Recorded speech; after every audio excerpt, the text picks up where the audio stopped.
my Azure Lane is just naturally up. Look at all of my stuff I forgot to turn off from last stream. No big deal. Good morning! Good morning! Today is the day! Today is design reveal day!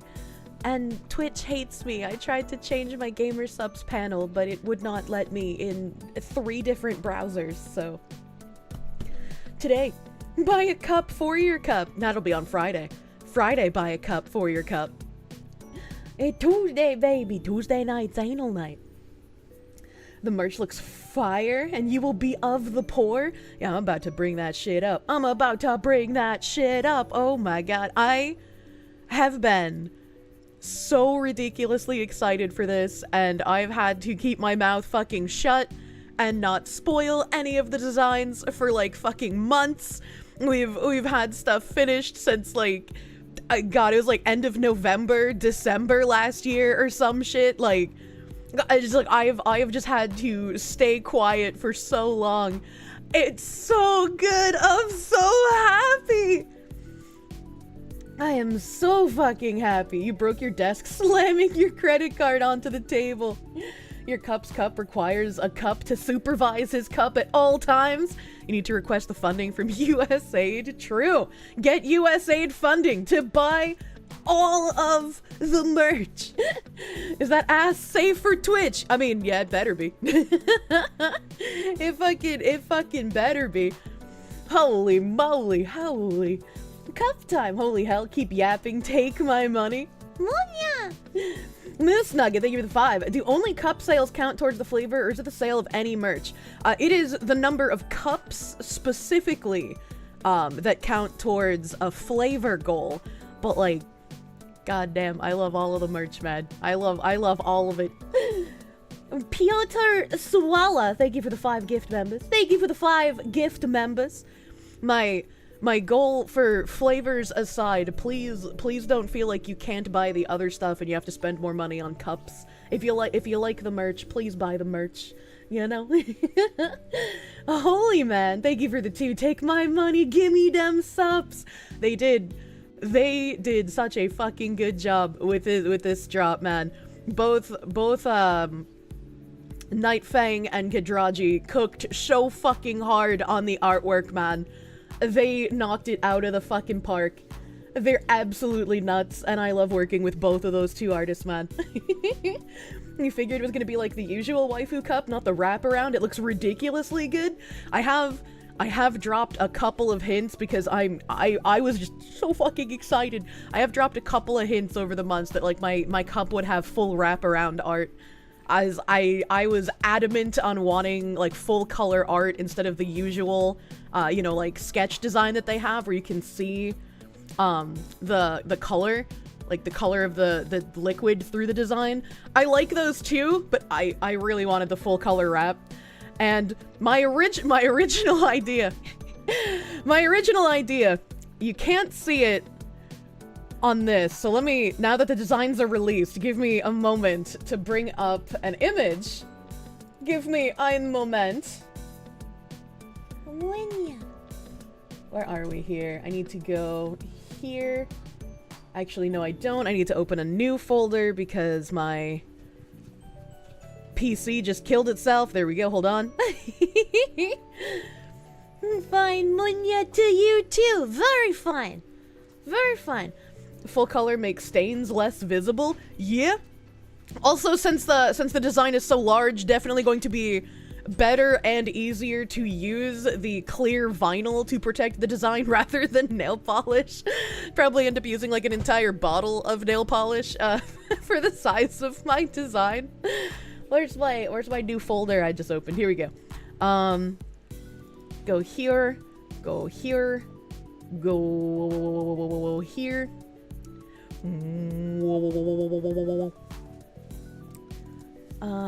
Nope, that's the Nightfang design. I am looking for Kidraji's. I want Kidraji's design here.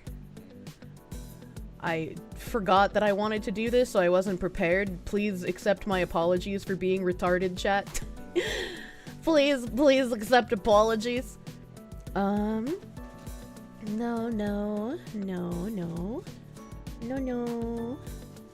This one. And this one. Okay. So.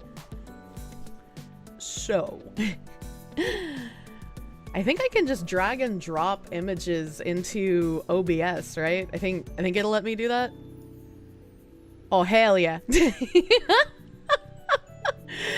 Normally I do it the boomer way, so, you know. If I make it small, and then I drag, and then I drag. Alright, so as you can see, there's some liquid on the booba. I probably can't bring up the ass and just show that on Twitch, but there's also some liquid between the thighs on the ass. And me, being the connoisseur that I am, was like, hey gamer subs guys, since we have this liquid between the booba and the liquid between the thighs below my ass, what if we made just that part of the design transparent? And they were like, holy shit, you're so fucking smart. And so we originally planned for that. And then when we saw the design with the liquid being see-through to allow like the Gamer Subs liquid color to come through, they were like, okay, while we like this, our marketing team has mentioned that this might be a little too lewd. So we might have to make the liquid a solid color. And I was like, you know, that's okay. That's you know, that's all right. I like the liquid either way, and whatever you guys are comfortable with marketing-wise. Multi-dimensional brain. I know they were so excited, but then marketing was like, hold up. Tragedy. Look, I know what the gamers want. Okay. It's milk, you degenerate. Yeah, everyone's suddenly drinking milk out of their Gamer Subs cups instead. Oh man, the marketing was like, we hate money. More like that's a step too far, you know, which I'm happy with this too. I think it still looks really fucking good. I don't need a new mouse pad. He reveals the full mouse pad. I need IT. I am sorry for tapping into your monkey brain. Oh my god, thank you Sovani VT for the 25. Thank you. And it is a really nice mouse pad as well. If you've bought a mouse pad from Gamer Subs before, they're really thick and they're braided around the edges so the design doesn't like peel up. They feel super fucking quality. I am incredibly happy. How are you gonna explain all of this lewdness? Look, man. Look, man. Only the ass part is lewd, and I really like what they did. Let me get rid of this image. I also have to unload image in the settings. There we go, because it's a huge fucking image. I really like what they did with the t-shirt, because I was unsure of like how lewd the ass would be on a shirt. I was like, I don't know, you know, if people would want like ass on their shirt. So I like how they put the full design on the back, and I love how they did it sort of like in a like manga strip form, and the logo on the front of the shirt has my little halo on it. It's so fucking cute. It's so fucking cute. I love it. The GG halo. I know, it's so cute. You're right, you don't want the shirt. You want it on your face. Oh my god. Such a sweet t-shirt design. Yeah, they fucking cooked on that shirt, man. It's so good looking. That's what you don't like with the shirts from them? The print on the back? Really? Normally, I'm like a print on the front shirt kind of person, but like, I like how they oriented this. I think because of like the extra bit of lewdness, it works really well as a back print instead. I like that. Fuck me, man, I'm getting all of this. You like it? It's tasteful ass. The desk has 2 Foxy desk mats on it. Where will the Hina mat go? I mean, you could put Hina between us, you know, and be like a little sandwich. Yeah, those look really nice. You're looking forward to them more now. I'm so excited I could finally reveal the designs. It's been so hard to not talk about them. What do the Twitter comments say? Usually the seething Twitter freaks will like screenshot my posts and freak out on their own. You know, they're not gonna actually quote retweet anything. I'm like, on a scale of 1 to 10 for how worried I am about these seething freaks contacting Gamer Subs trying to get them to drop me, my worry's like a -4. Like, I am more than chill. First a plushie and now a cup to keep your plushie in. Why? So it can do the fox things, of course. Absolutely, man. That's a lot of TNA on display. Very nice. Yeah. I got my little guard cubes though, so you know, don't touch without permission. Crime Bob's cubes. Hell yeah. V-Twoters in shambles. I mean, if you want to work with Gamer Subs, start making content. Stop trying to get other people dropped from their sponsors, you fucking weirdos. The age of the cancel culture is leaving us. Just like your Pippa shirt, totally gonna wear it in public. The people who see it have never made any company a single dime. I'm very excited for Friday. I'm very fucking excited. Why do I always ask the impossible of V-tweeters? I don't have like a salt mine compilation. Maybe I'll try and organize one for Friday just for fun. But there was one seething post. And let me hold on one second. Let me bring my design down. Where's my browser? There we go. There's my browser. If we go over here, and then I find where is it? If only I could type. If only my fingers worked normally.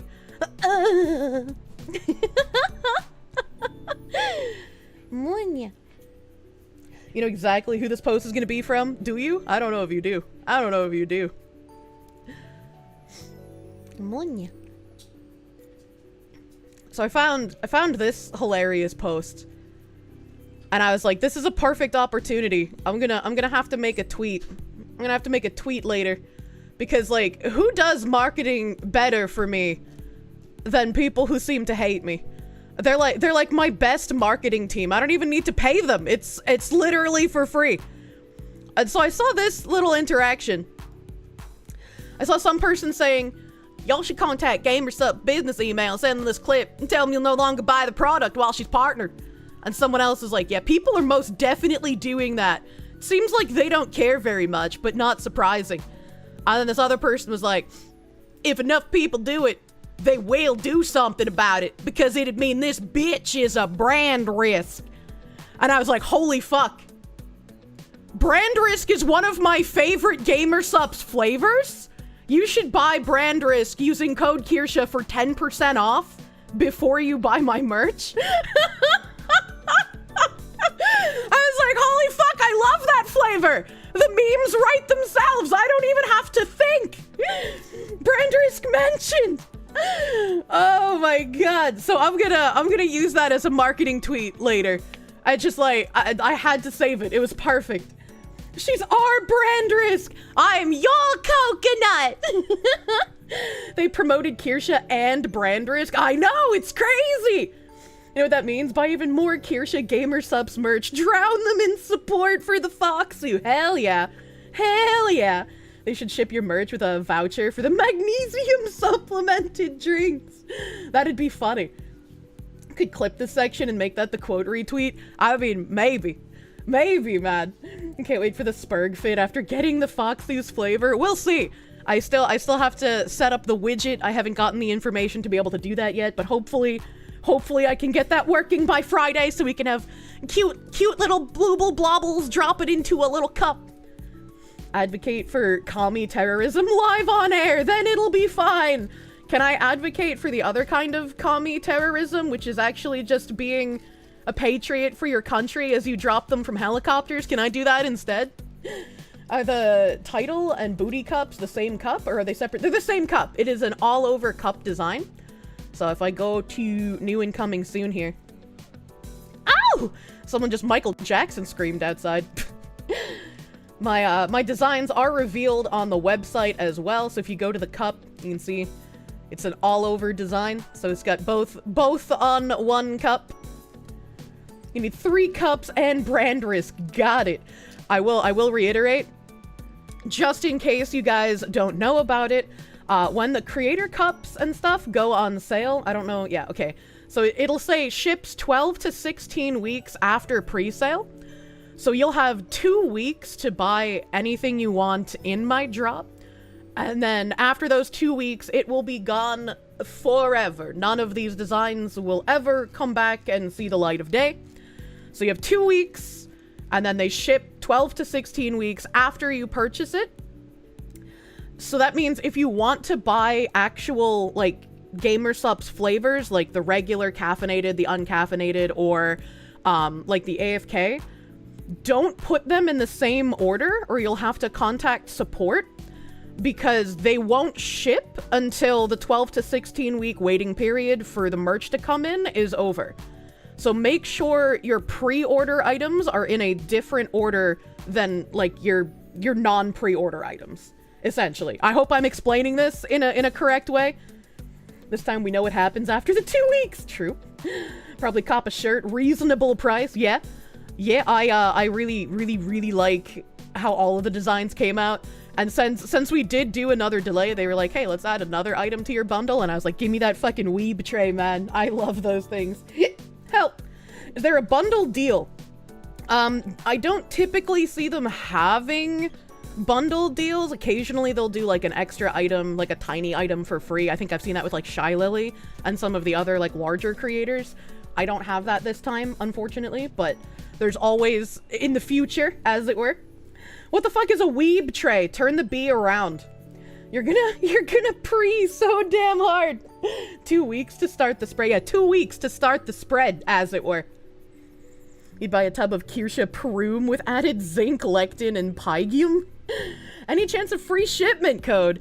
No chance of free shipment code, just the normal 10% off your order using code Kirsche. I think this time, is the first time you've seen a colored waifu cup? That's racist. I think the first one I saw was Silver Veils, and that's when I was like, I absolutely want a full color design. I love it. I love it so much more than the, like, regular designs. Not that the regular designs are bad, I like them too. But Silver Veils made me be like, I want the full color design. No special deal, literal who are- It's my first drop with them, chat. I already have more items than a lot of other people get in their first drop. Okay, let's not get too greedy. Let's not get greedy. The full color design really sells it. Yeah, I love it. I love it so much. I'm so fucking happy. Foxy's one of my green people. I love her even more. What does that mean?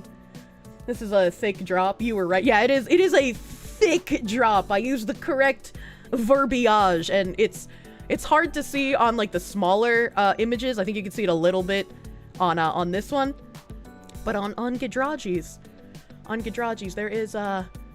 there is some liquid between the booba and between the thighs. We went crazy with what we wanted on this design.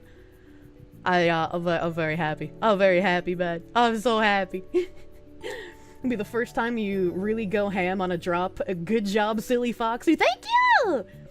Did we ever pin the vinyl wrap in any of the Discord channels? You're gonna preserve the cup as an heirloom. I don't think it was pinned anywhere, but I did post a link in chat. KB might still have it on hand because KB seems to just be the holder of everything I talk about somehow. This man is nuts. Does the cup work with the light coaster? No, it's not a pixel cup. I mean, I guess you could put it on the coaster if you really wanted, but it isn't made for that. Maybe in the future I can be like, hey guys, could I have like a pixel cup and a metal cup? That'd be fucking cool. And we could have the cup trilogy.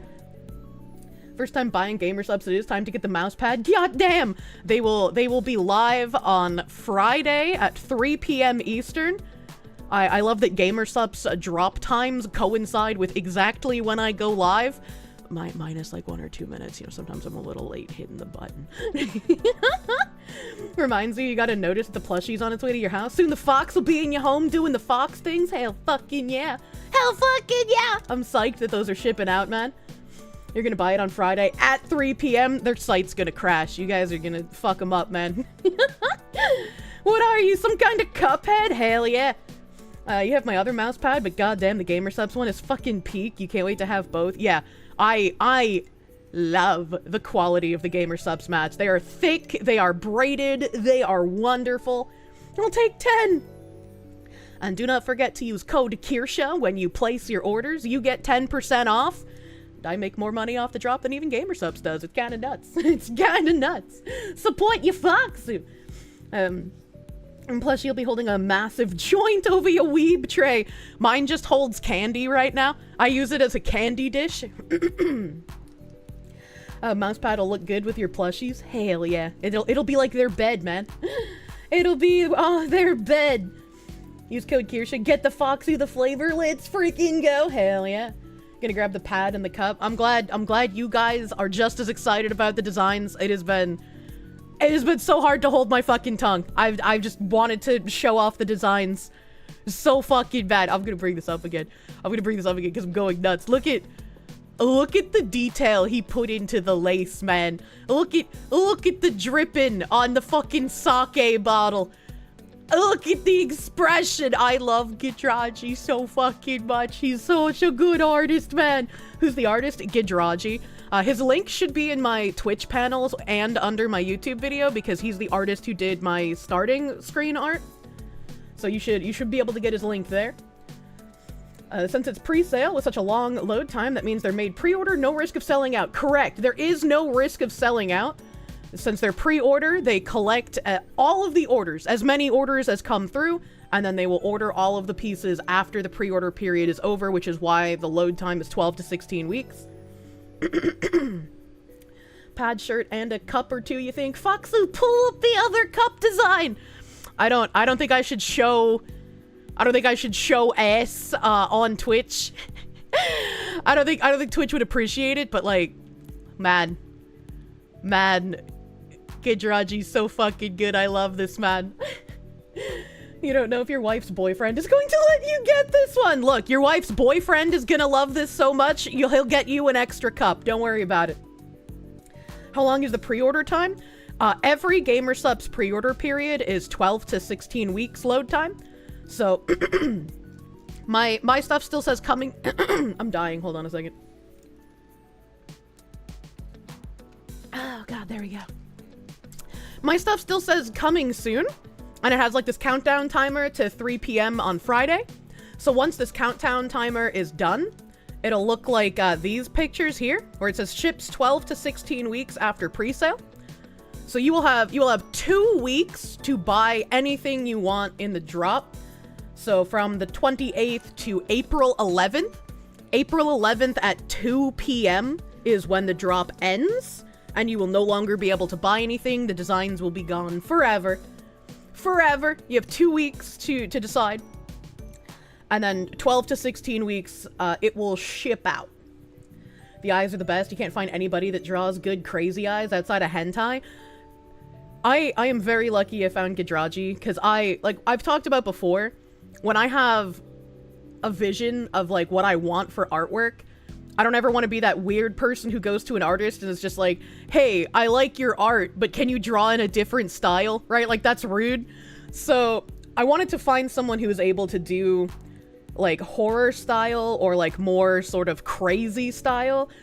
Gidraji knocks it out of the fucking park every time. Every time. I could not shill for this man more. April 11th, this will be a gift for yourself for getting through a massive project at work. Hell yeah. Hell yeah. Are the pads unironically good for your wrists? You've only ever used normal mouse pads, not cushioned mouse pads. I have no idea. I've never like used one of those ones long term either. Whoa, Kirsche cup. Yeah, Kirsche cup. We got the design reveal. And I saw somebody else ask again. The design is both on one cup. So these are not 2 cups, these are 1 cup. 1 cup with 2 designs on it. Can I zoom in on this? Maybe I can make this big. There we go. Oh, there we go. We got a nice image of the back side of the cup, as it were. The back side of the cup. Yeah, 2 Kirsche, 1 cup. That's a lot of ass. Hey yo, I'm an ass man, chat. When I do lewd artwork, I like showing off the ass. Okay. Just got back from Japan. You're most saddened you didn't get my plush shipped before you left. I needed to take plushie pics around Tokyo and Osaka with the cherry trees. Oh no! I'm glad you had a really fucking nice trip to Japan though. I want to go. That sounds like fun. Bakery must have been huge to make all that cake. I know, right? A woman of culture. True. Your opinion is correct. Thank you. Thank you. Just join to the best topic. Yeah, don't forget, use code Kirsche for 10% off your GamerSupps. My merch drops on Friday. And obviously the cup is going to be clear. This blue panel is just here to show off the design better. This blue panel is not part of the cup design. That's just what they do to show off the designs. So don't worry about that. It's clear like the normal cups. A normal clear cup. Mouse pads are to protect your mouse and give good reception to the lasers. If you want something for your wrist, get a wrist pad to put on top. Do that. You're a bit rusty on your moon runes, but does that say you're here forever? It does. It does say you're here forever. I did put a meme next to my ass. I am a yandere after all. And there goes your extra spending money in a few days. Yeah, the front and the back go fucking hard, man. Very excited. That's mine. Yeah, this is mine. This is me. That's my dirndl design. The reference sheet for my dirndl design is pinned in my meme channel in the Discord. Kirsche and ass in the same picture. We call that peak over here. And Kirsche blue raspberry flavor confirmed. I fucking love blue raspberry, man. I fucking love it. You couldn't get this in your house, your mom would beat you up. Be like, Mom, I'm saving someone with brain damage from going homeless. It's for a good cause. It's barely recognizable as Kirsche. Well, that's just not true.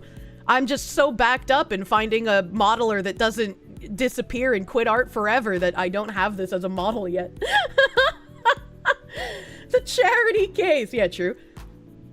Please no yandere. Everyone wants a yandere until they get one. Well, as long as you don't lie to me, you'll have nothing to worry about. Now, won't you? You love all my outfits, but this has to be a favorite. Glad I chose it. I love this outfit as well. It's not the next model that Gidraji is working on, but Gidraji is working on a live 2D model for me because, again, I fucking love this man so fucking much. Remember somehow winning a Rev Fumo once? Not sure how that happened. You thought your family had cursed raffle luck? The only time I've ever won a raffle was, there was an artist, I think it was like Oni Kuga, or I think. I know his first name was Oni with 2 eyes. And he did like a little raffle for like ice cream pop art. And I haven't put in any of like my little tiny images since I redid all of my overlays.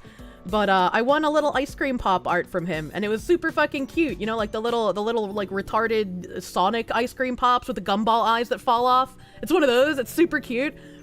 And then like, because I've never won anything before, he like made a tweet a few months later. I think it was like half a year, if not more. He made a tweet about like how his car like broke down or some shit, and he needed to do emergency commissions. And so I was like, fucking go get ice cream from this dude. They're super cute. And he was like super appreciative. I was like, I'm happy to help people. Yay! Yay, I help people! How many months? How many months for cup on screen? Question mark. You won a laptop bag last weekend? The guy next to you won a whole ass gaming computer? Oh, Jesus Christ. I mean, I'd still be happy though, right? Because like winning something is so rare. Free shit as it were. On the front and back of the cups don't go hard. They make us go hard. Jesus Christ. You actually friended Gidraji on Twitter? Plan on hitting him up for art sometime for your own re-debut? Hell yeah. He is a very busy man. So like it takes... He works like on Pippa time when it comes to answering DMs. Alright? So... Gidraji is a literal idol in Japan, so he has a lot of busyness to himself, so I'm always really happy when he's willing to take on work from me, since I know it'll take a long time, and I've always been happy waiting for him.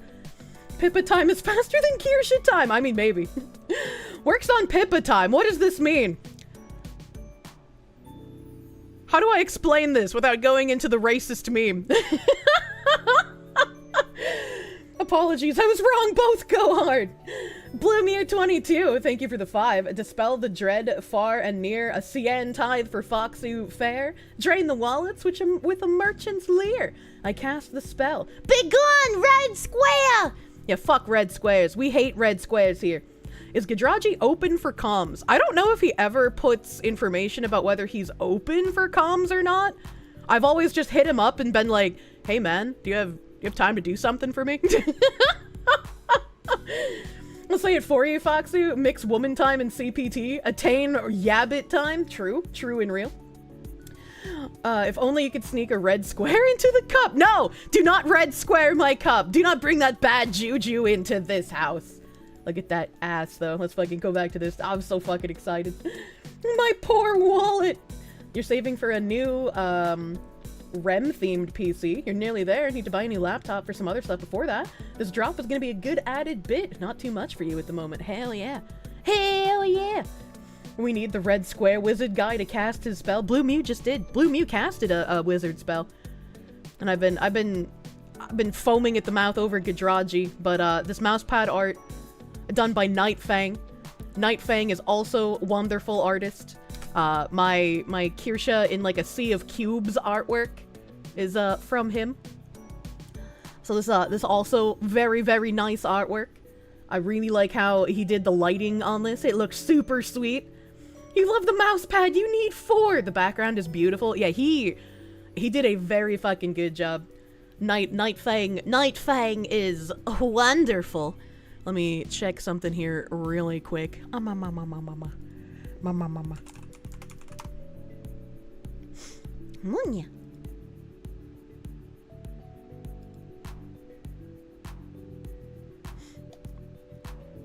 Let's see here. Where did I?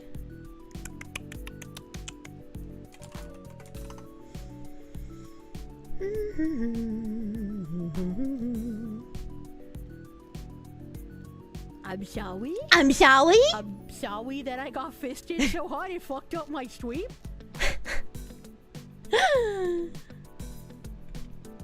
Jesus Christ, hold on 1 second. Hold on 1 second. I'm still looking for things. I'm on ya.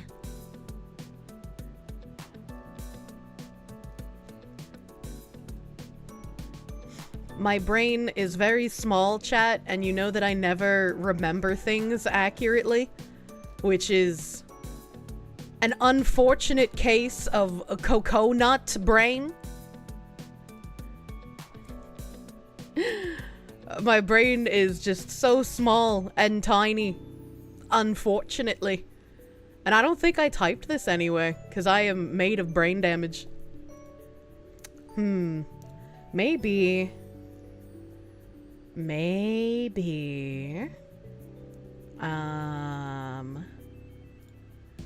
You miss 30 comes so damn much. Oh no.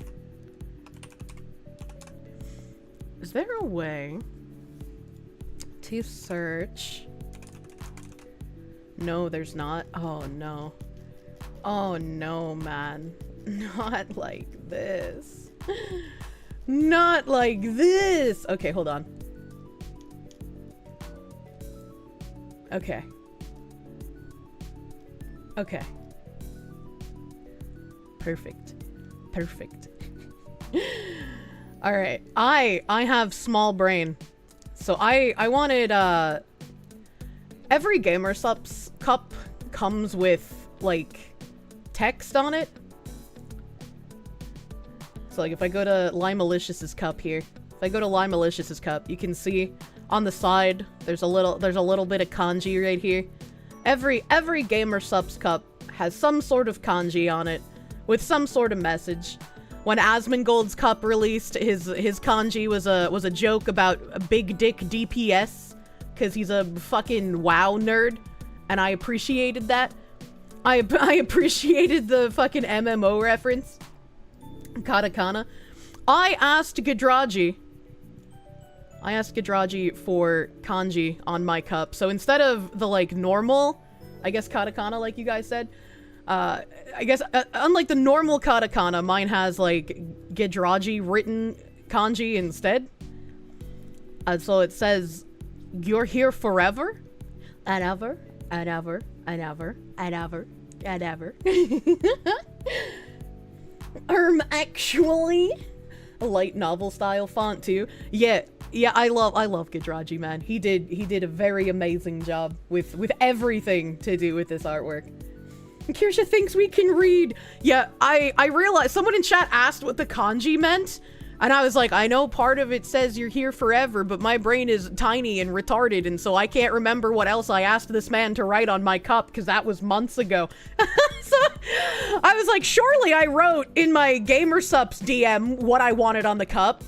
No, I didn't. Surely I wrote in my mod chat what I put on my cup.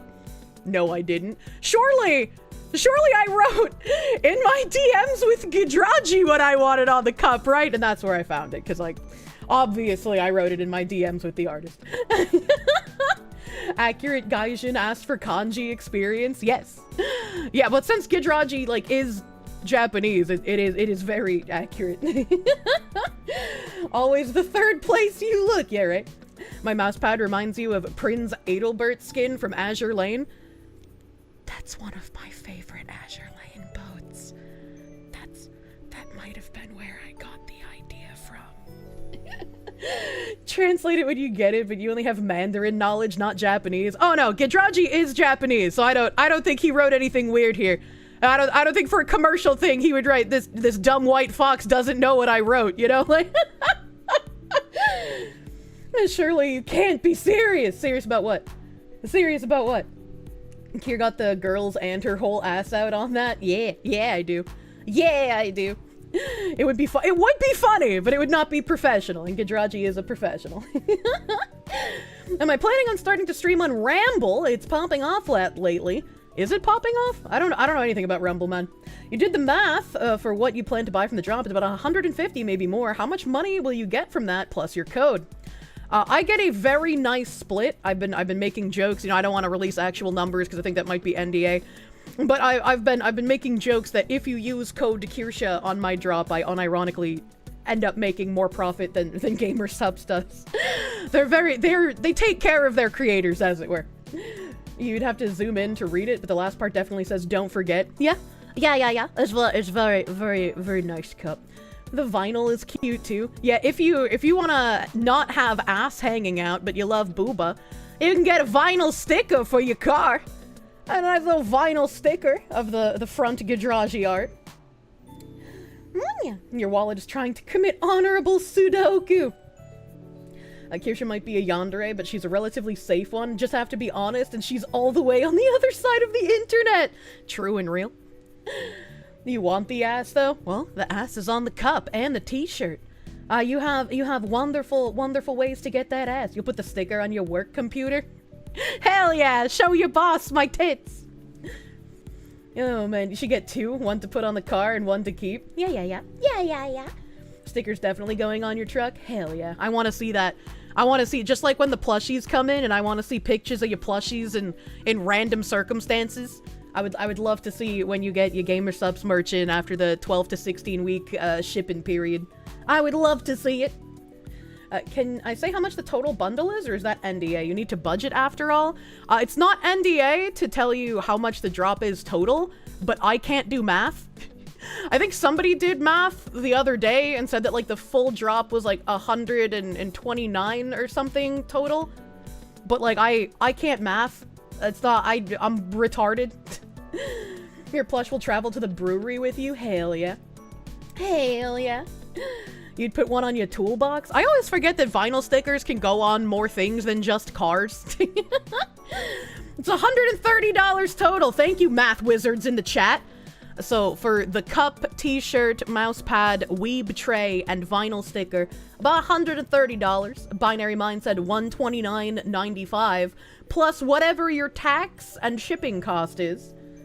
Buying merch, imagine not making a small statue of your Oshi out of Legos. Artist made a great Simpsons reference. I asked for the quote, and it is, while it is a, Simpsons quote, it's also very yandere feeling, so that's why I wanted it. That's why I wanted the quote. How large is this mouse pad? They're pretty fucking big. They're like desk mats. They're pretty large. I don't know how to tell you the size. Does it say the size on the listing? 35 by 16 inches. I'm a woman, so that means nothing to me, but they're pretty big. I've got you for a cup. Hell yeah, Tony. Hell yeah. Big. Yeah, it's big. It's big and it's thick and the sides are braided. I love the braided mouse pads. That's not a mouse pad, it's a fucking desk cover.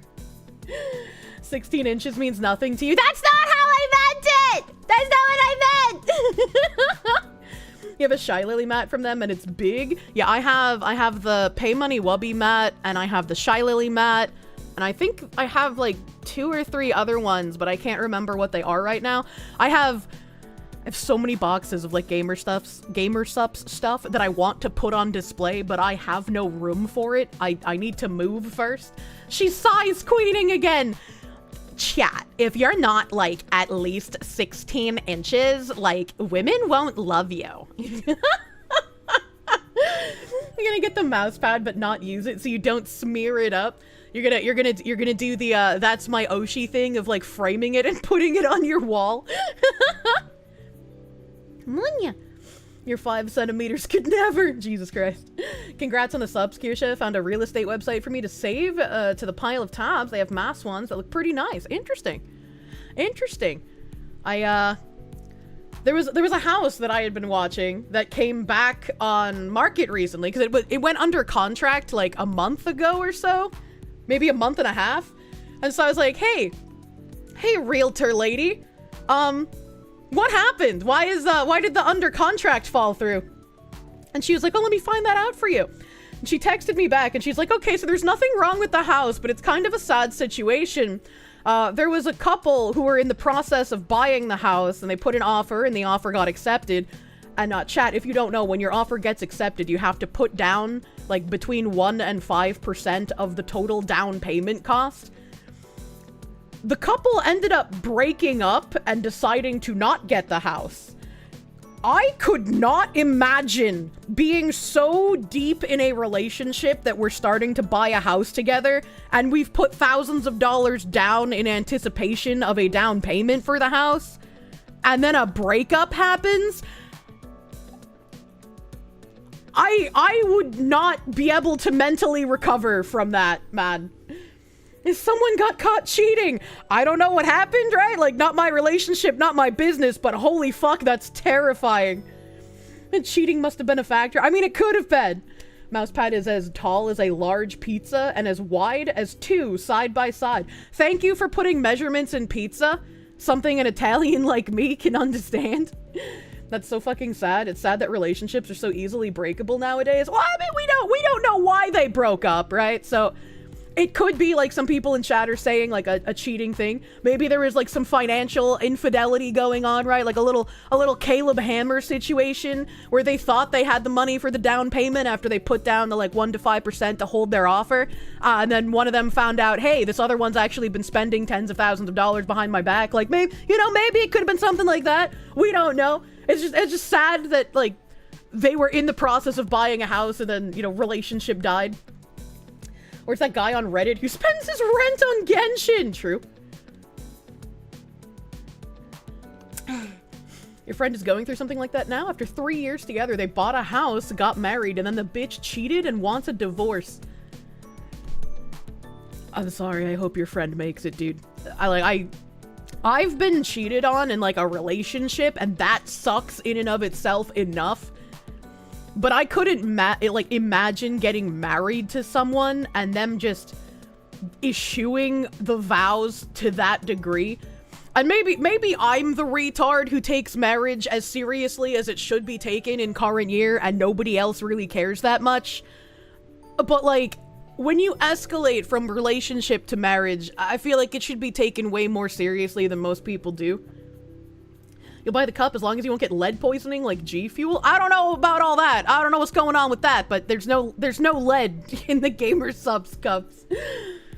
Oh my god, so hard finding one person to marry. Who the fuck has time to find a second? When I hear people being on like their 4th or 5th marriage, I'm like, how? Maybe you shouldn't be allowed to get married anymore.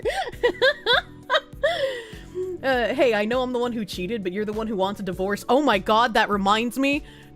Speaking of Caleb Hammer, chat, just one more time. I revealed the designs for my gamer subs drop this Friday at 3 p.m. Don't forget to use code Kirsche to buy your Kirsche merch at gamer subs. It's so cute. It's so nice. It's beautiful. Beautiful drop. Thank you guys for all of your support that made this fucking possible in the first place. Do it like Findom. You're going to have to buy my cup on Friday, chat. You wouldn't want to upset me by not buying my merch from Gamer Subs using code Kirsche for 10% off your order. You don't get paid until after the drop ends. Well, it looks like you'll just have to take out a payday loan in order to buy my merch. Does it come with bath water? No, it doesn't come with bath water. Damn you and your mind powers, fox woman. Motherfucking, where am I going? Caleb Hammer. Caleb Hammer, here we go. This man's almost at 2 million followers. He's kind of fucking jacked.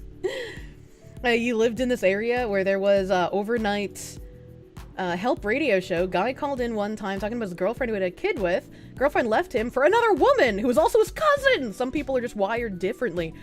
That fucking sucks for that guy. We read a story once where, like, there was a chick who had a fiance, and her fiance ended up leaving her for her father.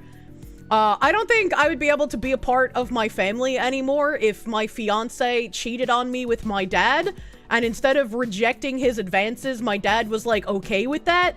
Alright, like, even if your fiance is a cheating piece of shit, you should be able to rely on your family to not be shit.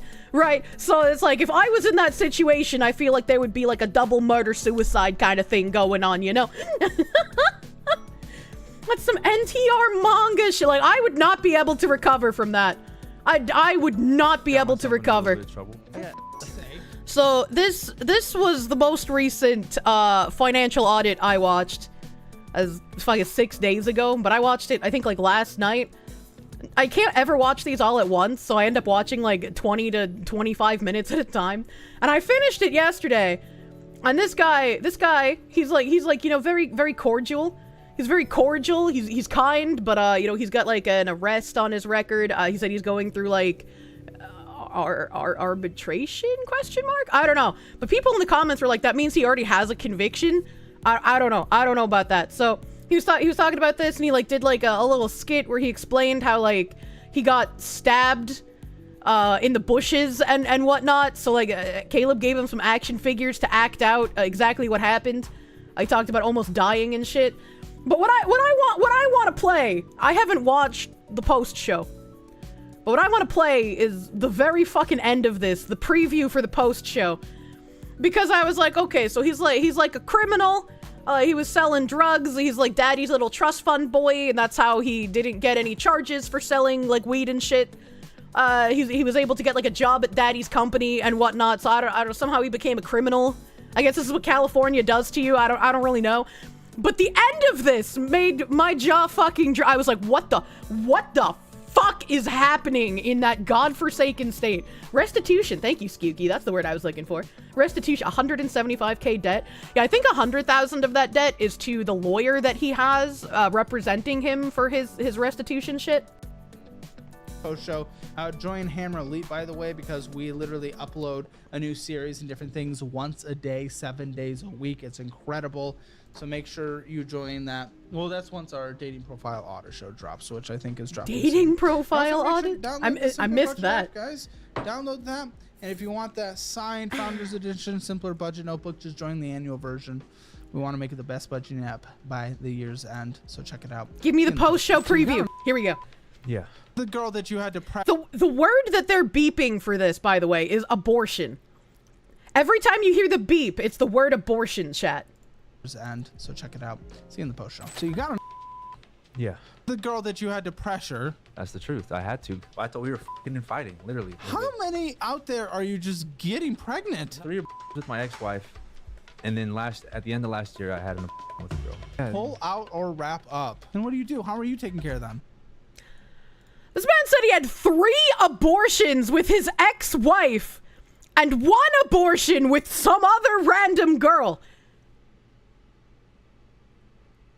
How the fuck do you get 3 abortions? What? Jesus fucking Christ, what a piece of shit. Like, that is insane to me. 1 person getting 3. Like, what? That guy's a fucking parasite. Dude is turning pussy into graveyards. Like, that is, I just like, I can understand if you get into a situation where like your life might be in danger or whatever, and you're just like, I physically would not be able to give birth to this baby, or like there's something wrong with the baby because you're far enough along, right? And like it wouldn't be able to be born alive or whatever. Like I get it, I understand. But when someone says 3, I doubt any of those were for like legitimate reasons, and it was probably just like, oh, I don't want to have a baby. Is what that brings into my mind. That reminds you of the photo of the guy with his 13 children from 7 different women, and the caption, "This motherfucker couldn't pull out of a driveway." Jesus Christ. Bring back shotgun weddings. The literal meaning. This is just a South Park wrestling episode. That's what C-sections are for, but you know what I mean? I mean, sometimes, like, even that can be a danger. You don't understand, they need more materials for the anti-aging products. I heard that, and I was like, what? I need to figure out what the fuck is going on here, man. Abortion activists are actually just depraved fetishists. Hey, I have tabs for that today. Not abortion fetish, but, you know, autogynephilia. We got a little bit of autogynephilia going on today, as it were. More face cream. Remember, Kirsche, 95% to 5%? Yeah, I'm of the, you know, like, safe and rare kind of thing, right? Like, the fact that pro-choice went to pro-abortion is just kind of grotesque to me. Help. We can have a little AGP as a treat. No, we can't. I just tried to calculate the shipping subs would charge you, and it's almost as much for shipping as your order. At least you have the plushie. Hope you get the flavor. I know some countries get a little bit gaped on shipping prices. It can get kind of rough for the shipping. The whole shout your abortion movement was disgustingly vile. It is. It really is. It really is. These people that, like, put abortions on a pedestal and treat it as, like, your average healthcare thing are just... It's gross to me. Pro-choice went all the way to shout your abortion. That's not what most of the party signed on for. Probably an 80-20 issue at worst. I would hope it's not, like, 20% of people agree with the, like, shout your abortion thing, man. I know we get it shoved in our faces online all the time, and, like, weird Twitter freaks will have that same discourse, but, like, it's gross to me. You're right, it's higher than 20. The pro-abortion movement unironically created an entire generation of whores. I wouldn't say it created an entire generation of whores. Those people were probably, like... What's the word I'm looking for? Not proclivity, but, like, they were probably more likely to do that anyways, and then they were just able to remove any accountability for it with using the abortions. It reminds you of people that say pregnancy was and is a surprise. What the fuck did you expect at TV? Predisposed, thank you. Yeah, that. They were probably, like, predisposed to the whore life in the first place. But now that they could do that without, like, any sort of consequence, you know, it's just, like, didn't create it, just facilitated it. Yeah. You had a friend knock up his girlfriend. He wanted to marry her and take care of her and the baby. She didn't want the responsibility, and so she went behind his back and got an abortion, and it broke him. He dumped her. 2 months later, she got knocked up again. People who praise the depravity disgust you? Yeah, it's...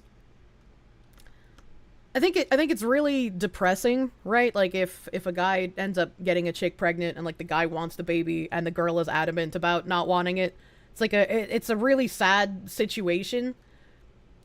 It's not really something that we can control, so it's just like, I'm sorry he had to be with someone who didn't match his life values.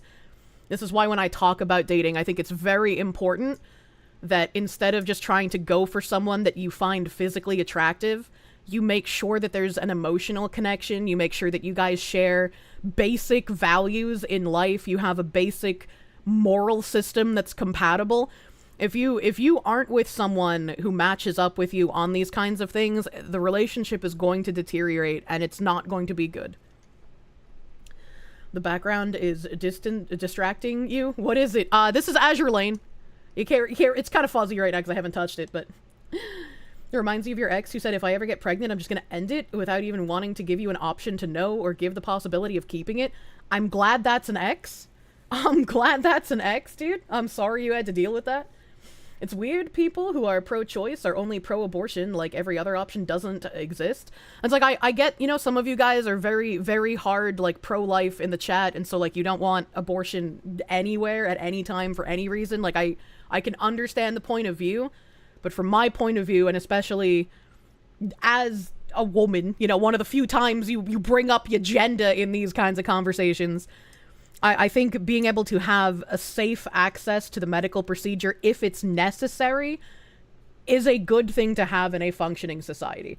And those times, I agree with you, like pro-life people, that those scenarios are very fucking rare. Like, very, very fucking rare. And a lot of people who are pro-abortion try making it out like it's a lot less rare than it is. Safe, legal, and rare. Absolutely. Absolutely. 10 weeks are reasonable, just don't have abortion every year. I'm fine with the states who have done it to 6 weeks, right? Like Texas, I think, is a 6-week restriction. I think that's fine. Because the amount of women that go past 6 weeks and don't know they're pregnant are also a very, very, very tiny percentage. Majority of women will know by that point in time. You agree, safe, legal, rare? And it's like, I know people will disagree, and that's fine. You know, we're not going to agree on everything. Problem is, that was the initial plan, but then the pro-abortion people poisoned the well. Remember Hillary Clinton going safe, legal, rare back when Bill ran for president? Yeah, because for some reason people on the left can't be, I guess, happy with any kind of compromise. They need like absolute victory and capitulation. Texas's heartbeats are a reasonable objective measure. I would agree with that as well, yes. Problem with safe, legal, and rare is that it was the start of the slippery slope that led to the abortion up to 8 months. I can agree that it probably slippery sloped into that as well. I would like it to be definitely not able to do it at that point in time, because that's really fucking weird. I don't think you should be getting an abortion at 8 months. Like, that is a basically fully grown baby at that point. There's like 1 month left. People can get born at 8 months and be a preemie and survive. It's the magic of not being able to agree with everything, but still vibing and not freaking out that makes the Foxu News special. Yeah. It's like I can understand why people have, you know, a different opinion from me. And typically, right, unless they're being like an absolute fucking, I don't want to say like fascist about it because that's just a buzzword now, but like, unless they're doing the same, like, you have to agree with me or I hate you kind of thing, it's like, yeah, I understand why you have that opinion, and it's fine that we disagree. Among, you were born at 6 months? Oh, goddamn, you were hella early. 8 months isn't an abortion, that's a fucking eviction! Yeah, kinda, yeah. Play the Ralph Northam clip. Yeah, 6 months is hella early. That's crazy you survived. Fucking good job on your body, dude. Fucking fighter over there. A lot of Planned Parenthood clinics don't keep ultrasounds because when they see the fetus, they tend to want to keep it so they can't be sold into abortion. I've never been to a Planned Parenthood place, so like I don't know how they operate outside of what I've seen in news articles and like video clips, right? So I have no idea exactly how that works there, but typically when you go to like a real doctor's office instead of somewhere like Planned Parenthood that is just pushing pro-abortion messages everywhere, when you go to like an actual doctor, they make you see like a psychiatrist or a psychologist something, and they like go through an entire panel of questions to make sure that you're mentally sound, right? To like make sure that there's no like mental illness that is making you do this, like you're not being forced to do it by like a parent or a significant other. Like they ask you questions about like abuse towards you and whatnot, and they make sure that like it's absolutely something that you know that you want to do and you know the repercussions of. So it's like I've seen like what actual doctors do, and if Planned Parenthood like tries to obfuscate that shit, then they're a bit more evil than I even thought they were to begin with. Pro-abortion people are the same people that want to ban all guns if it saves one life. Only some lives matter. Chat.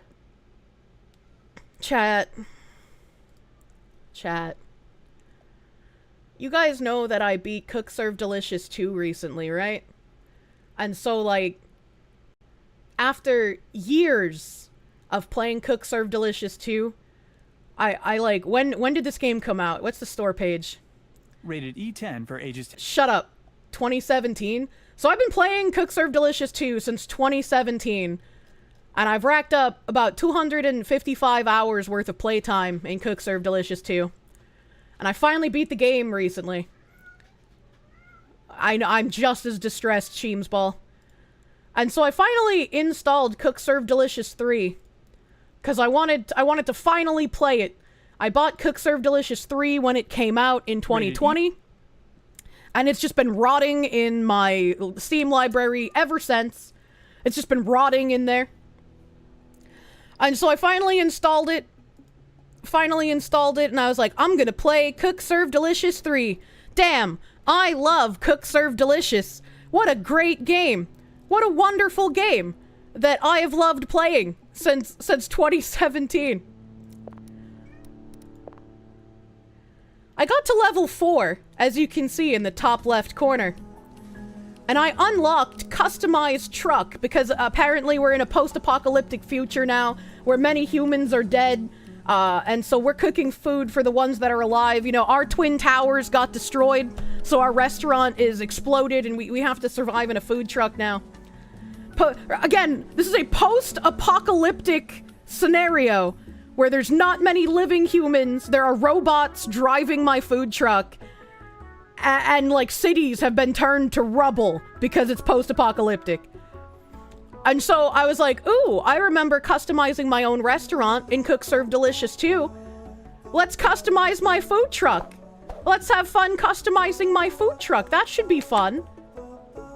And then I got here and I looked at the page.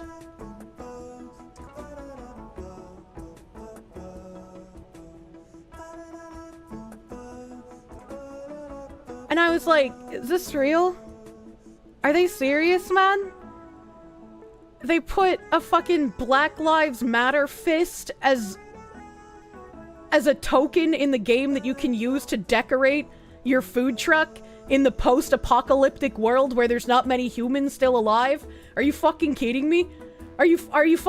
Like, you had to put in something for a grifting organization, my mans? Like, the fist is literally the red... It is the red communist fist, and the Black Panthers have used it as well. It's been used as a black power symbol.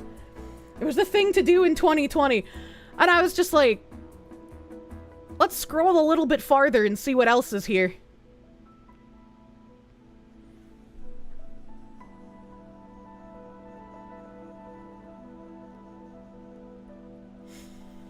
Cook Serve Delicious 2 is just a video game, chat. It was just a game. Like, there wasn't any iconography. There wasn't anything in there that I, like, had to worry about as far as real-world politics go.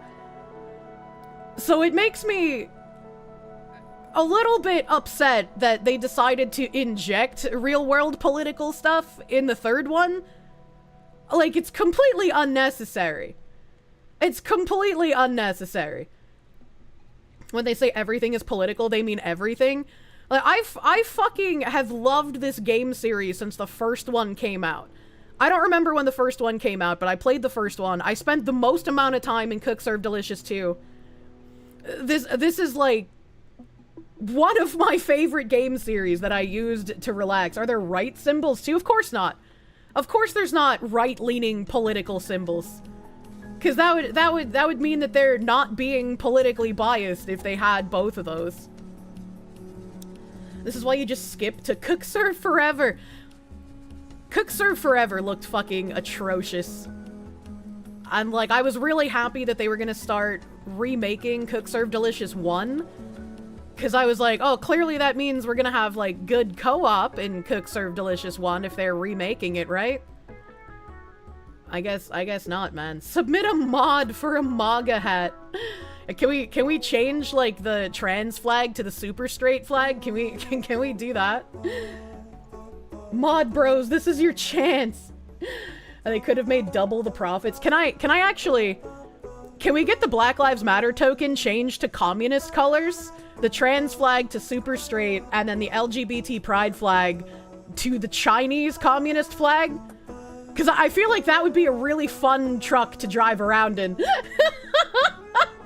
I actually have a tab for that. Hold on. I have a tab for not real communism today. Is your character not allowed to sell tacos if your character isn't Mexican? I don't know. The food system is way different in 3 than it is in 2. So, and like I said, I only got to level 4 and I just unlocked, like, decorating my food truck. So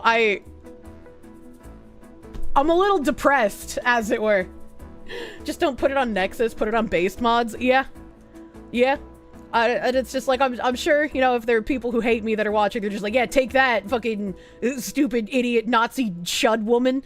It's like, yeah, sure, you can celebrate that you took over a game that I enjoyed, but it's like, if you genuinely wanted things to not be political, you wouldn't be cheering about them putting real-world political iconography in a game that didn't need it. It never had it before. Why does it have it now? There's a Nexus alternative called Deg mods. I haven't heard of Deg. I've heard of Based. Heard of Based mods. Is the game still at least fun? Yeah, I mean, they have a lot of the foods from Cook Serve Delicious 2. I feel like it's a lot easier than Cook Serve Delicious 2, but again, I'm only at level 4. And when I checked the Steam forums, everybody was complaining about how hard 3 was compared to the previous games. And apparently only like 3% of people have beat Cook Serve Delicious 3. So I don't know, like I already spent the money on it when it came out in 2017, so it's like not playing it is not gonna do anything. We don't want politics except our own, like how inclusion actually means exclude whites and Asians. Yeah, pretty fucking much, unfortunately. Neat, it's the only game you own. I really like 2. I really like 2. And maybe 3 will still be fun as I go through it. I don't know, we'll see. Cook Serve Delicious 3 gets very hard at some points, especially if you achievement hunt. Oh. I didn't consider Cook Serve Delicious 2 completed until I got every single achievement, which is why it took me so long. Your game, you're level 100 chef. In real life, you're level 0. What the heck? Munya. Blue Mew, thank you for the 5. Question is if this is a betrayal large enough to refund the game. I've owned it since 2017, so I don't think I could refund it, even though I haven't racked up 2 hours of playtime. I don't think it's refund worthy, and also I did buy Cook Serve Forever with the express purpose of making fun of it, and maybe, like, I thought Cook Serve Forever is when they got paused, alright? So, like, I feel very weird about buying games that, like, I shouldn't spend money on, but because of how much I liked Cook Serve Delicious, I was like, what the fuck did they do with this game? They just fucked up their entire fucking series. Like, it's so stupid. It's so dumb.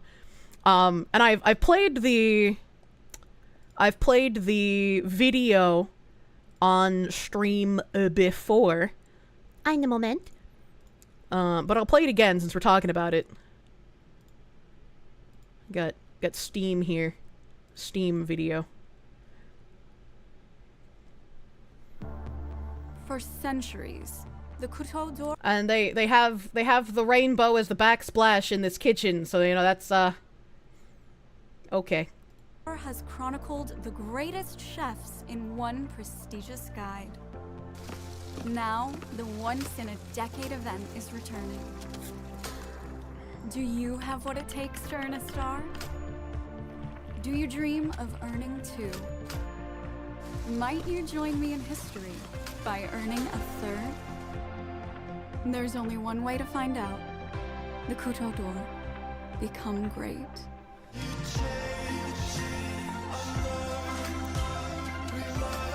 Perhaps you'll be the second chef to get 3 stars. I'm going to absolutely crush this. They won't know what hit them.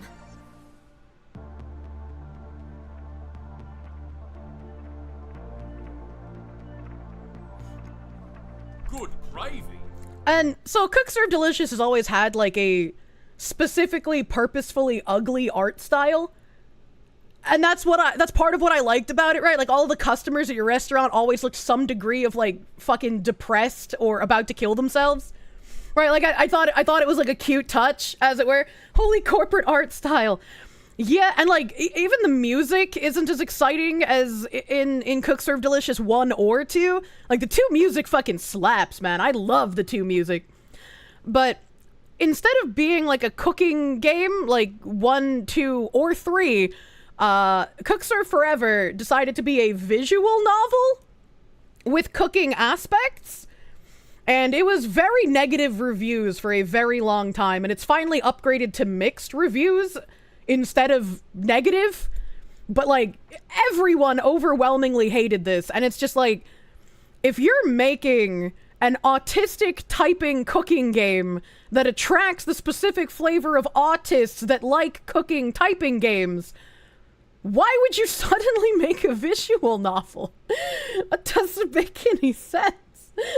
It sounds very pretentious. Yeah, so I was like, because I've loved this game, I've loved, 1 and 2 ever so much, and I hadn't played 3 yet. I was like, this looks really paused. I'm going to buy it, and I will basically eviscerate it on stream, because there's no way that it's good. I've never gotten around to playing it. And now that I've touched 3, I guess the pausing started before Forever, unfortunately. You can't just casually change it like that, right? The target autistic women such as yourself that love visual novels. I actually don't really play that many visual novels. Why would a company make an assassin game with a black samurai? True and real. True and fucking real. I did say I had a tab for not real communism. Let me see if I can find that super quickly here. Oh yeah, here we go. Here we go. I guess I should bring up this article that they're referencing first. I guess I should do that. Give me a moment.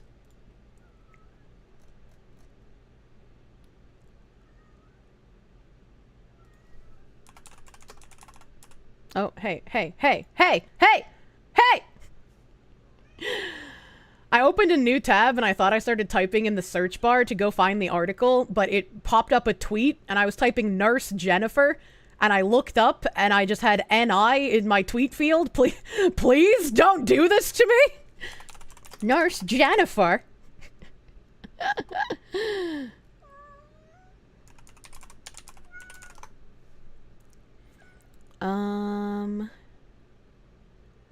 Where is the Daily Mail article? Here we go. Oh, this is a video? You fucking piece of shit. You fucking piece of shit.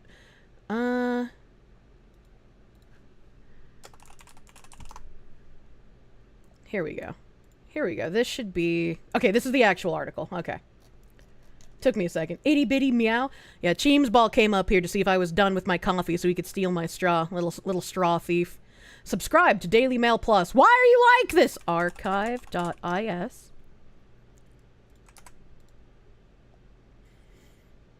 Oh my god, this has been archived so many fucking times. Jesus Christ. Okay, so now I should be able to read this. Our title for this article... When Nurse Jennifer inadvertently called a burly 6-foot transgender pedophile Mr., the sex offender attacked her and called her the N-word 3 times. So guess who was investigated by the NHS and labeled a danger to the public? Chat, who do you think? Who do you think got investigated?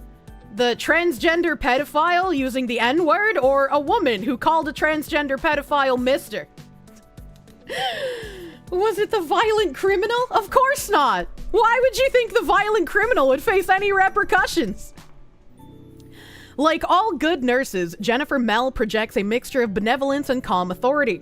Patients greet her warmly as she glides around St. Helier Hospital in Carlston, Surrey.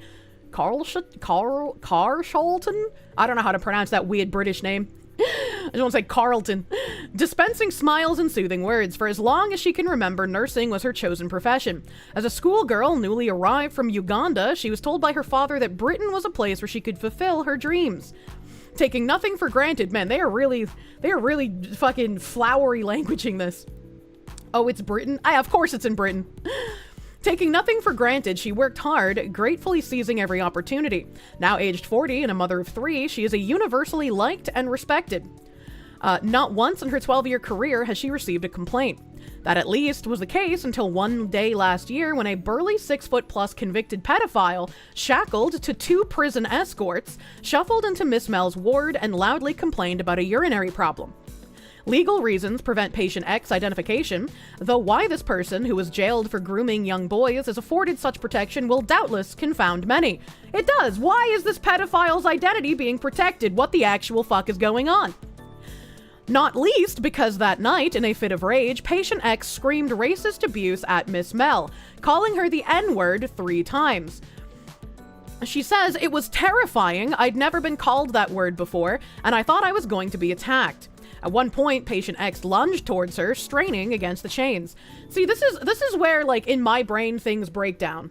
Like, I understand saying that this person used that kind of language and was using slurs in their attack on the person, but I think the focus should be on the physical assault and not the fucking N-word. Maybe I'm the crazy one, but I feel like the physical assault is many degrees worse than just using the N-word.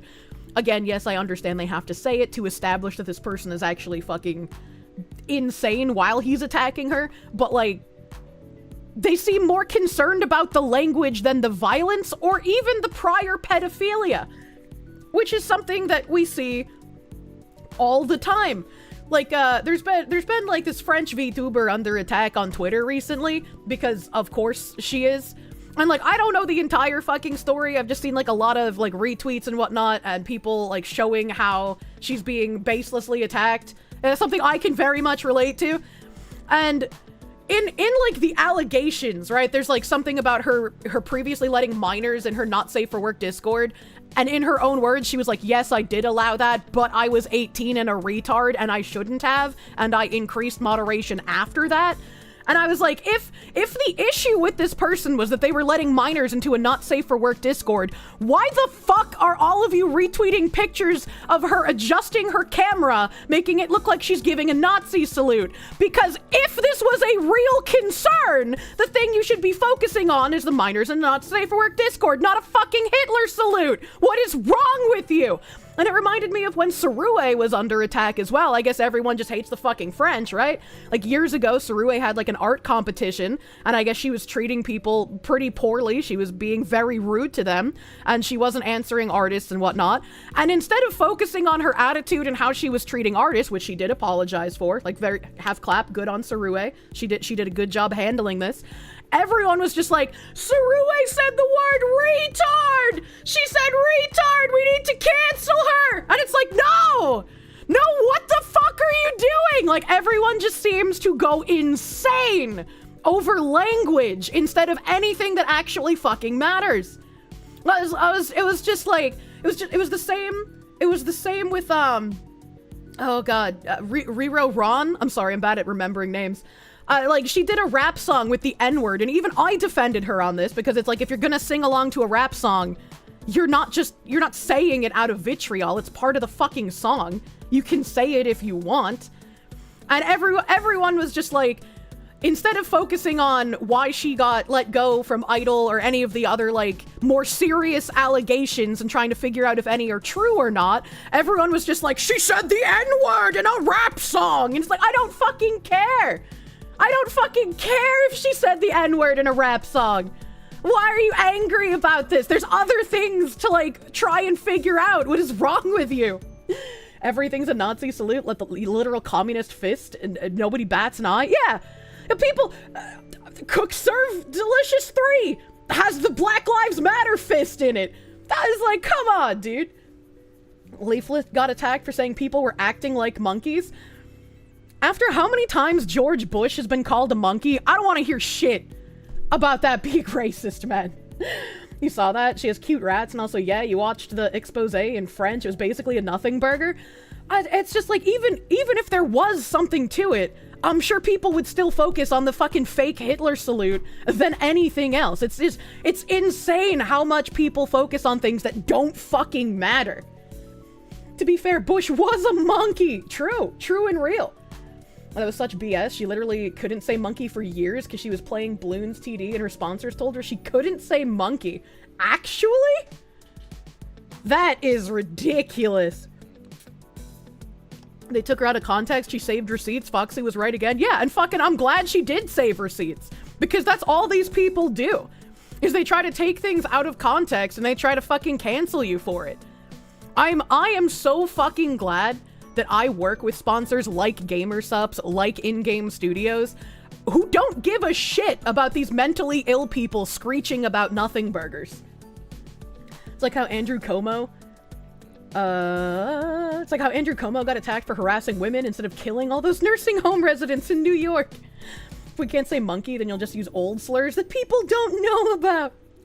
Leaflet actually showed the DMs of the sponsors telling her that she couldn't say monkey because nobody believed her. I'd fucking believe her. Right? Like, meanwhile, you do a very good Lord Frieza. Oh my god. I don't know how to do a Frieza voice, man. Anything that supports their agenda, anything else it doesn't fit is not important. It boggles my mind, man.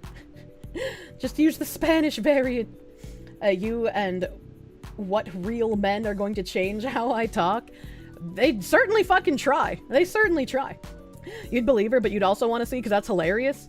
I mean, if I no longer, like, cared about the sponsor, yeah, I'd probably show the DMs, too. Because it's just like, that's fucking ridiculous. And Kirsche my favorite monkey. I'm Coconut!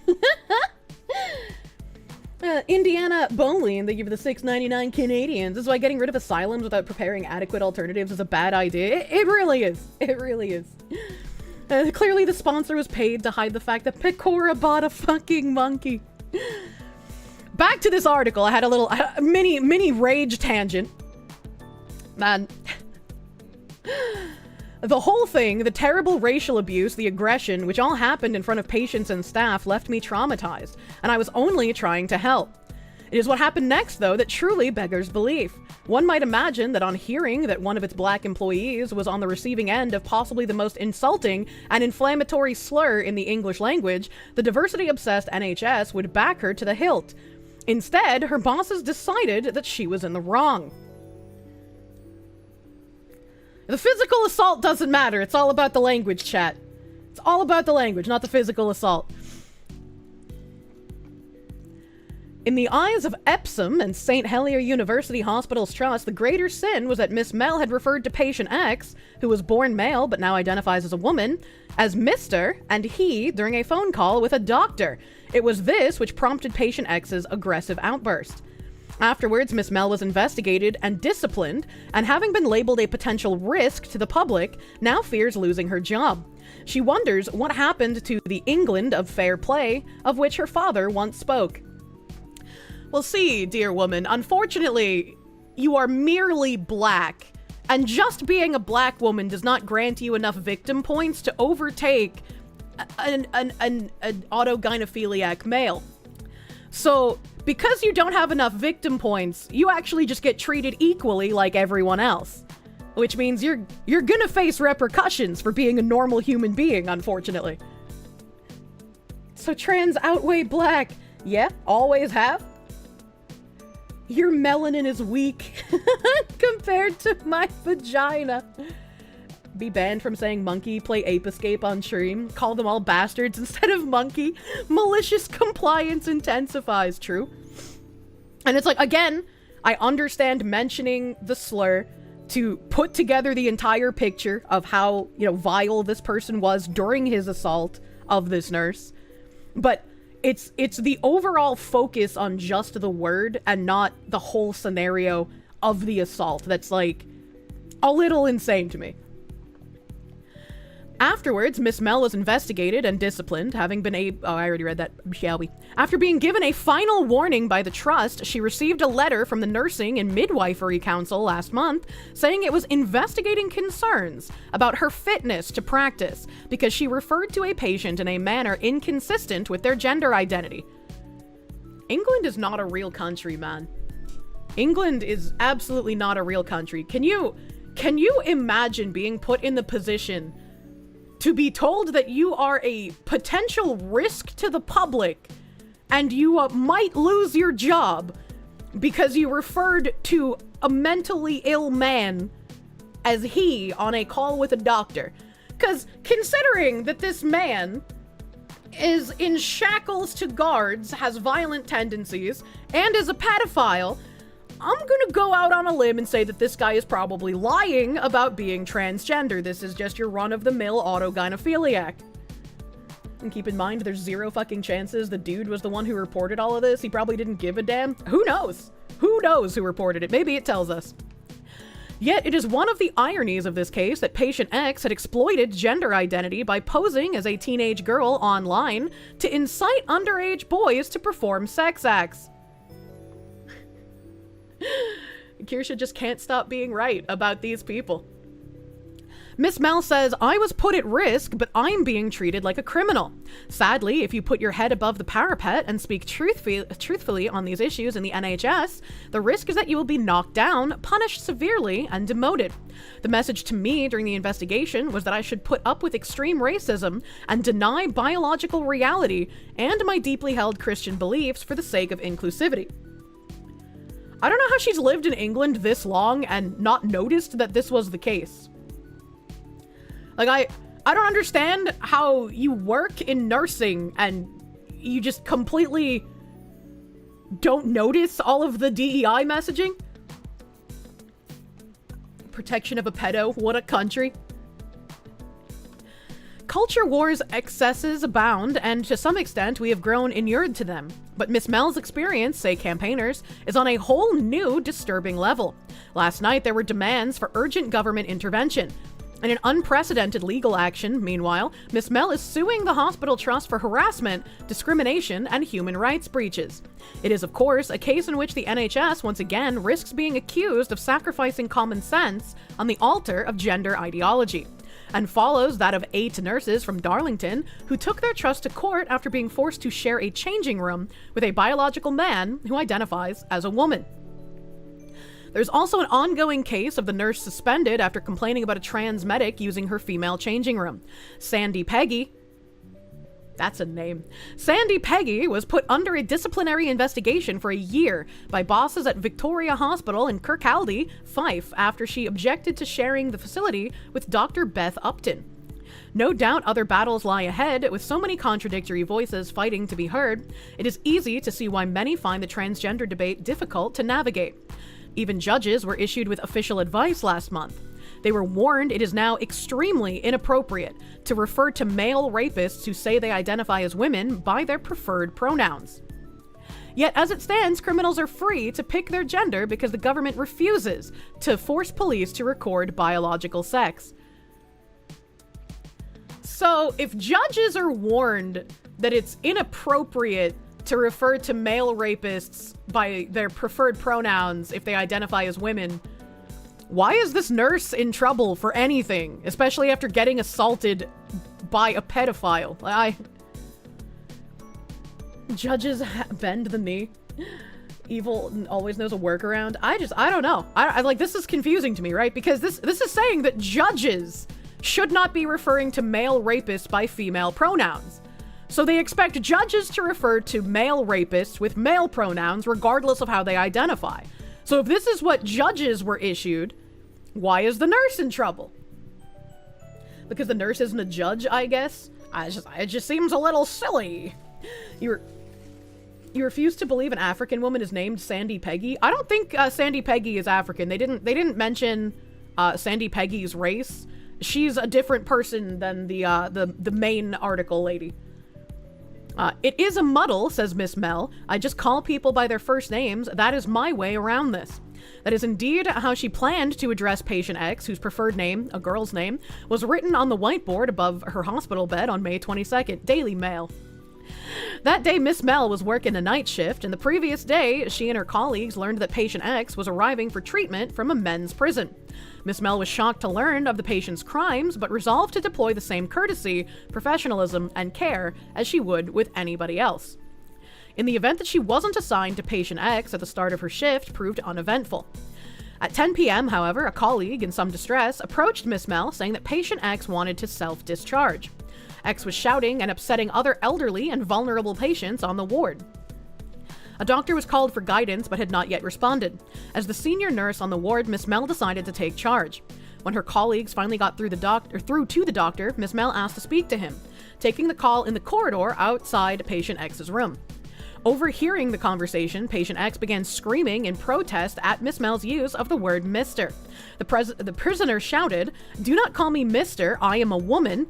I'm having like PTSD flashbacks to that fucking roid rage guy in the GameStop. Miss Mel says the conversation with the doctor needs to be placed in context.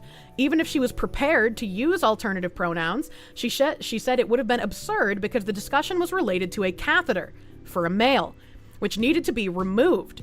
This was a real-life medical scenario that required accurate terminology to avoid any doubt between medical professionals, she said. Finishing the call, she stepped inside X's room and found the patient pacing up and down. Miss Mel politely said, "I am sorry, I cannot refer to you as her or she, as it's against my faith and Christian values, but I can call you by your name." She then began to relay the doctor's advice, but was met with escalating abuse. "Imagine if I called you, N-word," patient X screamed. "How about I call you N-word? Yes, black N-word." Miss Mel warned that if the vile abuse persisted, she would have to call security. X lunged at me, getting really close, a few feet away, before the guards intervened. Patient X then tried to follow her, shouting, "I want your name and NHS number, and I'm going to report you to the police for homophobia."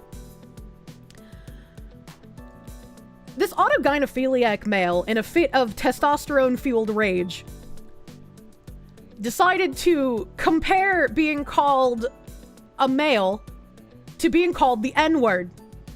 And I think this is an unfortunate instance of these people being told that transgender people are treated just like black people during Jim Crow.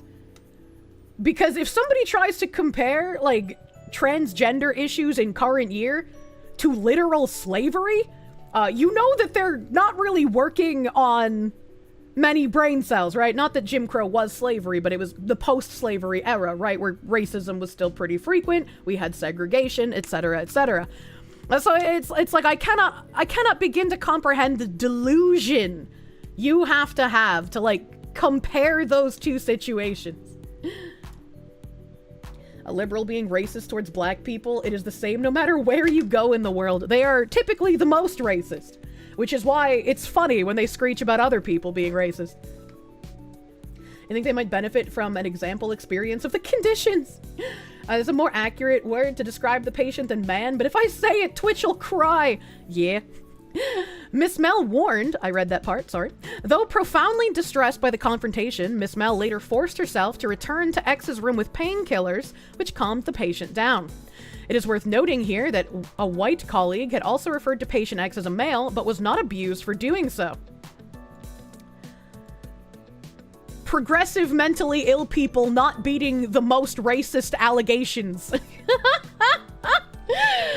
Oh my god.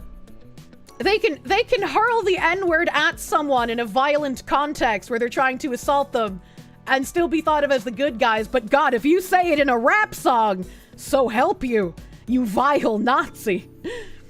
At the end of her shift, Miss Mel found herself still shaking as she traveled home on the bus. As she replayed the incident in her mind, a colleague who had taken over her shift rang her mobile to say that patient X had been shouting for her and threatening to make an official complaint. The fact that she went back to this creature's room is insane to me, right? Like, having been lunged at, having been attacked, having been called slurs as the entire thing unfolded, and then also being threatened with being reported and possibly losing her job, I would not have been able to go back into that room. I would have been incredibly fucking angry at the entire situation. I would have been like, this person assaulted me. This person wants me to lose my job. I'm not going to go back in there. So this woman has more fortitude than I. Yeah, she's trying to be professional. Like, bless her for it, but like, I would not. The Hippocratic Oath. I'd be like, someone else is gonna have to go in there and give him those painkillers, because like, I'm not fucking doing it. Bro, you jump at me, I'm swinging, man. I mean, in the UK, they'd probably say it's all your fault. The chick has balls of steel.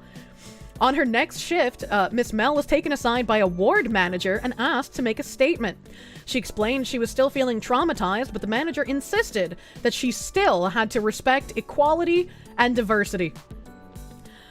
I know this giant roid rage man who's also a pedophile who was brought in here in shackles just tried to assault you, but you have to respect equality and diversity. It's literally a fucking cult, chat. Like,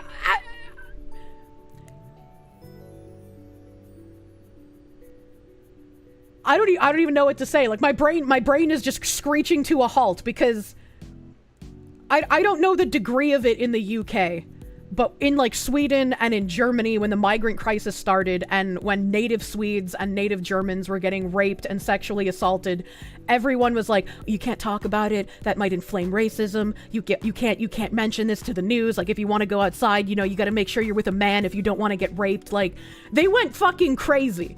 So we already knew as far back as like 2014, 2015 that this was a fucking cult. So it's like, it's not surprising that a doctor's like, yes, I know you were assaulted physically, but you must respect diversity and equality. Like, it's not surprising, but it is infuriating that it's been almost a fucking decade of this messaging, and it's still the fucking same. Nothing has changed. We perpetually live in like a 2014 to 2018 world. Nothing has changed, and it bothers me so fucking much. It's like watching a creepy cult movie. These people don't know how to think for themselves. It's absurd. It's absurd that we've been perpetually stuck in this frame. And then when I mention things, I'm the bad guy. I'm the bad guy for noticing. Honestly, considering the guy's a child diddler, he should be 6 feet under. Only 2014? I'm pretty sure the migrant crisis in Europe started in 2014. Someone who lives in Europe is free to correct me if I'm wrong about the start of the migrant crisis. But I thought the beginning was in 2014 and then it like exploded in 2016. You can imagine the same happening in Canada as well. Fucking sad. Yep. Yep. Near the end of 2013. Yep. Around then, because that's when people started talking about it. There's stuff that goes way for. I mean, I know that there's stuff that goes further back, but like the specific instance that's called the migrant crisis, I'm pretty sure was 2014-ish. The world ended May 5th, 2015. Called progressives, no progression for almost a decade, really makes you think. It's progression in the way that they want the world, unfortunately. In Germany, you have protests again, the right, and for more refugees every time when terror attacks happen from fake asylum seekers. You can't talk about the terror attacks because if you do, people might get more racist. And if you're more racist, that's bad than a couple dozen people losing their lives. Boris is to blame for the migrant crisis. Need to stop calling them migrants. Invader or intruder are more proper names for them. I mean, that's why people have been adding gamer subs for the past, like, week now. Is because I repeated essentially what Keir Starmer said about people in the UK being replaced. I said, this is a hostile invasion. These are people looking to take over and colonize the UK. And true victims are the poor Muslims who will be victims of prejudice as a result of the terror attacks. A lot of immigrants came to Europe also during the Yugoslavian war, so maybe a bit earlier. Blair started it, not Boris.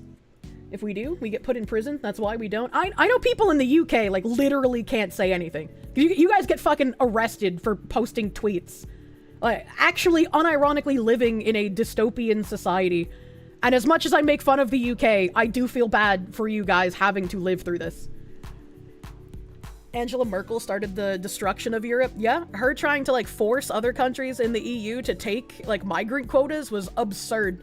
And I'm glad that there were some countries that fought back against having to do that. You're surprised the Lotus Eaters haven't gotten arrested yet? Fucking... I'm glad they haven't. Because I feel like what they do is very important for their country. You don't understand how the UK hasn't gone the way of the French yet? You stop feeling bad for them because of this? They have less freedom in who is part of their government than even we do in the US. And so it's like... I hate the British politicians, not the average British person. Because I don't think the average British person really wants these things to be happening. Right? Like, the NHS is under multiple lawsuits at this point for all of the, like, trans ideology nonsense. I think the average British person is also sick of this.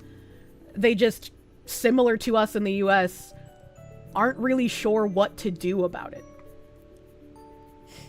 UK is what happens when there's no Second Amendment. Also true. Also true. The British are letting it happen. You feel zero pity for those who are cucking themselves this hard. I mean, I'm sure there's some who are like, yeah, this is great. This is wonderful. We want less white people. We have those crazies in the US as well. Like, I'm sure there are some of them. But if I think about the average British person, I would like to believe, much like Trump got elected in the US means the average US person is sick of this, I would like to believe the average UK person is as well. Just listen to a Brit streamer try to blame recent plane accidents on DEI being repealed.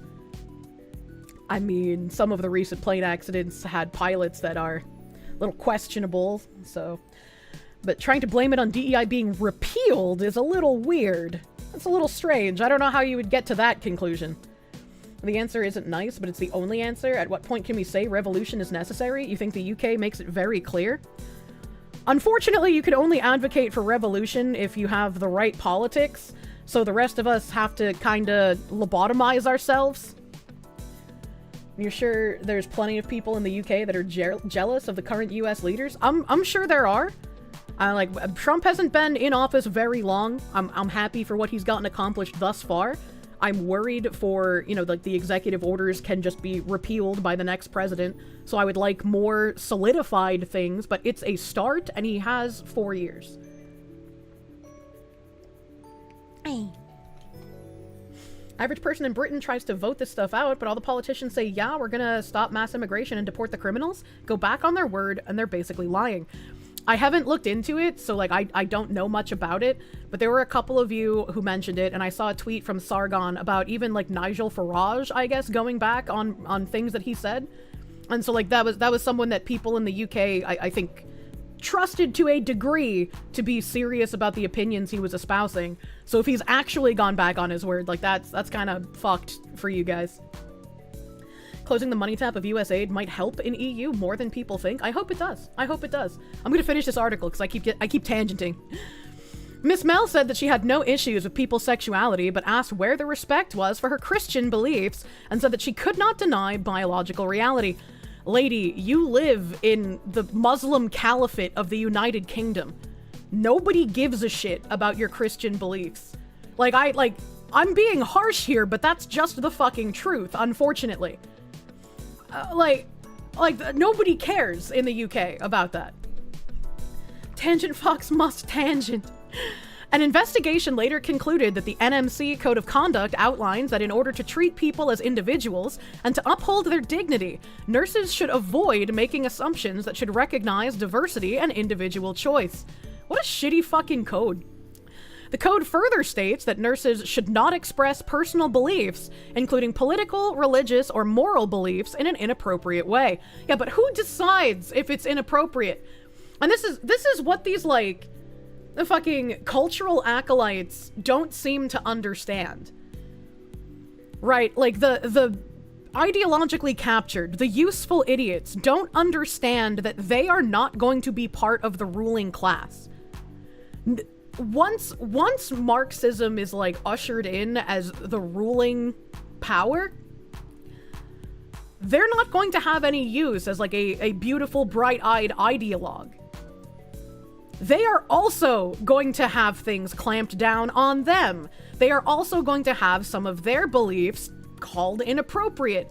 They might be able to wield the stick now, but those above them who are maliciously lying about these things and know they're lying because they want power are wielding a larger stick and will absolutely use it once the useful idiots help usher in the change.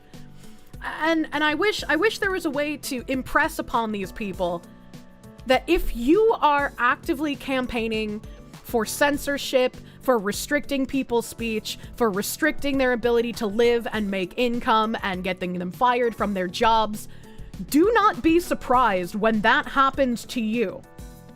You live by the sword, you die by the sword.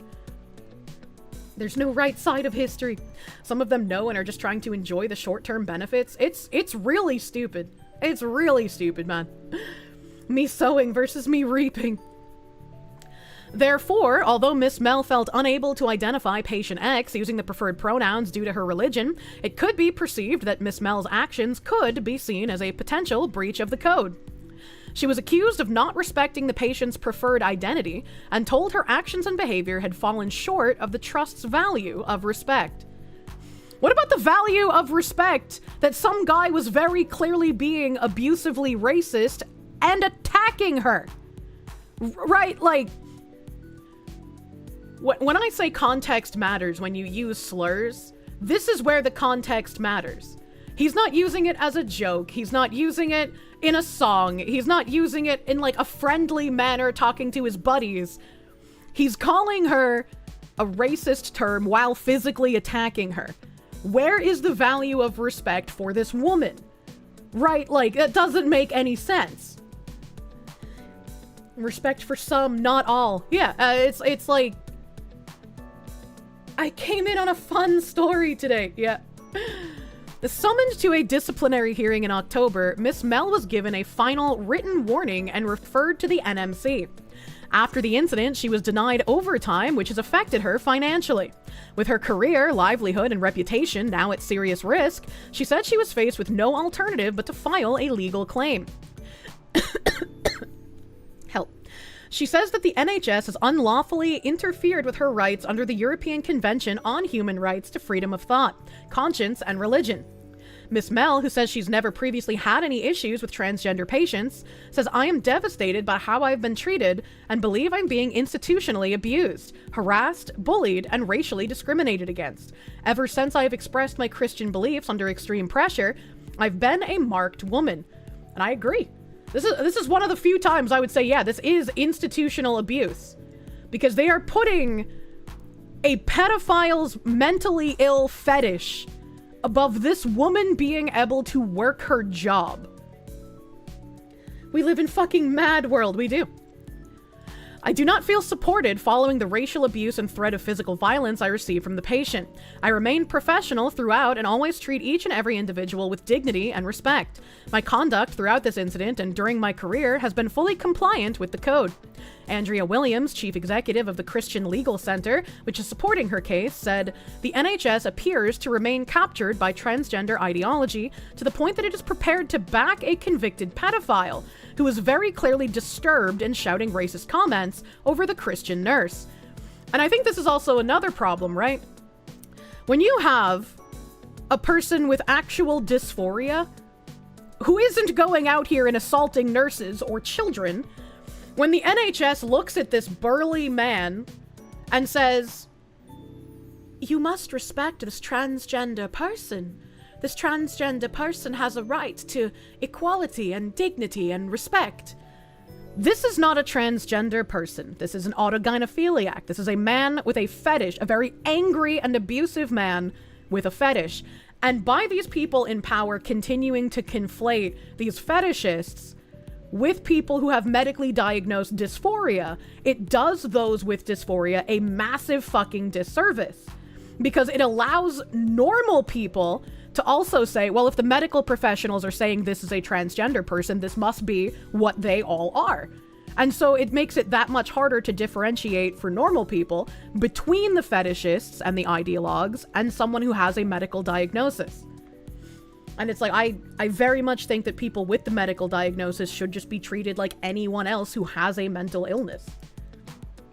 It's weird how liberals, when faced with a dilemma, will always choose the option that causes the most harm, in this case siding with a mentally unstable pedo who attacked a minority woman. I have a really great tweet that devolves into a really bad tweet on that, which is how I found this article in the first place. We thought that we had seen it all when it comes to controversial legal cases on these issues, but what Jennifer is experiencing at the hands of this ideology is off the scale, and on a whole new disturbing level. Jennifer loves Jesus and is a talented nurse who should be supported and protected, not investigated and silenced. The trust cannot force compelled speech on their staff, and an urgent U-turn and apology is needed. We would ask Wes Streeting, as health secretary, to investigate what is happening here. He's already involved in the Darlington nurses case and has previously said he's horrified by how they're being treated. It's time for government intervention on this matter, and it's time for the government to stop equality and diversity policies being weaponized in the NHS to punish innocent nurses just doing their job.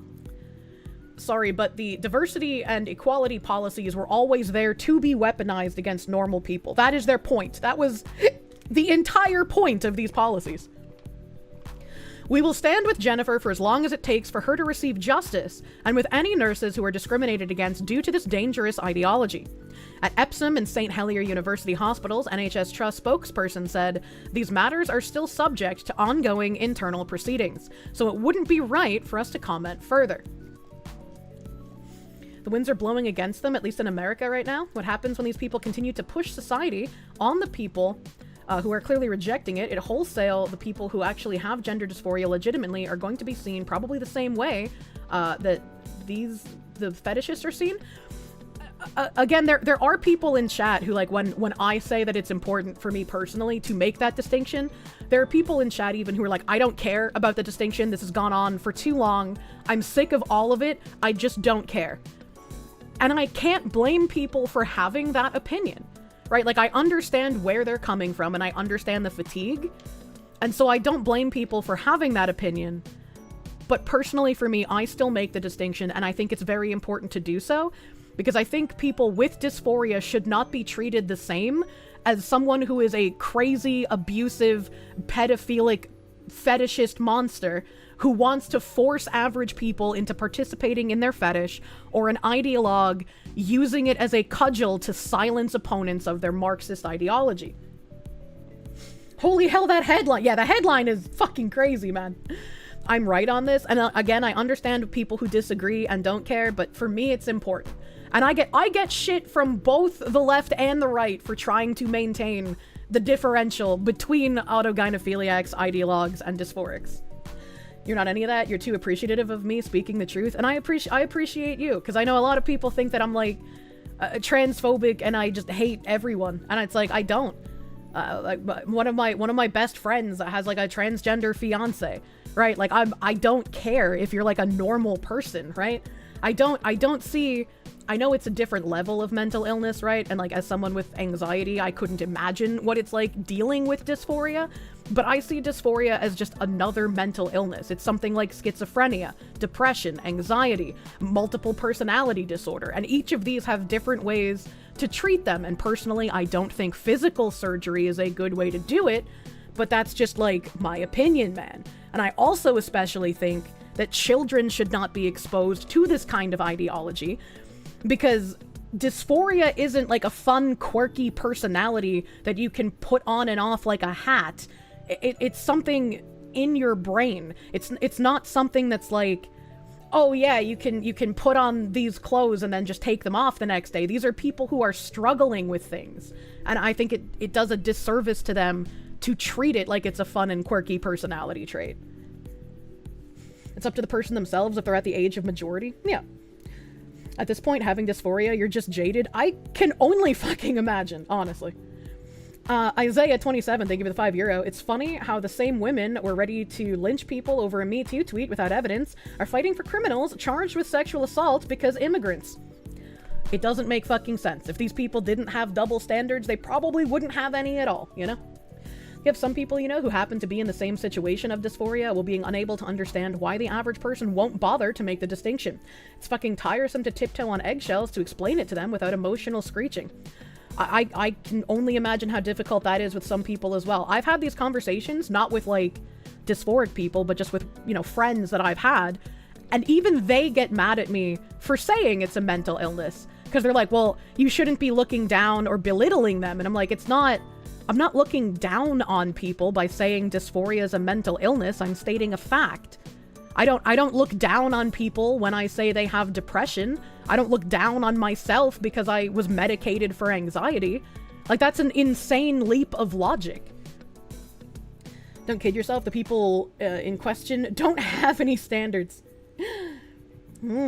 It makes sense because they never cared about doing the right thing, just doing the easy thing in an attempt to seem good. I'm sure some people take that, but again, like the ideologues and the fetishists are the malicious actors here. It's not even attempting to seem good to those people. It's that they know they can use this minority identity and this small group of people to push their fetish or push their ideology on other people who don't otherwise want it. You have to accept reality. It's a mental illness, and if you cannot accept that, it's on you. Yeah. You're happy being you. Both the far left and the right hate that about you. I mean, both extremes, horseshoe theory, as it were. Reminds you of the heat map with a particular demographic. The universe, whether that is more important than anything else. I do find that heat map always funny, you know? Logic is 404 with people, unfortunately. It is. And that brings me to the tweet where I found this article. This is Pagliacci the Hated. I feel like they're decently well known on the Twitters. Whenever two shitlib pet issues clash with each other, there are always giddy spectators who pop some popcorn and fantasize about the clash bamboozling shitlibs. As though the shitlib will be confused as to which side to take when their ideological toys start fighting. But they won't. The formula for determining which side the shitlib will support is really very simple. The victor will always be whatever identity causes the most social harm. Black nurse versus racist pedophilic, I'm gonna say autogynephiliac instead of that word. Immediate KO. The autogynephiliac wins. Doesn't matter that he's a bigot. The black nurse might have had a fighting chance if she were also an autogynephiliac, but alas. Women raped or assaulted by persons of houselessness? You already know. A few months ago, there were some lesbians beaten up by a gang of Syrian refugees in Canada. Guess who won that id poll showdown? the Syrians with ease. The shitlib hierarchy is not purely based on identity, it is based on the net social harm caused by that identity. This logic works even if the calculation is more complex.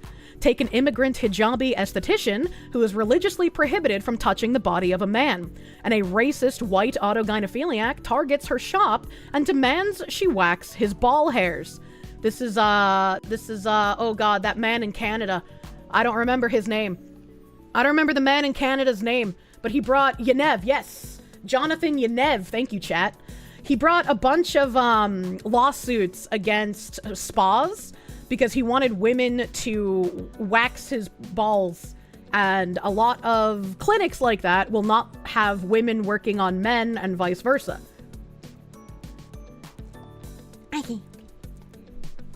They really are chaos cultists, aren't they? They are. This example might sound familiar to some because it really did happen, and the autogynephiliac ultimately won, as far as the shitlib ideological showdown is concerned. It doesn't matter that the hijabi had multiple shitlib credit points, Muslim, brown, female. The autogynephiliac causes more net social harm on the whole, even if he gets deductions for race and racism. Criminals, terrorists, and the omni-race swarm will top almost every battle against a generally non-harmful entity. Doesn't matter if they're domestic abusers or pedophiles or racists or sexist or homophobes, whatever or whoever causes the most net social harm will win.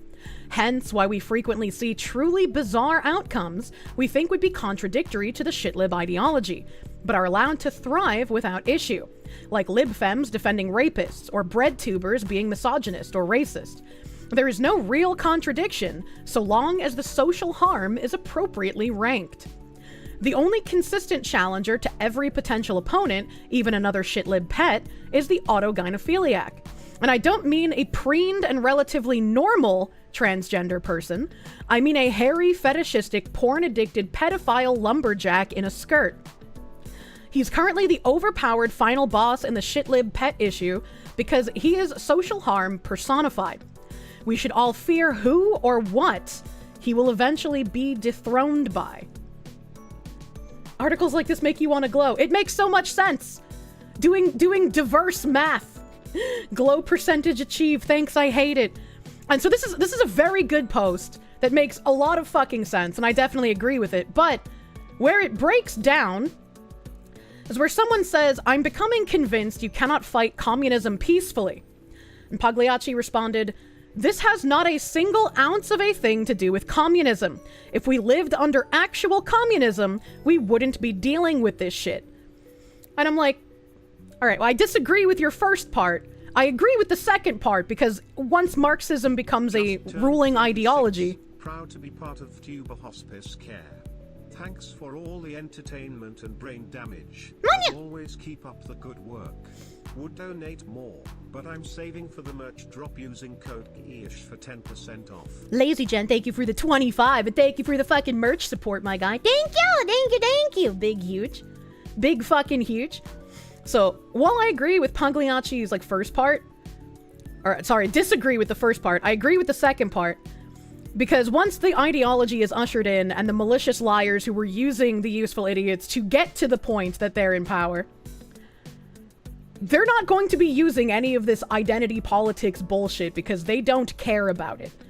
It's just a way to demoralize normal people and make them stop fighting for the things that they should be fighting for. Right?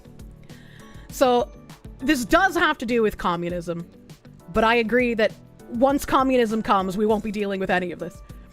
And someone else responded, "It's the tactic used to bring something like communism to fruition," which is true. Fundamentally, it's the destruction of hierarchy, which will destroy the structure that holds everything together.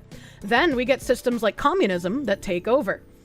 And Pagliacci responded, "Not really, no. That is PragerU conspiratorial gobbledygook. No actual communist movement has ever used degeneracy to come to power. Why would they? It exists in opposition to the foundational tenets of the entire ideology.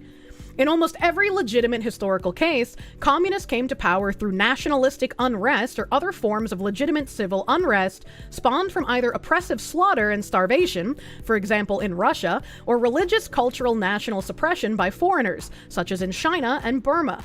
The conservatives who deny this are no different to me than the blue-haired she, they, he furries who think communism is just whatever my dad doesn't like. Complete incoherence. If anything, the wholesale association of degeneracy with communism, so as to make it completely unpalatable to a normal working class person, is an anti-communist psyop that started with the CIA. Lamau. And it's really weird to see someone who otherwise talks very logically use the "it's not real communism, comrade" argument. Because it is, and almost all of these people will admit that they are Marxists, especially the ones who are orchestrating these things.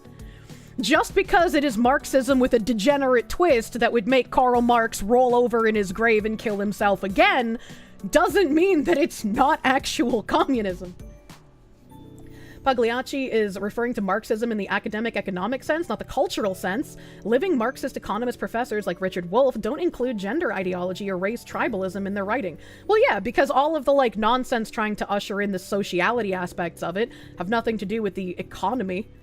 It's going to have an effect on the economy for sure, but it's different from the whole, like, working class thing. And also, if you look at communism throughout the ages, once it's ushered in, they've never actually done anything but oppress the working class. So, like, seizing the means of production is just a nice flowery language to convince people to go along with it.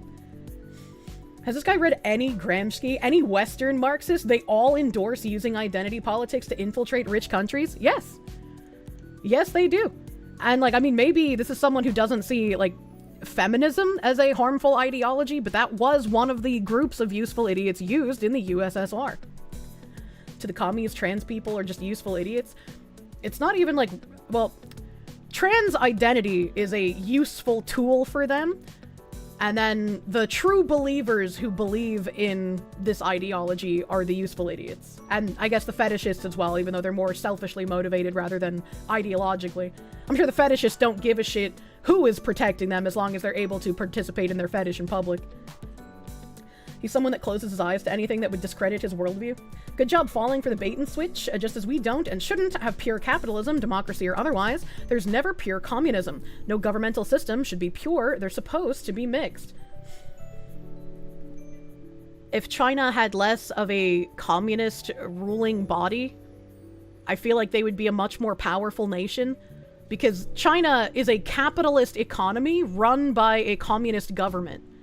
And if they weren't, like, hampered by decades of communist policy, they would be much more of an issue as an enemy country. If you guys think you hate AGPs, I'm that, but tenfold! Oh, I'm so sorry, Lulu dude. I'm sorry. Capitalism isn't a political system. Also fair. Capitalism is a commie word, by the way. We should bring back free market, which it is. Yeah, I've heard people mention how capitalism was basically coined by Karl Marx. I'm not sure about that. I'd have to actually look into that myself before I assert it as truth. Taxation is theft. Please stop taxing me. If China didn't have a communist government, there probably wouldn't be too much of an issue with them being the world power. Look at China in the past year. They're pushing yet punishing their capitalism. So I thought that was I thought this was like an interesting follow-up because, again, Pagliacci nailed everything on the head in the first post. But then the whole, like, not real communism kind of confused me. It's kind of strange. I was just like, I don't really understand. I get it, you know, right? Like, past communist countries didn't really espouse degeneracy to the working class, and that seems to be what the main messaging push is in current year Marxists, but when did we have real capitalism? Weimar? That's fair. Weimar did. That's a fair point. They shouldn't have burned those books. The Spurging came out in the end. I was just really fucking confused reading that. I was like, I don't understand what's going on, man. I don't understand. And this is also partly why you call Marxism third-generation socialism, because it's just reheating shit from the French Revolution, just as the one's sense relate to that. I just saw the merch. You're gonna be poor for a while. Thank you, Moomy. Oh, speaking of which, Moomy playing games. Thank you for that raid while I was mid-rant. Help! Thank you for the mid-rant raid, Moomy playing games. How to tell you're wrong. Your argument is indistinguishable from a literal decade-old cliche. Oh my god. Those books were the same. They've been trying in the kids' libraries and schools. When I say that the books at, like, the Frankfurt Institute shouldn't have been burned, I say that because if we had those texts as a warning to us of what was happening then, today, we might be in less of a quagmire than we actually are. Right? If you do not learn from history, if you do not understand what happened in history, you will be doomed to repeat it, essentially, in my opinion. That person's too focused on historical details fails to capture the idea that modern movements use modern solutions. Yeah, we have way more identities and way more social and cultural issues to have people fighting and split over than we did previously.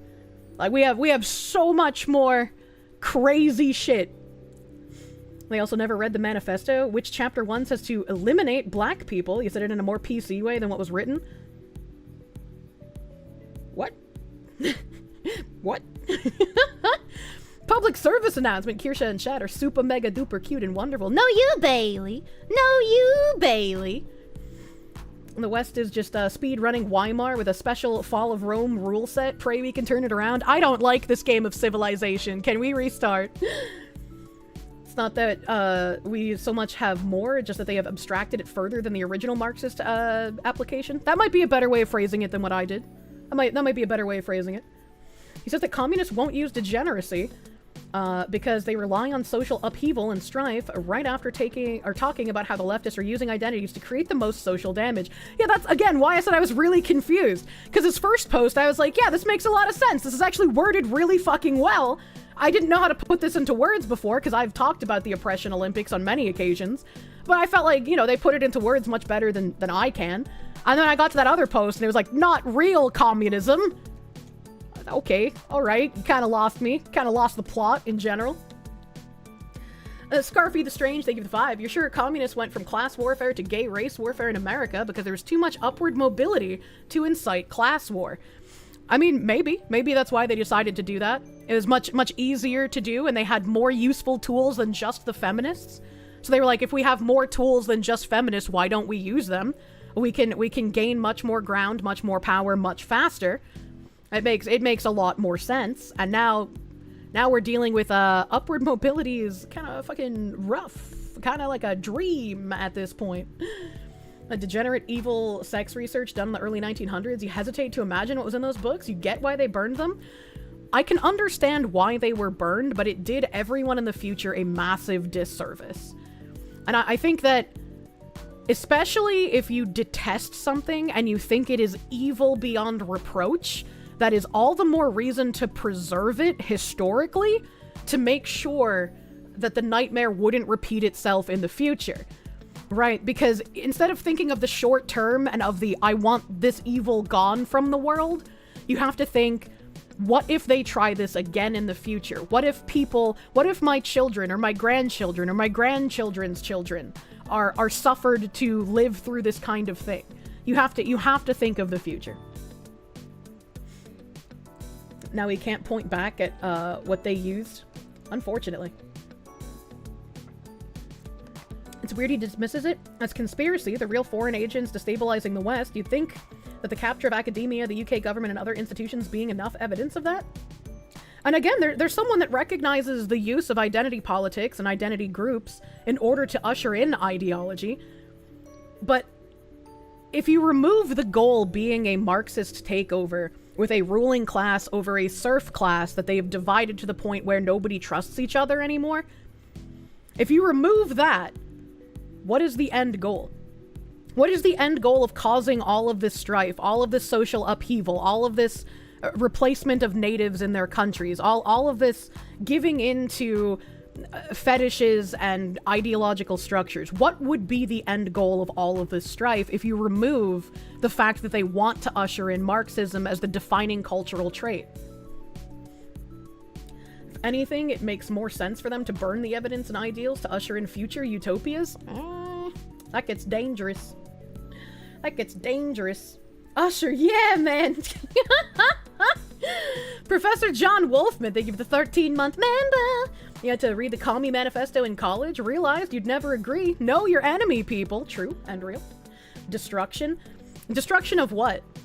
It doesn't matter if you're an elite ruling class if you have nothing to rule over. If you can't maintain your assets while laughing at all the poor plebs who can't get anything or do anything.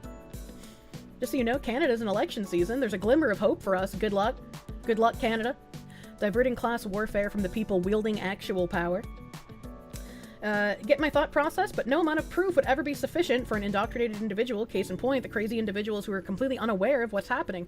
No, I mean, I've looped on that before, where it's like, if someone is indoctrinated, how the fuck do you fix that?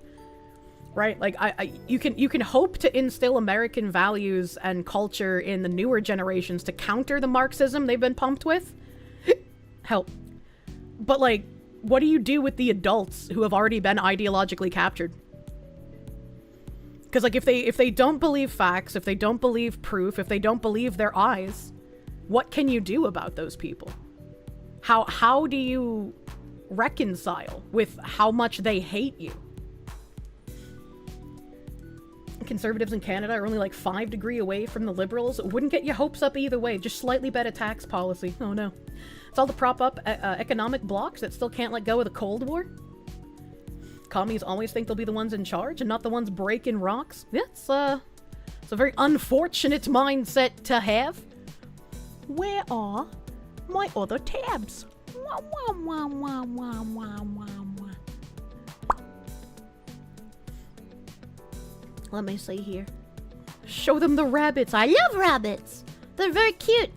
Very cute. I don't think I brought this up in a tab, but let me double check. No. Oh, you know, I might as well go through the other autogynephilia tabs while we're on this. Yeah, let's just, let's make it a little longer segment. Let's fucking go.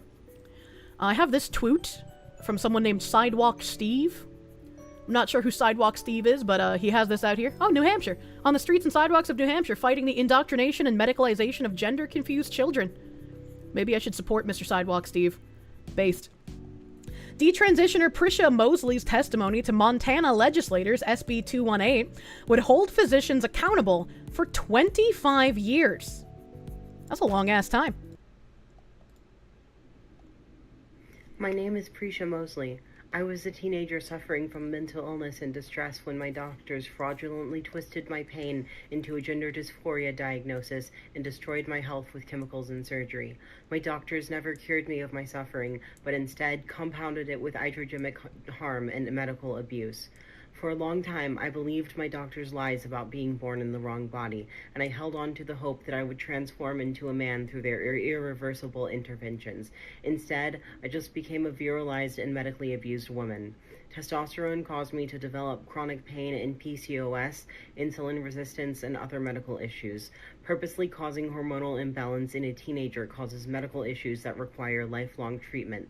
I will be seeking relief from the harm my doctors caused my body for the rest of my life. It has been 9 years since my breasts were removed, but only 9 months ago I gave birth and faced severe surgical complications. My milk came in, but due to the nature of my top surgery and the fact that my nipples were grafted and reattached, I was unable to breastfeed. Instead, my chest filled with hard, painful lumps and my scars ripped open. No milk came out. I couldn't feed my baby. I was in pain and alone. My surgeon never warned me that this could happen. This bill would allow detransitioners like me to sue our providers for defrauding us, taking away our body parts under the false pretense that humans can change sex. Transition is an impossible lie, and those of us who were tricked by so-called experts and then irrevocably harmed deserve a chance to hold them accountable. No doctor has the right to administer fraudulent treatments and pseudoscience on their patients. No patient who has their healthy endocrine system destroyed or who faces surgical mutilation when surgery wasn't even a medical necessity deserves to be unable to hold their doctors accountable. Thank you. Normally I pause throughout the video, but she was on a fucking roll, so I wanted to let her finish. This person is living a nightmare. She absolutely is. And I'm glad that there is a bill being proposed to hold these doctors accountable. Because these doctors have been doing something incredibly dangerous to people. And I'm glad that they can be held accountable. I think they should be in every state. I think doctors who tried to make a living piggy bank out of these people should absolutely face repercussions. And again, I'm going to bring up Remelia as someone who was an avowed, like he was an out. He admitted he was a autogynephiliac. The media treated him as a transgender person because it fit their narrative, but he did not like transgender people. He was an autogynephiliac, and he went and he got bottom surgery, and it made him incredibly depressed. And he unfortunately ended his life, as autogynephiliacs do after surgery, because they no longer have the feelings that the fetish once gave them. And so these are people who are suffering from an illness who then get tricked by doctors into paying them massive amounts of money. And there have been unfortunate stories in news articles and on Reddit of people having complications after these surgeries and doctors basically ghosting them. They're just like, I can't do anything about this, so I'm just not going to answer your calls anymore. It's horrible. Dysphoric or not, the surgery should be illegal. I do not think the surgery is a helpful thing, and I'm glad that bills are starting to get introduced to hold the doctors accountable. Really good Thresh player too. And I've said years ago, when like I Am Jazz first started, I was like, when all of this finally comes to a head, we're gonna start seeing children who were transitioned, once they hit adulthood, they're either going to start murdering or suing their parents. And we're going to see a lot of shit boiling over probably in the next 5 to 10 years. It's just straight up mutilation, no medical value whatsoever. Yeah, it is scary. It is really scary to look at how these surgeries are done and what the results of them are, and how many people are lied to about what the surgeries will look like. Murder, suing, or suicide, maybe the first and last. You heard kids are being influenced and stalked online to get HRT. Yeah, there was like the bathtub hormones incident. There's I want to say there was a streamer, I don't remember who was also like peddling online hormones. It's just like I don't understand how you could do this and like feel okay. Yeah, Keffels was the bathtub one. I don't remember the other streamer who was like talking about where to get hormones online. This fucker's going around trying to crack eggs. Yeah, it's grotesque. Say less. Could be wrong. Depends on if sheep play along or not. Was it Finster who was doing the online hormone stuff too? Man, surgery is genital mutilation. Genital mutilation is a crime against humanity. I agree. There are people shitting from their neo-vaginas. There is a complication. I'm not an expert on male anatomy, but like when women give birth, the skin between like the vagina and the anus is thin. So sometimes when women give birth, that skin can tear. I'm guessing in men, there might be a bit more skin because like you guys have a gooch where we don't. I don't know. I'm not a doctor. So when they like slice your penis in half and carve out a hole in your bottom, there's always the chance that trauma will break that skin that separates whatever the fuck is between your anus and your front, since you don't have a vagina. And so there's chances that will rupture and shit will come through the neo-vagina. There's also, when you get the special surgery, because like Jazz was on blockers, so Jazz did not have enough penile material to have the penis get cut in half and folded over. So Jazz had to have an experimental, heavy quotes on experimental, because obviously all of this is experimental. Jazz had to have an even more experimental surgery where they took parts of his intestines and colon lining to create the inside of the neo-vagina because he just didn't have enough material to make it due to being on puberty blockers so young. And Jazz has had his vagina explode multiple times. The surgery did not go very well. And people who get the surgery with like the intestine and colon lining, because it's from where the poop goes, it has that smell attached to it for a pretty long time. I don't know about forever, right? But like there have been quite a few posts from people talking about it. Explode is the word that Jazz used. It can fill the room with it. Yeah, it gets really bad. It gets really bad scent-wise. It exploded? How does flesh explode? Well, when you have a whole bunch of flesh grafted together in a Frankenstein manner where it shouldn't be, there's chances of like things popping because, I don't know. It's making your dick, balls, ass, and intestines hurt. Jimbo made the How the Sausage is Made video years ago. I'm glad you finished your Parmesan stuffed crust pizza. Time for some whiskey. So I'm very glad to see a bill like this be introduced. Hopefully it can be passed. Hopefully these people who were used as science experiments in the same way lobotomy patients were can get restitution from the doctors that took advantage of them. Gee, you wonder why the numbers percent is a meme? If anything, you wonder how they can want to live for so long with these. I would not even want to begin to imagine what life is like post one of these surgeries. It is a horrifying perspective that I do not wish to think about. This is why we need to protect children. Abso-fucking-lutely. Absolutely. She's got a nuke. A snatch nuke.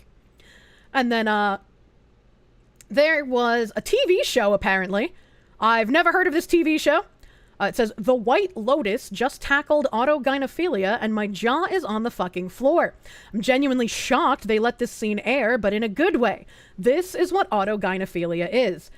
And if White Lotus is like a show that average normies have access to, this is huge that autogynephilia might actually enter the average vernacular and might actually be able to get talked about rather than being told that it's some far-right conspiracy theory of a made-up word that's not real. Because that's what a lot of people use when they try to call me a hateful Nazi transphobe. They say that autogynephilia is a far-right conspiracy theory and that it's not a real word. It's made up simply to discredit trans folk. And that's just not the case. I moved here because, I had to leave the States, but I picked Thailand because I always had a thing for Asian girls, And when I Average white supremacist, by the way. got here, I was like a kid in a candy store. If you got money, no attachments, nothing to do, I started partying. Yeah. It got wild. Mm-hmm. I was picking up girls every night. Always different ones. Petite ones, chubby ones, older ones. Sorry, I know he's talking about his, like, Asian fetish right now, but I like this guy's shirt. I think that's a nice shirt. Sometimes multiple ladies a night. I was out of control. I became insatiable. Yeah. And, after about 1,000 nights like that, you start to lose it. I started wondering, where am I going with this? Why do I feel this need to fuck all these women? What is desire? The form of this cute Asian girl, why does it have such a grip on me? Because she's the opposite of me? Is she gonna complete me in some way? I realized I could fuck a million women, I'd still never be satisfied. Maybe what I really want is to be one of these Asian girls. Really? Why not just become the woman? If women can't satisfy me, surely I'd be able to satisfy myself by becoming the woman. Not really. Not really. Really? So, one night I took home some girl, turned out to be a lady boy, which I'd done before, but this time... He's gay now! He touched the penis! He's a gay man! Instead of fucking the lady boy fucked me. And it was kind of magical. And I got in my head what I really wanted was to be one of these Asian girls. This is again, the, like, trick in autogynephilia. he fucked the lady boy, but the lady boy was the one putting him in his place. The lady boy was treating him as the woman by being the man who's fucking. In Thailand again. Shirt dude is horrified. He's gay. Yeah, he's gay. But a lot of these autogynephiliacs, they make leaps and bounds. They're just like, it's not gay because I'm being treated like a woman. I'm still straight. I'm still attracted to women because it's all about the femininity. It's all about the femininity and not the fact that they're biologically a woman. If I'm attracted to something feminine, I am straight. And this is why I hate current year and why dating fucking sucks. Getting fucked by me and to feel that.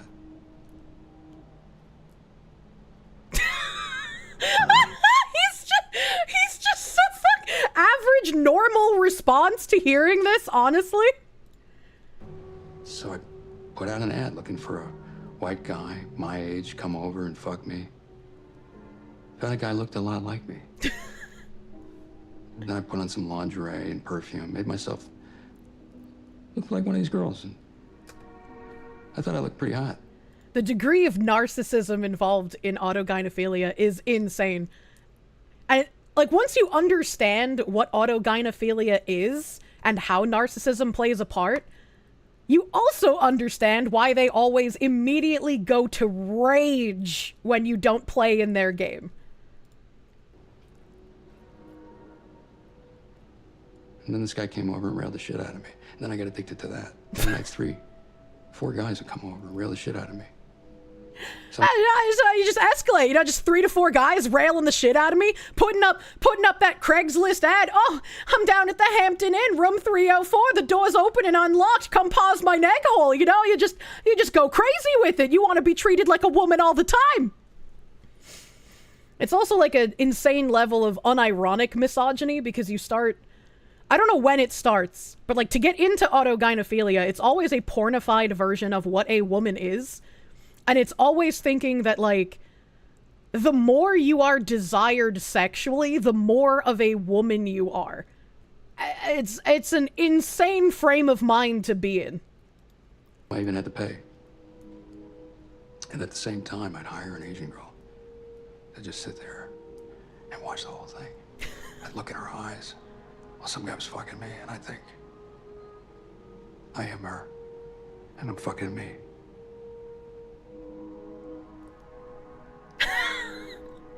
I love the expression because, like, that's the correct expression to have when someone says something this fucking insane to you.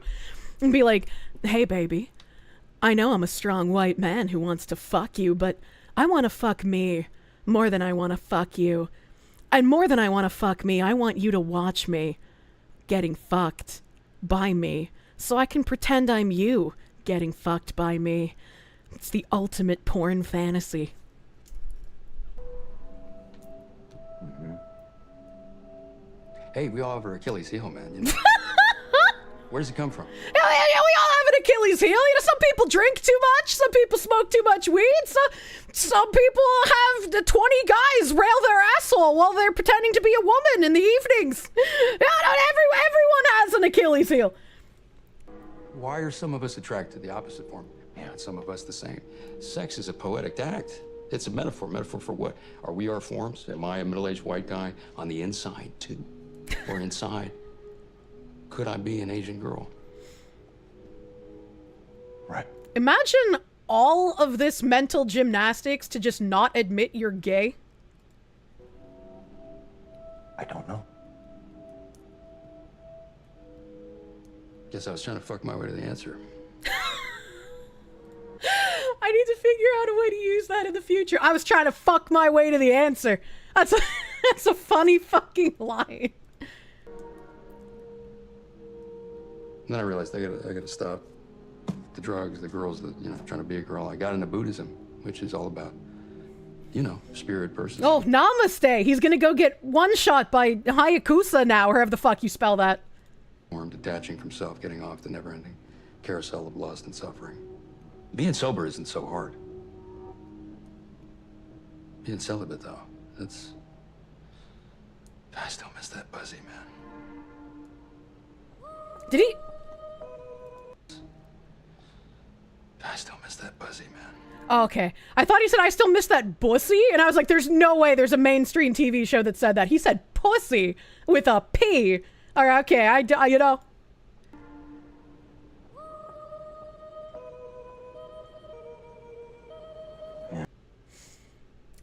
So that was fascinating. I didn't watch that. That was my first time watching it. I just had the tweet pulled up. That was fascinating. And I'm happy to see that this is being talked about in like a TV show. Oh my god. And I'm glad that it's being talked about and not presented as like a good thing. This is presented in like a conversation where the person is clearly uncomfortable hearing it. Help. Would you fuck me? I'd fuck me. And for people who are asking, this show is called The White Lotus. I've never heard of it. I don't know where to watch it. But I think it's a good thing that autogynephilia is being talked about and not in a good manner in a mainstream TV show. I am her and I'm fucking me is a Marvel plotline. It's on HBO, apparently. It's a normie show. Yeah, that's great that it's a normie show. That's fucking great that it's normie and they're gonna fucking hear this shit. Isn't that the Sargon show? Wait, what? Is this character a narcissist? He seems to be trying to stop his bad habit. The degree of, like, shame you probably feel, like the post-nut clarity, I can only imagine hits you like the plane hitting the Twin Towers. The prequels to Fallout is wild. No, that's Lotus Eaters. Oh, okay. Oh, some guy was asking. Oh. Yeah, no, this is not a YouTuber podcast. This is an HBO show. Be careful, though. Sometimes radical ideas are inserted into mainstream by framing it as crazy and then later pushing the idea further. That's true. They could try to, like, in a further episode, be like, oh, we presented this guy as crazy at first, but actually, here's why it's a good thing. I hope they don't do that. And if they do that, I'm fucking obviously gonna be against it. You've never seen someone out gay homosexuality like this before. White Lotus is super good. There's a whole segment calling out modern art and how critics search for meaning that isn't there while condemning simple enjoyment. Interesting. I've never heard of it, so I don't know anything about the show. In Thailand, autogynephiliacs usually retain their ding-dings. I wouldn't call those autogynephiliacs. Those are more like homosexual transvestites, as it were. They're not like trying to become a woman. They are a man who knows they're a man and will correct you if you think they're a woman. They just look very feminine. It's like femboys. Yeah, exactly. Femboys have gotten a bad rep in current year.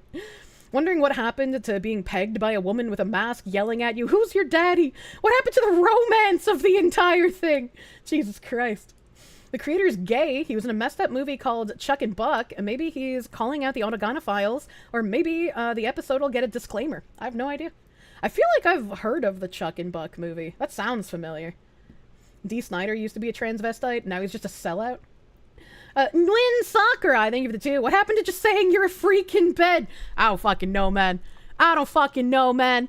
But, along with this, there was another tweet. Like this guy down here says, if you want to further understand the disturbing misogynistic nature of autogynephilia and feminization fetishes and how it inspires transgender identities, watch this video. It will change your life. This is like the truth about, sissy hypno porn. I fucking can't stand people talking about sissy hypno, man. It's like a level of disgust I cannot express in words alone. But there was this thread by Malcolm Clark, a documentary maker who researches the origins of ideas that people claim are progressive but aren't. He says, the sissy fantasy, my latest article asks why the mainstream media was so shocked by Sam Rockwell's monologue in White Lotus. Did defenders of the trans agenda not realize his love of sissification is the erotic core of most trans identification in men? Click on my link in bio to read the full story. And he's right. He's absolutely right. When I first started talking about autogynephilia on stream, sometime in like 2019, 2020, a bunch of people in chat would try to push back on me when I would say the majority of people who identify as trans are not the dysphorics. They are the minority.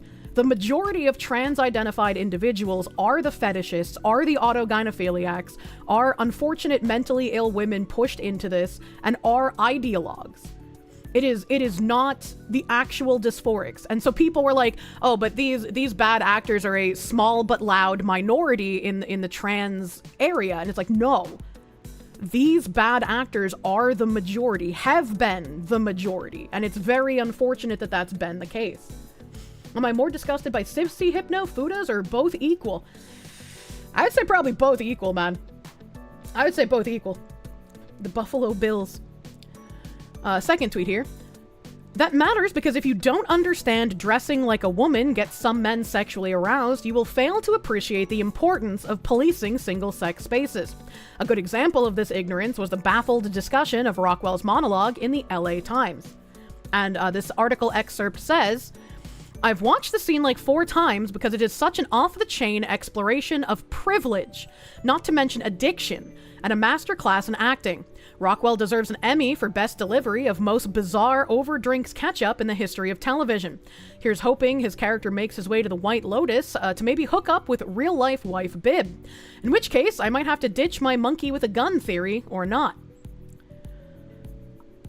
I don't understand how they got that as how that was presented in the show. I don't know how they can misconstrue that as privilege. But I guess these people who have been ideologically captured have very much incentive to not differentiate between ideologues, autogynephiliacs, and actual dysphorics. Probably because the person feigning ignorance is an ideologue themselves.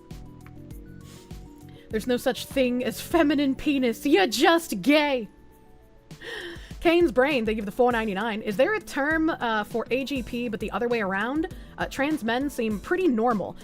The opposite of autogynephilia is autoandrophilia, which does exist, but it is not as common as autogynephilia. There was a Reddit that I've talked about on multiple occasions where women who are dealing with other mental issues such as depression or anxiety or like a body dysmorphia almost, because a lot of women start getting noticed when they start developing during puberty. Some women, when that happens, they start hating their breasts. They start hating the attention that they're getting from these things because kids are assholes, as it were. So some of these women who are convinced to take hormones and chop their tits off, there was a subreddit, and I can't remember its name, so I apologize for that. But there were these women who had been taking hormones, who had had top surgery, who, look fairly masculine after all of these changes to their body. But they would be asking people in this subreddit to misgender them and use the incorrect pronouns and treat them as, like, almost a slave woman. And they wanted, like, sex correction to turn them back into a woman. And that is a weird degree of just confusion in someone's brain. No need to tomboy supremacy. The erasure is sadly real. Yes, you've seen that. Yeah, there have been some very prolific pictures. I've posted a few in Not Safe for Work before. Of the threads on that subreddit. I don't know if it's still there. I don't know if it got shut down. I don't remember the name, but I'm sure if it's still there, you could probably find it. And I have some screenshots of threads that were on that subreddit. Breed me back into my biology, daddy. It's like a super advanced fuck up my entire life version of women wanting a man to just tell them what to do. Like how I just turn into a drooling retard as soon as Nim comes on stream for tech support. I'm just like, I don't need my brain anymore. I'll throw it on the ground. You do everything. You think I went over that with Gundam? I might have. I might have. Sounds like AGP by proxy. No, because these are biological women. Right, so this would be like some strange... I don't even know what to call it. Just a strange fetish, I suppose. If they wanted to be women again, just tell them to get in the kitchen. Oh my god. Head empty, brain on floor. Cheems ball licking brain. I'm sure Cheems ball would eat my brain if it fell on the floor. Greg Braxton and Mary McNamara considered the sexual behavior under discussion so dark and extreme, they wondered if it had been included merely for shock value. Yet exhibitionist autogynephilia like this is far from uncommon. They should know that from their own paper. This is another Los Angeles article that says indecent exposure charges filed against a trans woman over LA spa incident. Which, again, typically, in the past, you would even get, like, banned on Twitch for mentioning autogynephilia, which is why it was scary for me at first to start talking about it. Because, again, the ideologues have control of basically everything. And even though autogynephilia is real, there's been that push to anyone mentioning it while it's still not known by the average person in public. There's the push to make sure that it's dismissed outright as like crazy, bigoted, Nazi, made up nonsense. And it's not. In 2021, Darren Merriger, a trans activist, was charged with exposing himself in a We Spa women's changing room in LA. He was registered sex offender, but when he first accused the LA Times scandalously, took his side, not the women's. Which again, not surprising. If we think about the hierarchy of what does most social harm. You'd think the LA Times writers might have learned a lesson from that, especially Mary McNamara. The year before Merriger exposed his erect penis in a woman's space, she ridiculed J.K. Rowling for warning of exactly that. Rowling was crazy and verifiably wrong, apparently. This is the J.K. Rowling and the curse of bathroom politics. And J.K. Rowling, someone who is very far to the left, is apparently tossed off the plantation for talking about biological reality. I always think back to that teacher who unfortunately lost his job that was trying to teach critical thinking, and whenever kids would mention how J.K. Rowling is transphobic to him, he would ask them to explain how and why she is, and they couldn't come up with any real answers. Anything can be a fetish, no exceptions. Her response to Rowling citing her experience of male violence was this gem. People talking about the sanctity of gender-segregated bathrooms should stop using the word safety when they mean my own problematic emotional comfort. Just how dumb is McNamara? Yeah, that's a very dumb statement, because if your argument is these people are dealing with their own problematic emotional comfort that we don't have to capitulate to, that would also count for people who don't want to use your preferred pronouns. Like other trans agenda advocating media, such as CNN, who called Rockwell's monologue bonkers, the New York Times, who refused to describe it in detail, and Forbes, which asked what it meant, McNamara has no real understanding of the lobby she so uncritically supports. Here's some more article excerpts. Meanwhile, it's a big meanwhile, in Bangkok, Rick meets up with his old buddy Frank, played by Oscar winner Sam Rockwell, in a surprise cameo.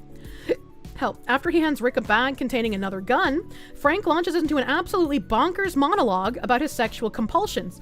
Hell, and how he got off the never-ending carousel of lust and suffering. You gotta hear it to believe it.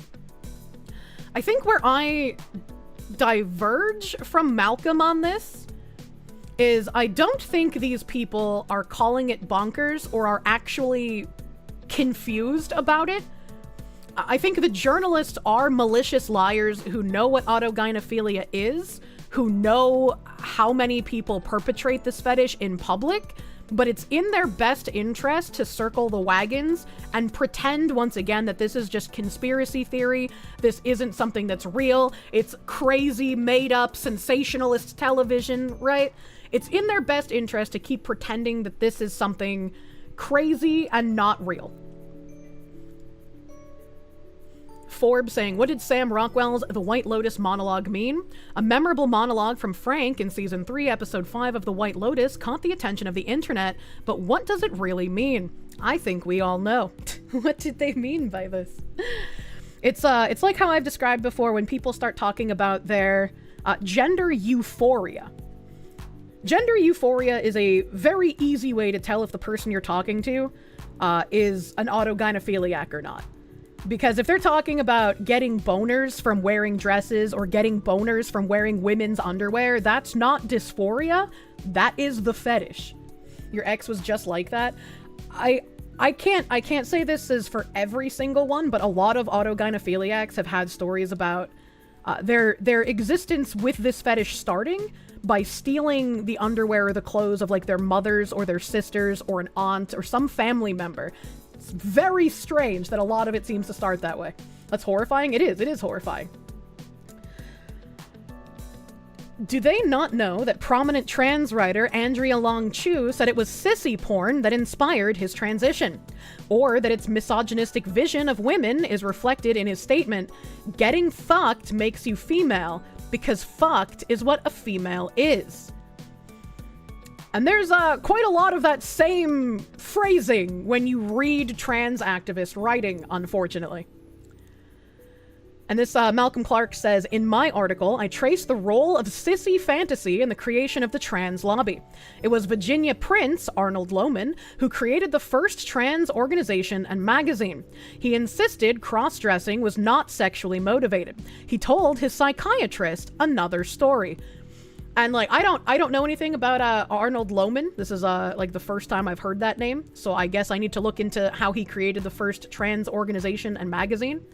But even if you look at someone like John Money, who performed experiments on 2 children and made those children participate in sexual activities, that's not going to help them feel like one gender or another. That's just fucked up.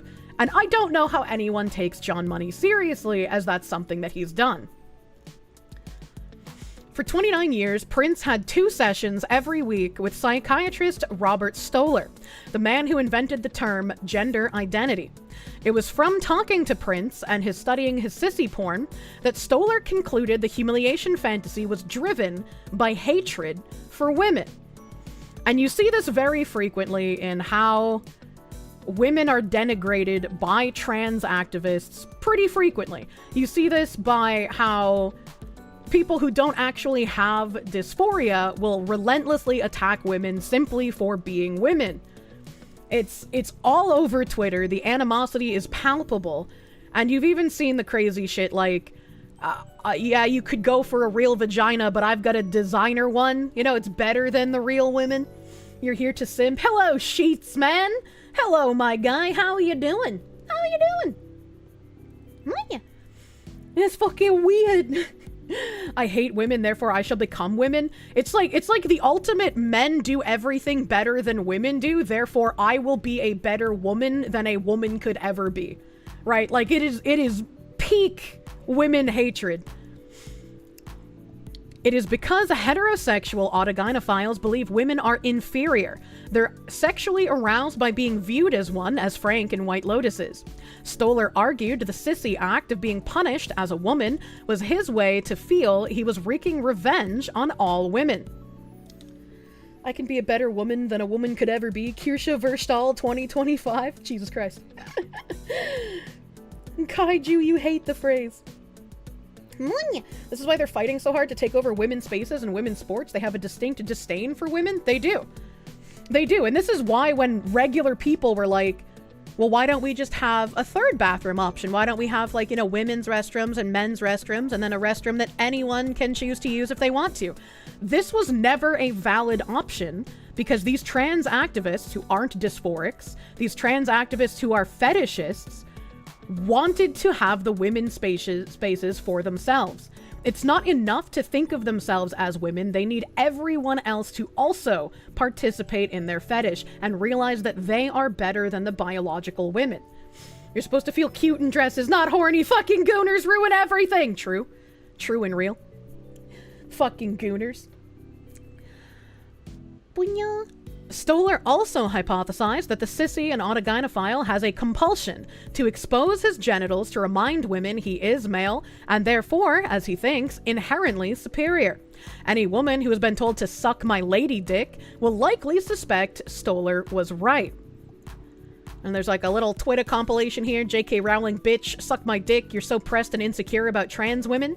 Your womanhood should not feel threatened unless you come for us, which you did, you old tired bitch.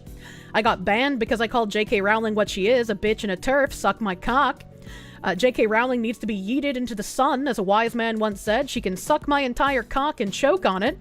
Fuck J.K. Rowling. She can suck my fat, juicy cock. J.K. Rowling can suck my dick. Dear J.K. Rowling, I need you to know you're wrong. This is not a matter of opinion. It is a fact that women can have penises and men can have vaginas. If you want to continue to deny facts, I want you to suck on my throbbing, massive, monstrous lady cock. J.K. Rowling, hey babe, you want to suck my long, sexy, non-binary cock? So anyway, J.K. Rowling can suck my fat cock. To any fellow trans siblings, don't let the words of some cis white woman invalidate you. Trans women are women, trans men are men. That's all there is to it. I love you all. J.K. Rowling can suck my big transgender cock. That's a lot of cock. That's a lot of cocks. They didn't even give me biddies for it. Sounds like a mental break against feminism. No, this fetish has existed long before feminists had any sort of voice in anything. These people should be sent to the Middle East. I feel like the Muslims could take care of this. If they called you a sibling to your face, you'd eat their face. Oh my god. You can put all of those in a bag. This sounds like a lot of people that are obsessed with rape. Yeah, the real question is if J.K. Rowling can handle all of them cocks. I wouldn't want to see that. And these people are worse than animals, true? And this is suffering, Dio. Vosh, where you at? You bet he gets off to this idea? They're not horse cocks, though. He needs the horse. It's not surprising, right? It's not surprising at all. And I think what's funnier is when you call them out on their jealousy of real women. It just makes them fucking freak out harder. Oh my god. You can't ruin the fetishistic visage chat. I'm loving this. Cold Acid, thank you for the 1.5k dick biddies. Thank you for the dicks. It's what you deserve for reading all of that. Thank you. I needed real dicks after reading all of that nonsense. J.K. Rowling is sucking all of those cocks. She can suck mine while she's at it. What the fuck? Stop it. Oh yeah, they get so butthurt. It's hilarious. Imagine. What is with these types turning into the hateful cunts they claim to fight the second someone goes against them? Again, these are men who are narcissistic, misogynist. Unironically, I know the word misogyny has kind of lost a lot of meaning over the past few years, but these are unironic misogynists. Trying to LARP as women and force you to see them as women. Usually you're depressed about AGP talk, but you've been laughing hard this entire stream, so thank you. Yeah, I can understand why it would be depressing, but I'm glad this is more funny than black pilling. Malcolm continues. Was it an accident that just after Virginia Prince claimed he would now be living exclusively as a woman, he embraced nudism? Although there could be no doubt as to my maleness, I was treated in all respects as one of the girls by men and women alike, he opined. Whatever the purpose of Rockwell's monologue, it has done us the service of exposing yet again the dangerous idiocy of journalists who brought the sanitized narrative of the trans lobby that claims cross-dressing men aren't sexual fetishists. The reason the trans lobby had to deny men were aroused by imagining themselves as women was that legislators and the public would have reacted with this kind of horror when they suggested these men should be allowed to access women's spaces. This is true, and this is also again why journalists have to feign ignorance and pretend they don't know what this monologue was. They have to pretend that autogynephilia is a made-up, bigoted term to discredit real, true, valid trans people. They have to pretend this isn't a thing because as soon as normal people find out, the majority of these people are forcing fetishes in public and also using children in political legislature for their fetish, and also using babies when they're breastfeeding in news articles as a fetish. Normal people are going to get real fucking fed up real fucking quick. Sounds like the way incels talk about women. I mean, the incel to becoming the girlfriend pipeline is a meme for a reason. The weekend dressed in my Hegao camo and make hentai great again hat. Obviously, I didn't think it through. People saw the red hat and were not happy. Yeah, but fuck them. Fuck them. Who cares? Who cares what they think? That's like, oh god. I got a picture at a convention I went to of a guy with a fucking fuck Trump sign.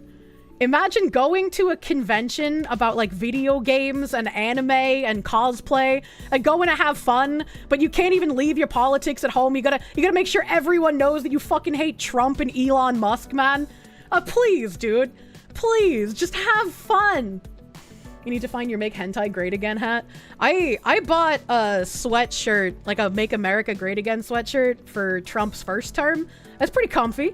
But I had gotten, like, people yelling at me in public, and so I started feeling not very safe wearing it, so I haven't worn it in a hot fucking minute.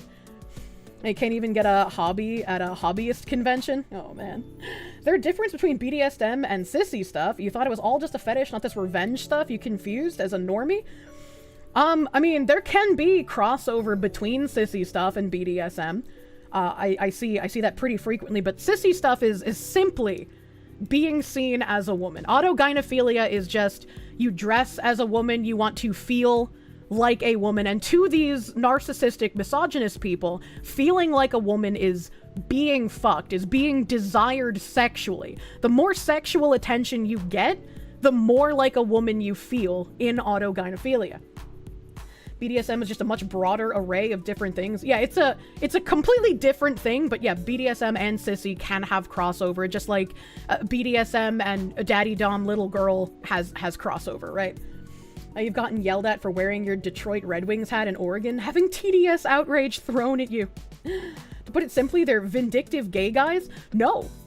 They are, well, I would say they're gay, but they twist themselves into strange mental gymnastics to say that they're still straight. There are homosexual transsexuals, but typically the homosexual transsexuals will tell you point blank, I'm a man, right? Like, they don't have the fetish for being seen as a woman, which is like when we look at someone like Dylan Mulvaney is pretty fucking gay. I don't think Dylan Mulvaney has autogynephilia. I think he just really, really, really wants attention, and pretending to be a woman is a way to get that. Reminds you of going to a teacher's conference this weekend. They started it out by doing a land acknowledgement. Jesus Christ, I'm so sorry. The Weather Underground said the proper place of women in the revolution was on their BAM. I don't know what that means. I don't know what a BAM is. You're just confused where the non-narcissists fit in here, i.e. the ones who don't push the agenda and just want to indulge in a fetish in private. If someone is participating in a fetish with consenting adults inside their home, and they don't bring it outside and they otherwise act like a normal human being, I don't give a shit about those people. Those are not the people I'm talking about, right? It's not just being seen as a woman, it's the absolute worst kind of degenerate degradation that the sissy kink goes for. For the most part, most of the BDSM community outside that niche do not like the extreme light it makes the rest of us look like to the normies. I mean, I feel like more so than the degenerate sissy kink shit, it's more like the people who wear BDSM gear to like pride parades and shit, or like the Folsom Street Fair. Maybe don't do that stuff in public. Why should we care? We would never find... Yeah, if like, I'm never gonna find out about your fetish if you just do shit in private. And that's how it should be. I don't want to find out. The fucking leather dog outfits and shit. Yeah, there's a video that I've played on stream before of, like, skin suiting. And skin suiting is fucking horrific. Like, how do I find this video again?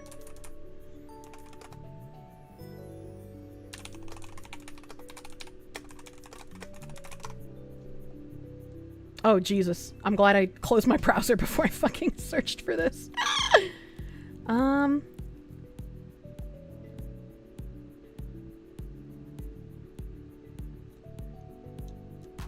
Where do I find this? The last time I played this video on stream was probably, like, at minimum a year ago.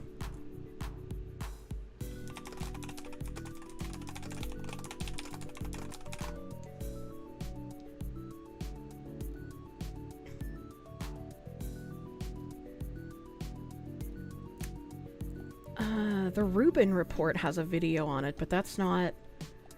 Maybe he'll have, like, the source video? Maybe he'll have the source. I love it when people link source videos in their descriptions, man. Sheets, baby! Sheets, baby. Thank you for those 5 gifts, subby bubbies. Thank you! Thank you, thank you! Thank you, thank you.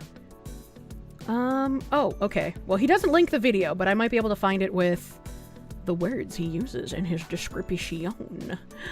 Let's fucking see here.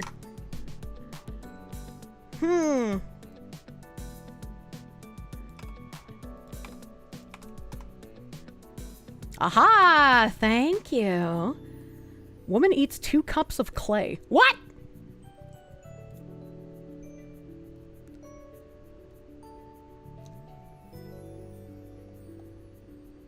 Alright, so... this is a 43-second clip from ABC.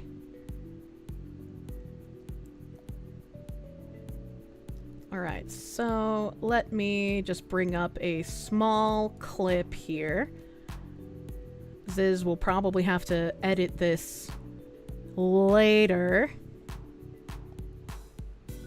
Because I don't know if this long one will be easy to navigate. Kirsche, please, what do you mean? Monya, monya, monya. Okay. I can't use the tracking here. Okay, alright. Here we go. Here we go, chat. Man-made horrors beyond your comprehension.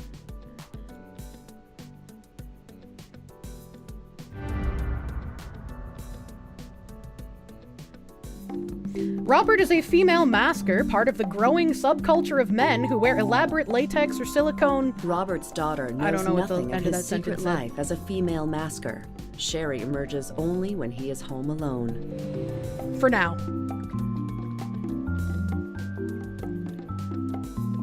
I'm in a don't ask, don't tell situation with my daughter now. Gee, I wonder why.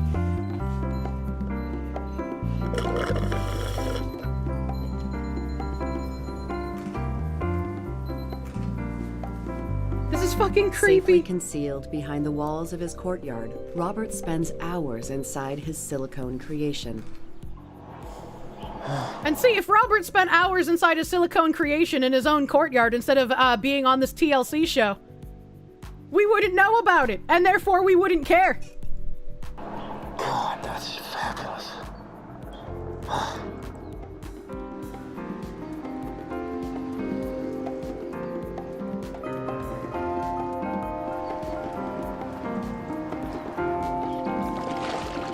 After years in solitude, Robert has decided to appear in public as Sherry at a gathering of fellow maskers in Minneapolis. Oh god. Minneapolis, why? Sherry, we beat it last! Oh, Notice how all of them are dressed like freakish porn abominations. oh my gosh! I am so glad you made it. Well, you look sensational in your pictures, but you look twice as sensational in real time.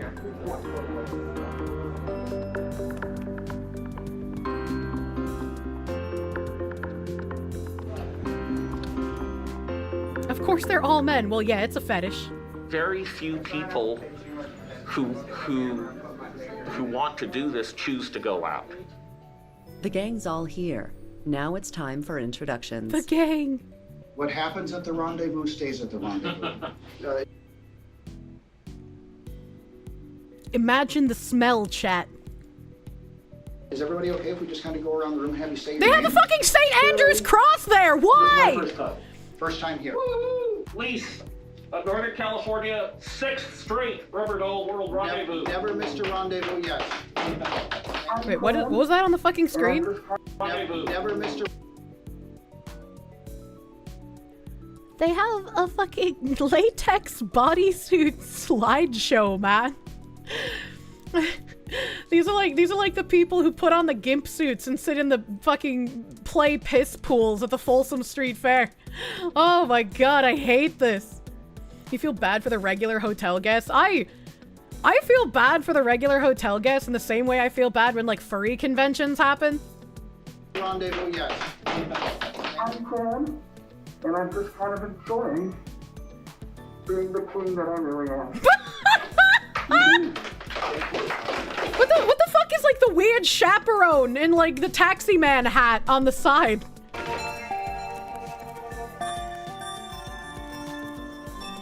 A few months after the Rubber Doll World Rendezvous, Robert... Oh, yeah, the Rubber Doll World Rendezvous. You gotta make it sound, prestige, you know? Only well-adjusted, happy people go to these things. Feeling newly empowered. As Sherry, he's about to step out for a stroll near his Southern California home. See, and this is where it becomes a problem. It's never good enough for these people to just do it in the confines of their home. They eventually want to take it outside and force other people to be unwilling participants in their fetishistic nonsense. And this is where I have the problem with it. If you just stayed at fucking home and did whatever weird sex shit you wanted with yourself or other consenting adults, nobody would care.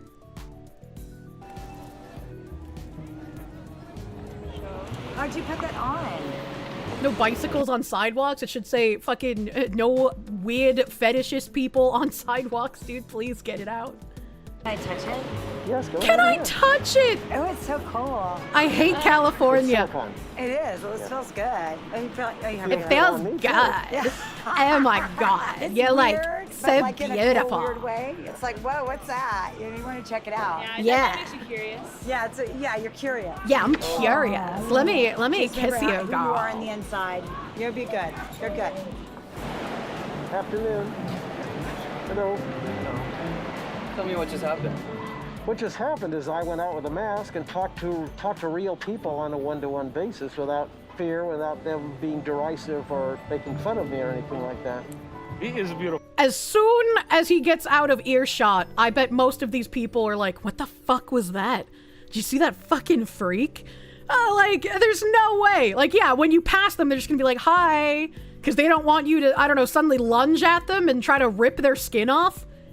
But most people think that this is fucking absurd. Fear without them being derisive or making fun of me or anything like that. He is beautiful. I know he's a man, no? Yeah. Yes. Yes, he's beautiful. You are very, very beautiful.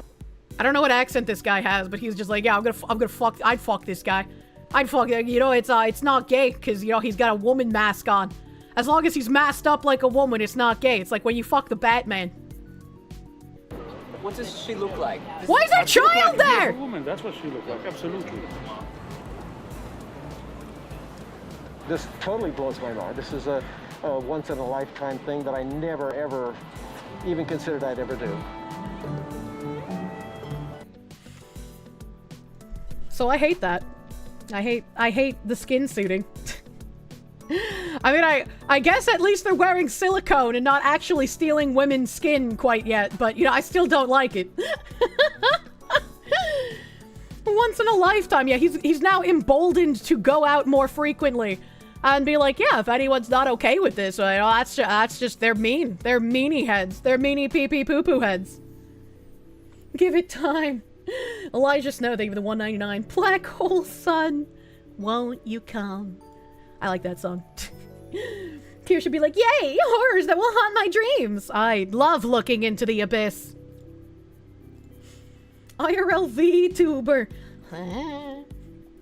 One layer before Buffalo Bill. That was uncomfortable. It should be. It should elicit an uncomfortability response in normal people. And then, our favorite activist, I am interested in the strange arc this person seems to be on. Brianna Wu said about that scene in White Lotus, every actual trans gal knows these men. They're dangerous. We avoid them. I transitioned to be myself. Sex had nothing to do with it. If this is what you're into, anti-androgens will be a rude awakening. Please do not conflate us. I don't remember Brianna Wu ever talking about autogynephiliacs in the past. More recently, yes, but in the past, no. So it's interesting. It's interesting to see them being like, well, we can't conflate this stuff now. Someone called Bugs Bunny, we need California to fall into the Pacific Ocean. Didn't Wu pretend to be cis for years? I'm not capable of remembering all of the little details of all the weird shit surrounding Brianna Wu. Oh god, why can't they go away? Anita Scamkezian and Zoe Quinn's BFF. Yeah, exactly. Switch sides the moment he felt the tide changing. That's what it feels like. It feels like oh, I can't be as open anymore, so let's try to reel it back in. You know, we'll get some people convinced that I have changed my policies. So those were some interesting AGP tabs that I had up here. Let me see here. What else did I have? I don't know if there is an update on this, because this is an article from a couple of days ago. Let me see if I have a newer article I can open here, just in case there's been more information coming out. 2 days ago, 3 days ago. Okay, this one might have more information. Okay, all right. So I'll read the original article and then this update one from a day ago. You hope the AGP segment gets cut into its own video. It's very useful information. Thank you, Foxu of the Taboos. Yeah, I think it's very useful and I think it's very helpful. It's Splocky, thank you for the 5R. Do you think the progressive identity totem pole is why we see a lot of white AGPs, or are you profiling here? No, I don't think that is far of a stretch, because I think even if you don't have the fetish per se, it's a very easy way to get victim points that you wouldn't otherwise have. And for the people who, like, don't think that they could successfully pretend to be transgender, that's what non-binary is for. You saw where the wind was blowing and started the both sides are actually bad argument? Yeah, right? Kind of believe woo? You think the left them behind? When someone is, like, used to lying, I take most of what they say with a massive dump truck pile of salt, as it were. Oh god! Things are falling over. Things are falling over.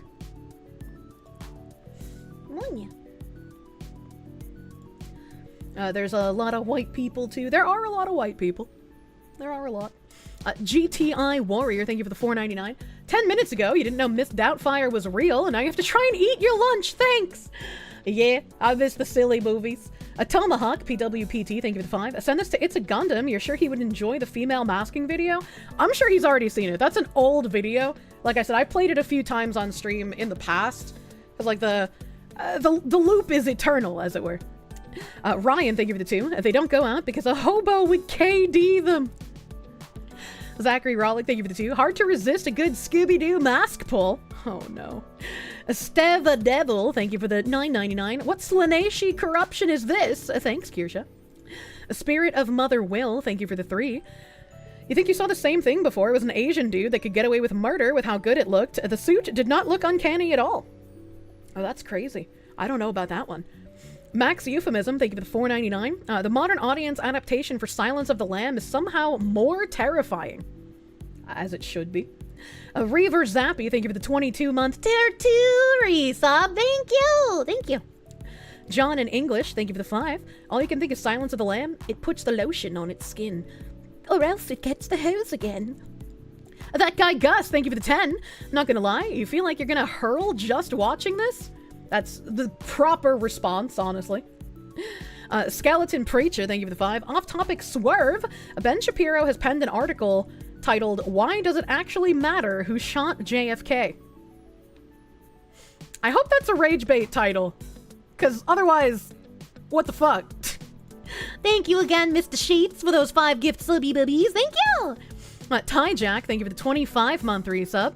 Finally, a week off to enjoy the skin suits. Oh no, not again. What a time to come in, dude. Maddie P90, thank you for the 5. Wait, thank you for the 10. They're double. There's a full fucking message. You went to, ironically, Catholic school with a gay/AGP who went on to win Drag Race Season 7. This thread reminded you of a quote of theirs.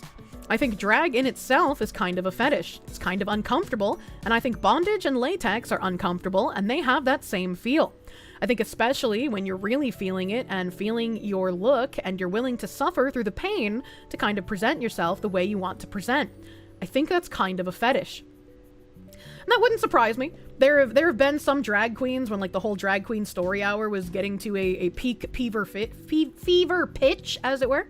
Some of them were like, this absolutely does not belong around children because it inherently has fetishistic properties to it. Fun fact, Ben Shapiro voted for Hillary Clinton in 2016. What the fuck? What the fuck? Cult of Personality, thank you for the 10. It's why they're so adamant about making characters transgender like Seamus or Yamato. It's because you can't escape it. Also, they project and say, well, you just don't want to. You're attracted to a dude that has boobs and a vagina. It's also why, even if there's a character that would normally fit in with like what a transgender ideology could even be, they don't talk about that character. They have to co-op a popular woman character and claim that it's transgender, or a popular femboy like Bridget, as it were. He voted for Clinton because he thought she'd keep the war in the Middle East going. Jesus Christ.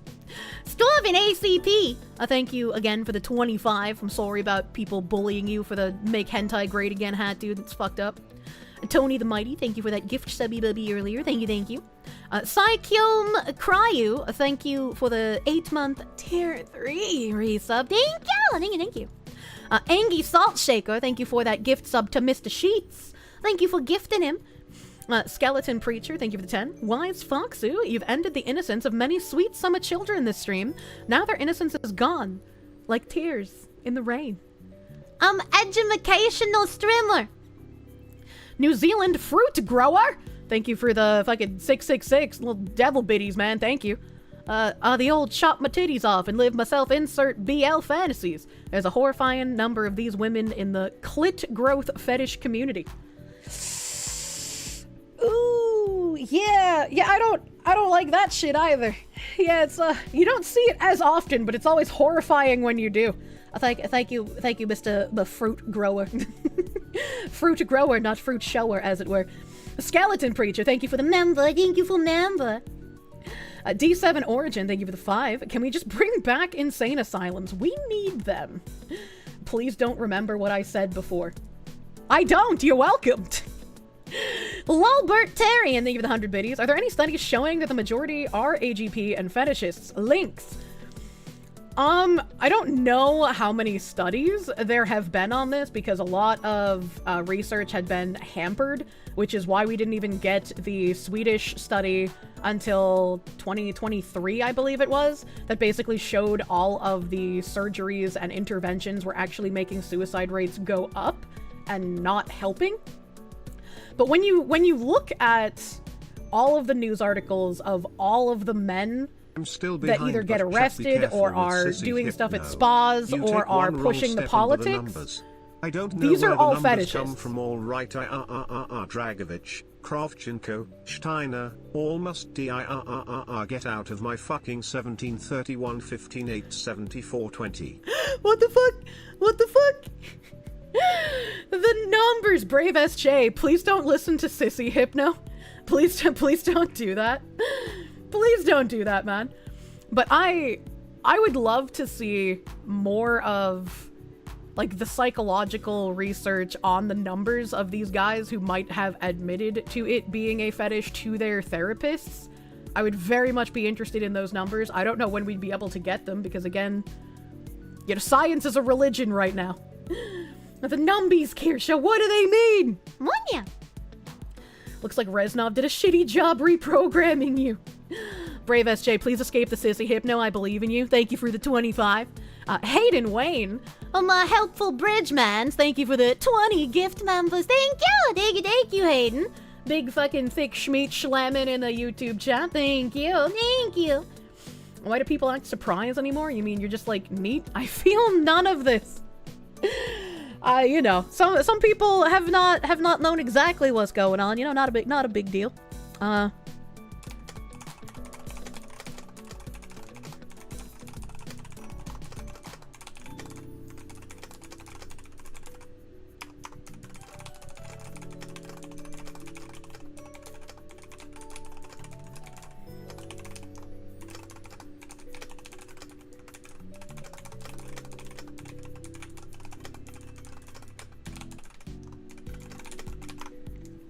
There we go.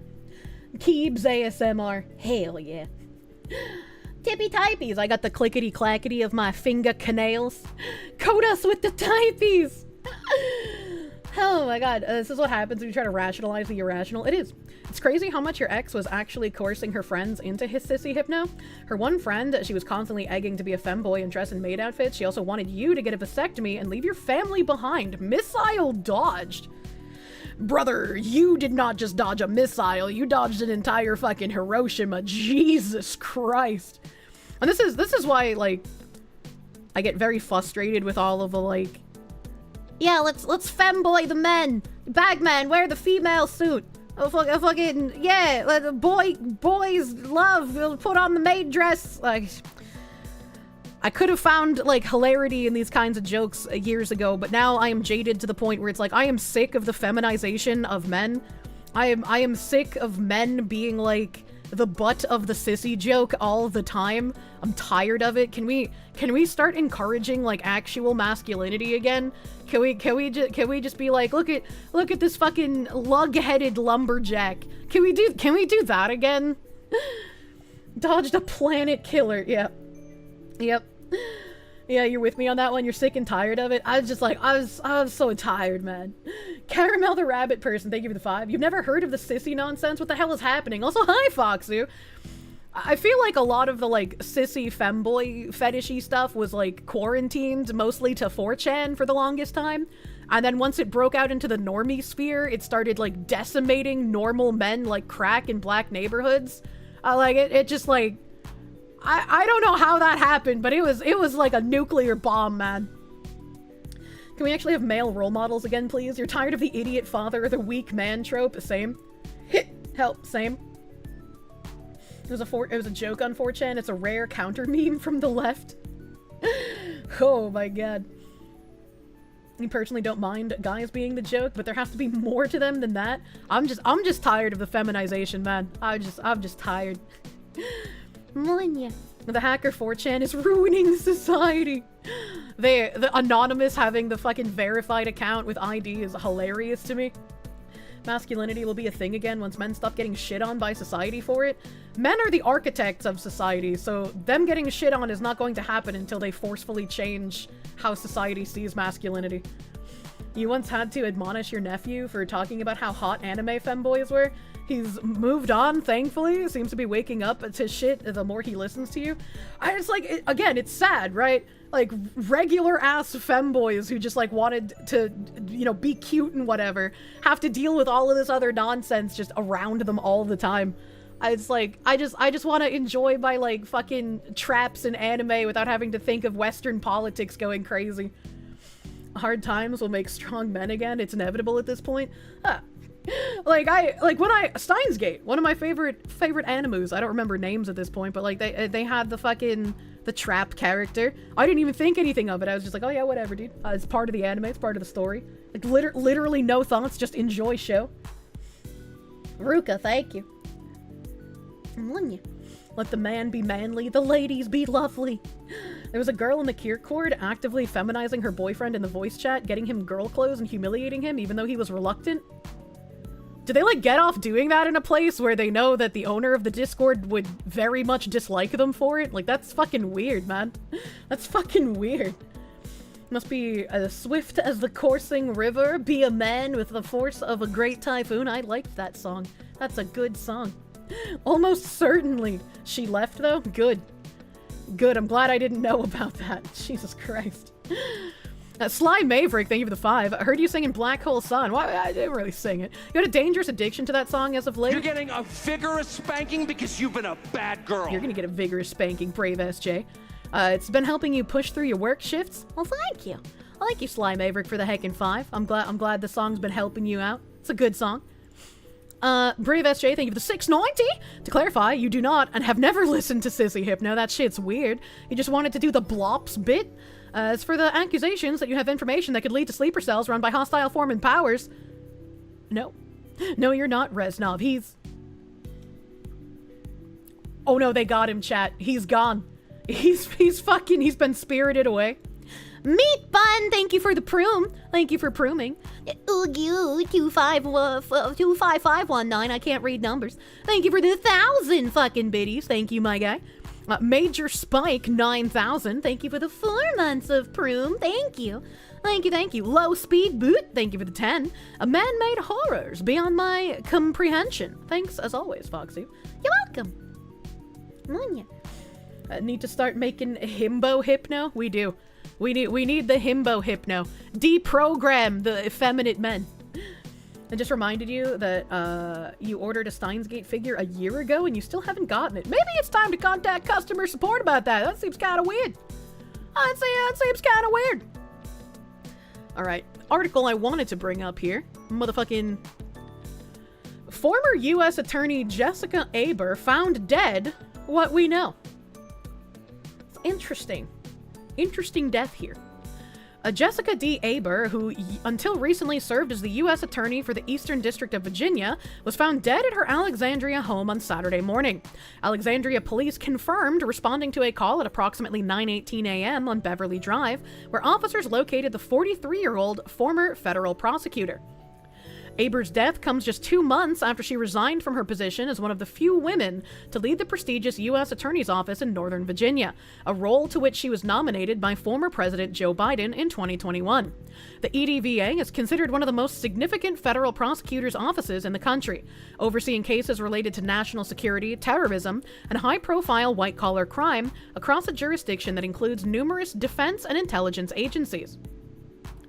Aber served as U.S. Attorney from October 2021 until early 2025, when she stepped down to allow President Donald Trump to select a successor. During her tenure, she managed approximately 300 lawyers and staff across 4 divisions in Alexandria, Richmond, Norfolk, and Newport News, serving over 6 million residents according to her U.S. Department of Justice biography. Before she was appointed U.S. Attorney, she worked in the EDVA since 2009, handling financial fraud, public corruption, violent crime, and child exploitation cases. She was part of the prosecution team that secured a conviction against former Virginia Governor Robert McDonnell on corruption charges in 2014. Is this the one that was taking gold from Egypt? Is this the Egypt gold guy? Although the Supreme Court later overturned the convictions. A California native born in 1981, Aber established her legal career in Virginia after graduating from the University of Richmond in 2003 and obtaining her law degree from William & Mary School of Law. Chat, I'm like halfway through this article, and it reads like a Wikipedia article instead of telling us what the fuck happened. No, that's not the guy. That was Bob Menendez. Okay, that's New Jersey. Okay, sorry, chat. I misremembered. Thank you for telling me who was the Egyptian gold guy.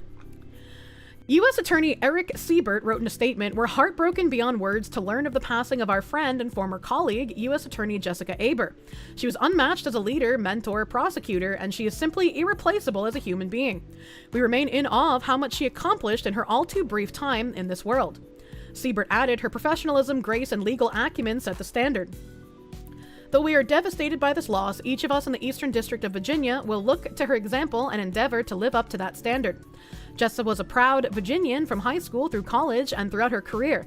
She loved the EDVA, and the EDVA loved her back." Well, that's a little weird to say as a company thing, but I get the sentiment. "We remain committed to her life's work, a commitment to seeking justice as she would have wanted."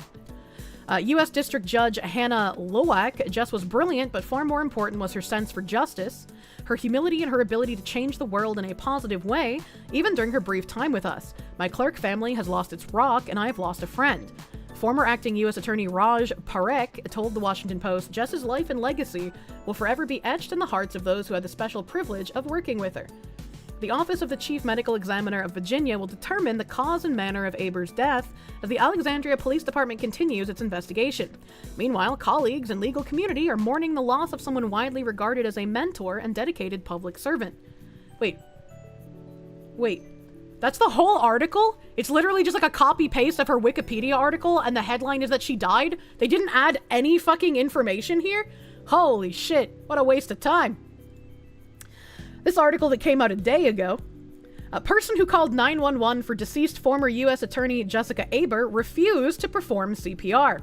The U.S. Attorney for the Eastern District of Virginia suffered from a long-term condition, revealed a source. How do I pause this?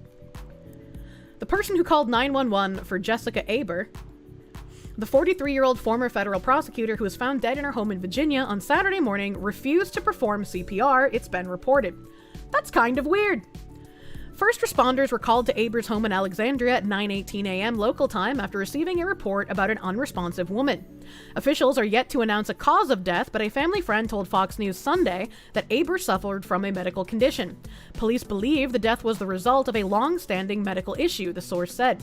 According to a dispatch audio obtained by NBC News, the caller refused to administer CPR on the attorney. Any additional units for the cardiac arrest, 916 Beverly Drive, the dispatcher is heard saying. That'll be for a 46-year-old female found in bed unresponsive, not breathing. The caller has refused CPR. Aber was 43, not 46, as referenced in the call, and officials have not established the caller's identity. Chief Medical Examiner's Office has confirmed that the autopsy has yet to be performed. And this just talks about her background a bit. President Joe Biden nominated her. Attorney General said he's sad. Pam Bondi expressed condolences. Loss of Jessica Aber is deeply tragic. Okay, no more information here. So, I guess all we know, several days later, because like this article, the first one I read is from the 22nd. So it's been like, oh shit, I just fucking minimized everything on my PC. God damn it! God fucking damn it. So I guess in like 3 days, they haven't gotten any more information, which is a little weird, I guess. U.S. ex-attorney Jessica Aber investigated Russia and CIA leaker before death. Uh-oh, we got conspiracies already happening. Uh-oh. Jessica Aber didn't kill herself. Yeah, I was hoping we would have more information with this updated article from yesterday, but I guess fucking not. What if she was dead before the caller found her? I mean, that's entirely possible. But like, I don't know. I'd like to know why the caller refused CPR. Because it's like, all right, tinfoil with me here for a second, chat. If this article says that ex-US attorney Jessica Aber investigated Russia and CIA leaker before death, if she had consumed some sort of poison or had some sort of poison put in maybe her makeup and so it was on her lips, the person would not want to perform CPR. All right, this is heavy tinfoil. Heavy fucking tinfoil. This is just like very, very conspiratorial, all right? It's not based in reality. It's more likely, like someone in chat said, that she was probably already deceased for long enough that the CPR wouldn't have mattered. CPR nearly never approaches the lips, Kirsche. Don't you breathe into someone's mouth when you give CPR? Mouth-to-mouth is optional. CPR is the compression of the heart. Oh, I always thought you had to do both. I always thought you had to do both, the mouth and the chest pushings. If you're alone, you shouldn't waste time breathing. Hold on, wait a minute. You don't have to anymore? That's the old method? Oh, well, you know, I haven't been CPR certified in quite a few years. It's just chest compressions now. That's strange. I didn't know that. Most people are told not to do the mouth-to-mouth because they fuck it up. Understandable. Understandable. You're not consuming oxygen, so you don't need more air in your lungs. Interesting. Okay, alright. You can fully skin the kissy with CP, or skip, I guess you mean. Studies show that chest compression help fill the lungs by themselves. Thanks, science. They patched CPR. Yeah, there's a new CPR meta. I didn't update my patches. You know, I don't really update unless I really have to. I delay updates.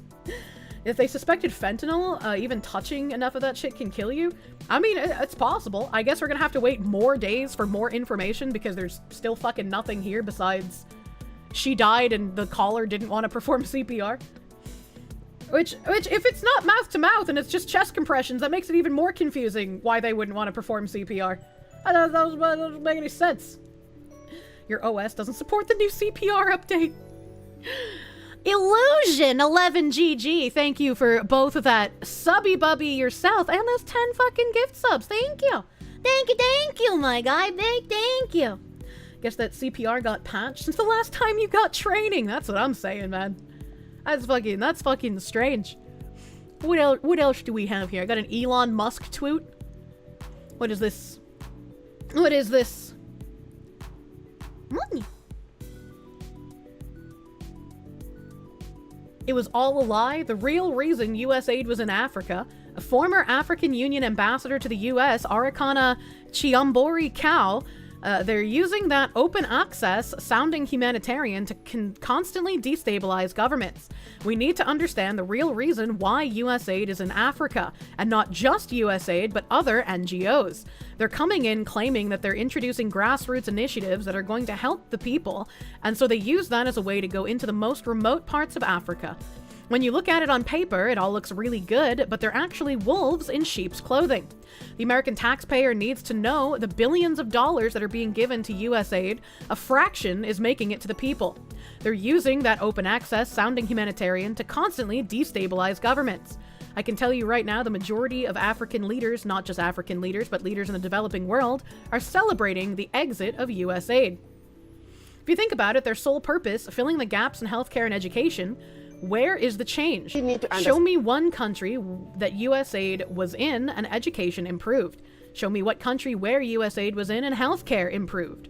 They laundered our money. I feel like most people already knew this.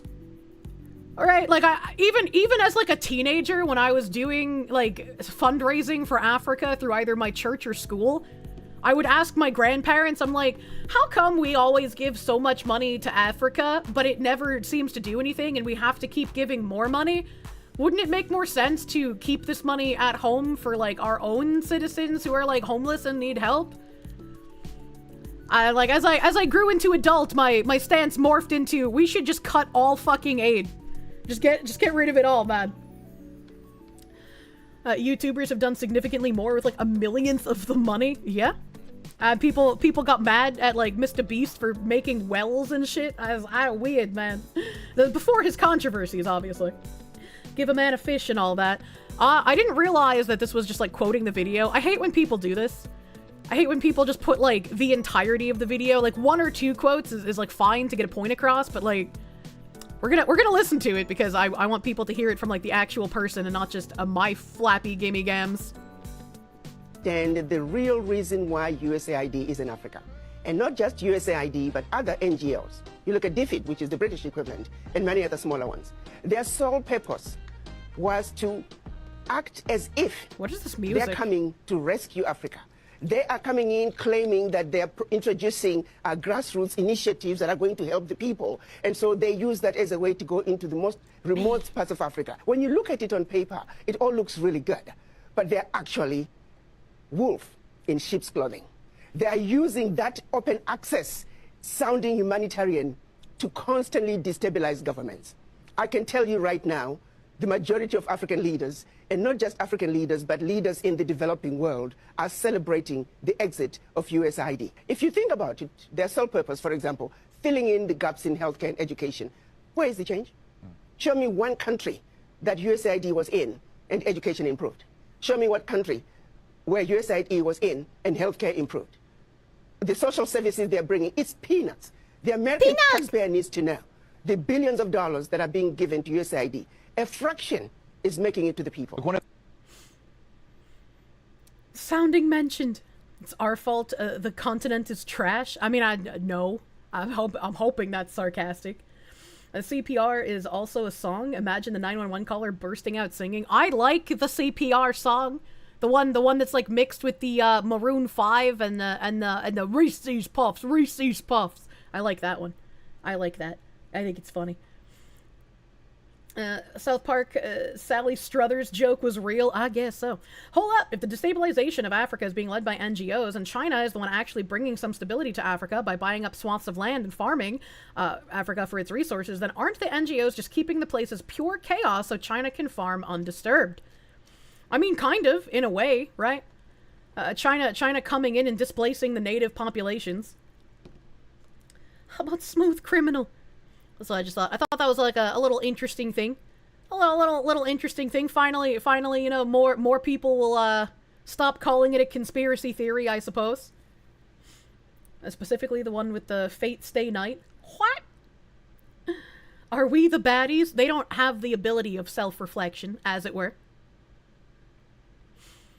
Let's see here. I have another USAID thing. This, Obama pretended to send USAID money to aid foreign countries, but was actually funneling it to the Cayman Islands to be used for rent-a-riots. This was a scandal during the Obama USAID era. Now, we were running a number of rogue USAID operations in Cuba at the time. By the way, I have to say for the record, I'm no fan of the Cuban government. I'm not even weighing in on whether it's the right or wrong thing to do, in terms of regime change there or, liberating people there from autocratic excess by that government. I'm simply showing the American people where your tax dollars are going and how these things are structured in order to systematically fool you and to fool Congress and to fool the White House. So, for example, this is, and I'll show a couple other things in a second here, but this is Zunzaneo. So if you just scroll for a second, we'll start with this, right? So it was an online social media, just scroll up 1 second, we'll start at the top here. It was an online social networking microblogging service created by USAID and marketed to Cuban users. This was a Twitter knockoff. See, the background of this is, why was USAID creating a Twitter knockoff? I think is like the first question I would ask. I had never heard of Zunzaneo, but this sounds like he's saying it's a Twitter knockoff. But you know how like China pushed TikTok in the U.S. for propagandistic purposes? That sounds like what this would be, but created by the U.S. instead of China. This is 2009, 2014, that period. The State Department and USAID were gangbusters gung-ho on the promise of Arab Spring-style social media revolutions to topple other governments. The Arab Spring was a Facebook revolution and a Twitter revolution.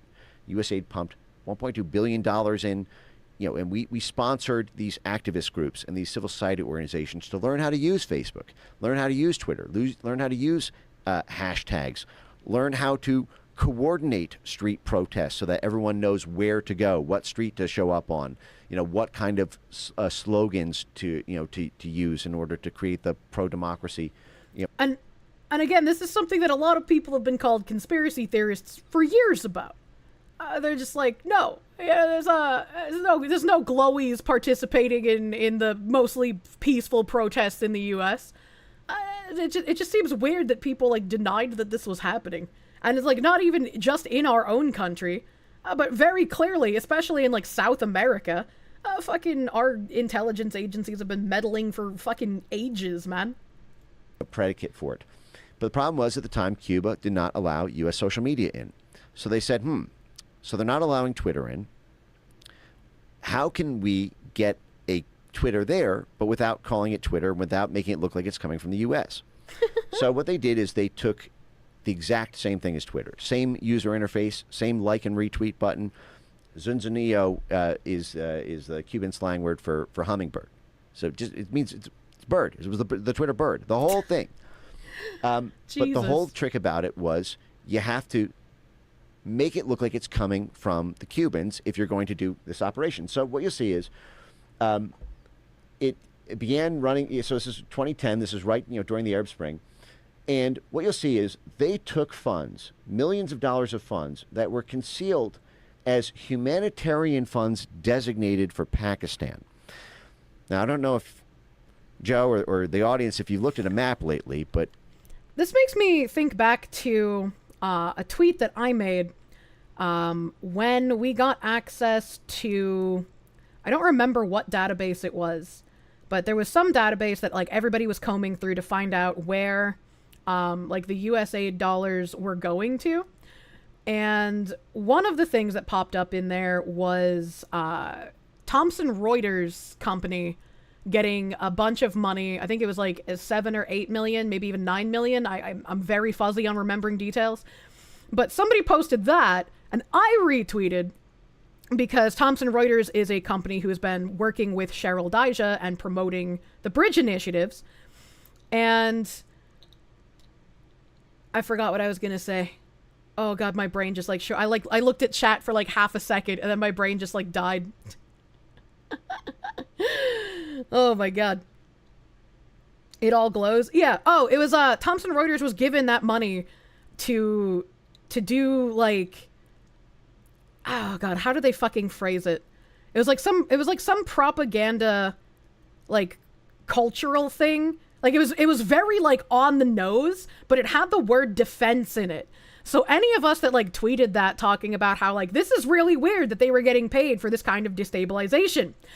And people were like, actually, it says that they were defending it, so it's not like they were pushing propaganda. They're defending us against the propaganda. And it's like, man, this, like, isn't even really that hard of subversive language to decipher. And if you can't even read between those lines, like, there's no hope for you, man. There's no fucking hope. Pakistan is not exactly the next door neighbor of Cuba. Right? So, and this is the Wikipedia whitewashing, and we can get into the deeper layers of this, but contractors funded by USAID, I should note the main contractor was Creative Associates International, who's a frequent one. It's CAI, not CIA, I promise. What did he just say? But contractors funded by USAID, I should note the main contractor was Creative Associates International, who's a... Creative Associates International. Okay. So CAI. I thought he said like CAA for a second.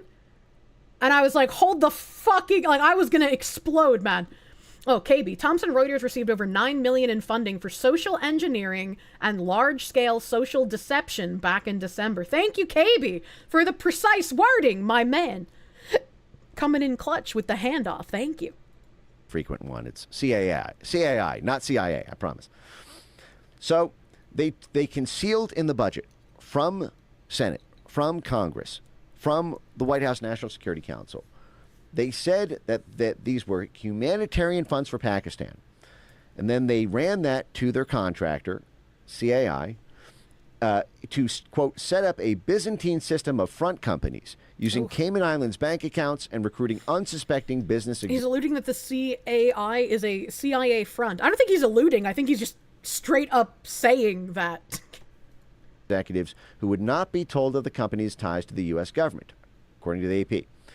Private companies like Creative Associates International designed the network.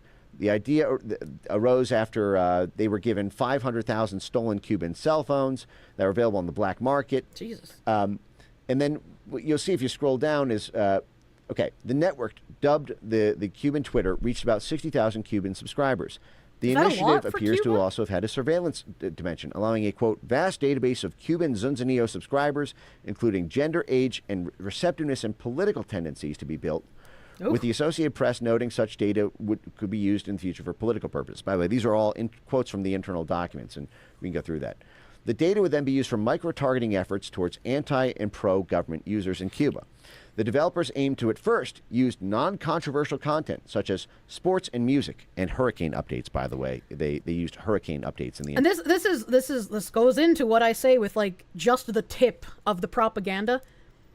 If you start accepting just the tip, they're going to measure how much more you're going to be willing to take and how much further they can push you into what they want you to start believing in. As like, I know it feels like it's fucking impossible to escape any of, like, quote-unquote, the message in current year, but I feel like, as much as it feels inescapable, you could always try your best.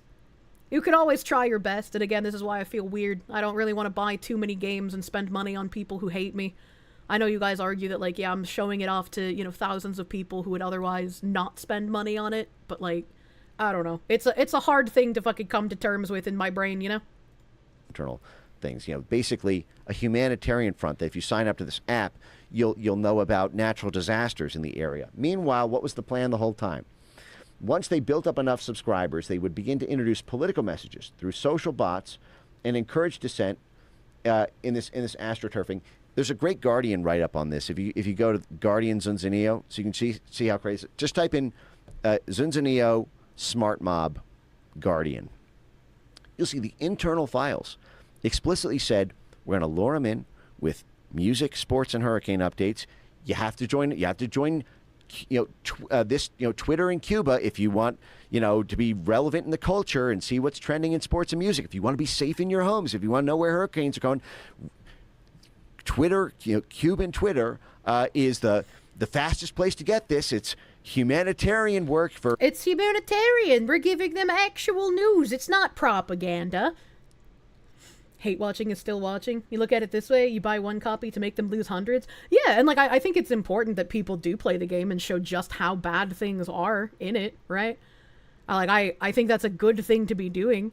I just like, I don't know. My brain is unable to like square that up with how I feel about giving people who hate me money. It's FOMO to push propaganda. You know, we're saving lives by doing this. But the whole point is once they hit a critical mass, they would create rental riots. And they would use this the same way they used it in Egypt and Tunisia to topple those governments under the Obama administration. They would organize smart mobs, rental riots. And if you scroll down, there's some, you know, this is a fantastic article, highly recommend. There's a lot more there. But okay, stop. Considering the rent-a-riot kind of terminology, I'm wondering, and I've kind of floated this before, how like the Summer of Love was more a test bed for what people would tolerate and how much their violence would be able to get more people on their side who just want things to stop. Right, in sort of a different way that the propaganda was pushed than something like the Patriot Act. But the Patriot Act was pushed as, it's for your safety, it's for a good reason, this is fighting terrorism. Whereas using the violence, like in the Summer of Love, is like, if you want this kind of thing to stop, if you want things to be peaceful again, you must usher in these kinds of things that we want. You must capitulate to our demands. You want to be safe again, don't you? Right? A lot of the riots and protests are paid now. Wouldn't surprise me. You wonder what would have happened in Kyle Rittenhouse if he was convicted? I feel like them not getting that conviction was a massive blow to what they were trying to do. I am incredibly glad that he did not get convicted. You'd rather be free and in danger than safe and in a cage? Absolutely. Absolutely. Right there. Oh, scroll up a little bit. Scroll up a little bit. Okay. Documents show the U.S. government planned to build a subscriber base through non-controversial news content, news messages on soccer, music, and hurricane updates. This is in The Guardian. Later, when the network reached a critical mass, perhaps hundreds of thousands, operators would introduce political content aimed at inspiring Cubans to organize, quote, smart mobs, mass gatherings called at a moment's notice that might trigger a Cuban spring, or as one USAID document put it, quote, renegotiate the balance of power between state and society. And, you know, so one more thing, if you want to look up on this, you see how they conceal it. If you just type in USAID, Zunzaneo, and discrete, or discrete action, and you'll see how USAID, when this scandal popped off, everyone said, what the hell? How did this happen? This is classic CIA work. You're using Cayman Islands bank accounts. You're saying you're earmarking it for Pakistani aid. This has clear implications for U.S. statecraft if this gets busted. This is what the CIA. This is why instead of covert funding like what this was, I feel like the Summer of Love stuff was very overt funding. Politicians and celebrities were just coming out and being like, yes, we're going to help raise bail funds for people. We're going to get these criminals who burned down your city off scot-free because they did nothing wrong. All of you people who had your businesses burned down, well, you know, that sucks, doesn't it? To do this. Plausible deniability. If something has diplomatic blowback and we don't want U.S. fingerprints on it, we need a formal intelligence agency because there's diplomatic blowback if U.S. fingerprints are revealed. Yep. They can't let it be known what they've been doing. They can't let it be known. No mods in the chat. Never lucky. So tired of these people saying that they're for the people while simultaneously being the thumb holding the people down. It's quite annoying. It's quite annoying.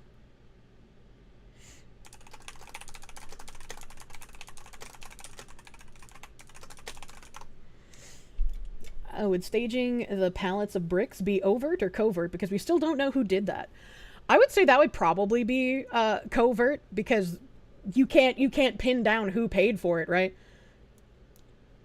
Thankfully, you think the Summer of Love riots backfired. There's a lot of sentiment against those causes now. Trump win is proof of that. I'm very glad that a lot more people are getting sick of these things, but it's going to take more than just being sick of it. It's going to take a lot of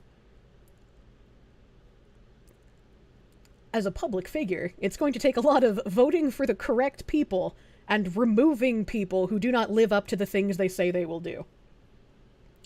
Kirsche, did you see Big Soda's paying people to Fed post? Yeah, I talked about that the other day.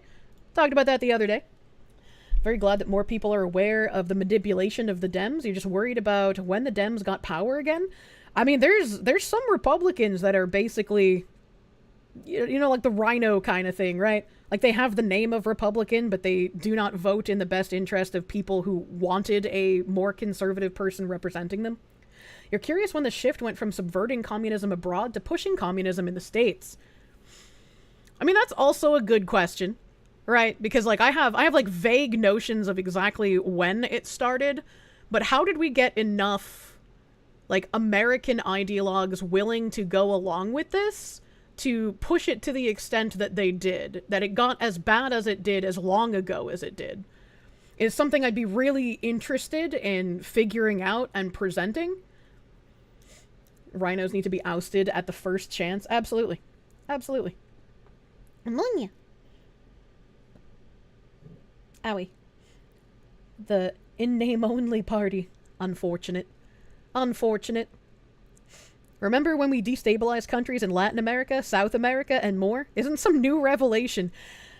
It shouldn't be a new revelation, but for some reason, a lot of people are unaware. I agree with that guy. Believe it's always been about money. As soon as communism was defeated, groups like the CIA needed a new reason to exist. I mean, it's possible. It's possible. Speaking of, commies being fucking weirdos. Yeah. Former diversity officer at USF resigns after comments on DEI laws. The university said it was disappointed and troubled by the administrator's words. And that makes me want to know what the fuck he said. What did he say? What could he have said that would have gotten him removed? A longtime University of South Florida administrator is no longer part of the university system after comments he made about diversity, equity, and inclusion surfaced online. Dr. Haywood Brown, who served as USF Health's Senior Associate Vice President for Academic and Faculty Affairs and Vice Dean of Faculty Affairs for the Morsani College of Medicine, resigned Tuesday after Fox News reported on the comments, which included statements targeting White House advisor Stephen Miller. Brown was previously the university's vice president for diversity, inclusion, and equal opportunity. A university spokesperson said after USF learned of the comments, Brown was placed on administrative leave to allow for a thorough review of the matter, but he chose to resign. In a one-line email, Brown wrote, "Retirement effective immediately." Dr. Charles Lockwood, the executive vice president at USF Health and the Morsani College of Medicine, responded, "I accept." Well, that seems kind of weird. That's a very weird fucking email. I don't like that interaction. Reached by phone, Brown declined to comment. An audio recording posted to the platform X of comments from someone identified as Brown appeared to be part of a presentation made at VCU Health. The post came from a group called Do No Harm, a medical advocacy group against gender-affirming care. Interesting. Compelling, comrade! Breaking, an explosive audio, top USF Health official Haywood Brown MD reveals how he is evading anti-DEI laws and teaches doctors how to evade them as well. We no longer have a person who's dedicated to diversity, we have a council that's dedicated to it. Isn't that slippery? Oh, it's just Bridge again! I'd love finding Bridge in the wild! This little slide here that he's talking over, I guess, says, Florida Council of Medical School Deans addressing diversity and workforce. Diversity Working Group, Hayward Brown and Madeline Joseph, co-chairs. Mission is to address population health and diverse workforce pathway programs to address diversity in applicant pool for healthcare providers. Working group name change, working on healthcare excellence. A Morsani College of Medicine Diversity Associate Dean for Cultural Enrichment rather than DEI. Faculty Council Task Force address diversity, including GME. Let me turn off my BGM again here. Dean and every representative of every medical school, public and private, in the state of Florida. Oh no, there's no fucking captions, chat. We're gonna have to listen hard. So we changed our name to Healthcare Excellence. Who could argue against that? How do you get healthcare excellence? You only get healthcare excellence if you have a workforce that can meet those needs. So my office... You only get healthcare access if you have a workforce that can meet those needs. Yes, a workforce that are qualified as doctors or nurses, not a workforce that has certain immutable characteristics. What does he mean by this? This changed its name, and we were able to do that through culture and enrichment, and we had it codified by our faculty council and a task force. And so the faculty council codified this, and as a result, this is now how we address our issues. Okay, so they had a diversity council that codified this new healthcare excellence nonsense. That means that's what they have to do. Healthcare excellence, not access. Oh, that's even more gross to say. I thought it was access at the beginning there, and then excellence over here at that sentence we just heard. Hi, can you treat my cancer? Yes, I'm black. And who can argue against culture and environment? That's true. That's why they changed the language. Who can argue against culture and environment? You're not some kind of bigot, are you? Trying to argue against culture? You know. But we no longer have a person who's dedicated to it. We have a council that's dedicated to it. Isn't that slippery? As long as it works. That's what we... That's true. As long as it works. The language doesn't matter. As long as you're dedicated to the work, chat. Cheryl Dijah taught us well. Brown, who was speaking at VCU Health Grand Round Session, explained how his school's diversity personnel rebranded after the passage of anti-DEI laws. I eliminated my title. I didn't eliminate my job. That didn't change anything that I was doing already. I've learned how slippery you need to be when you're talking to legislators. Again, this is something we've known has been going on. I've called out multiple different colleges for merely changing the name of their diversity officers at the colleges. There was that one college in Texas who found out that somebody, I can't remember exactly who, was still going around the new mandates to push DEI, and instead of doing anything like firing this person, they simply moved them to a different department, which isn't going to solve the problem.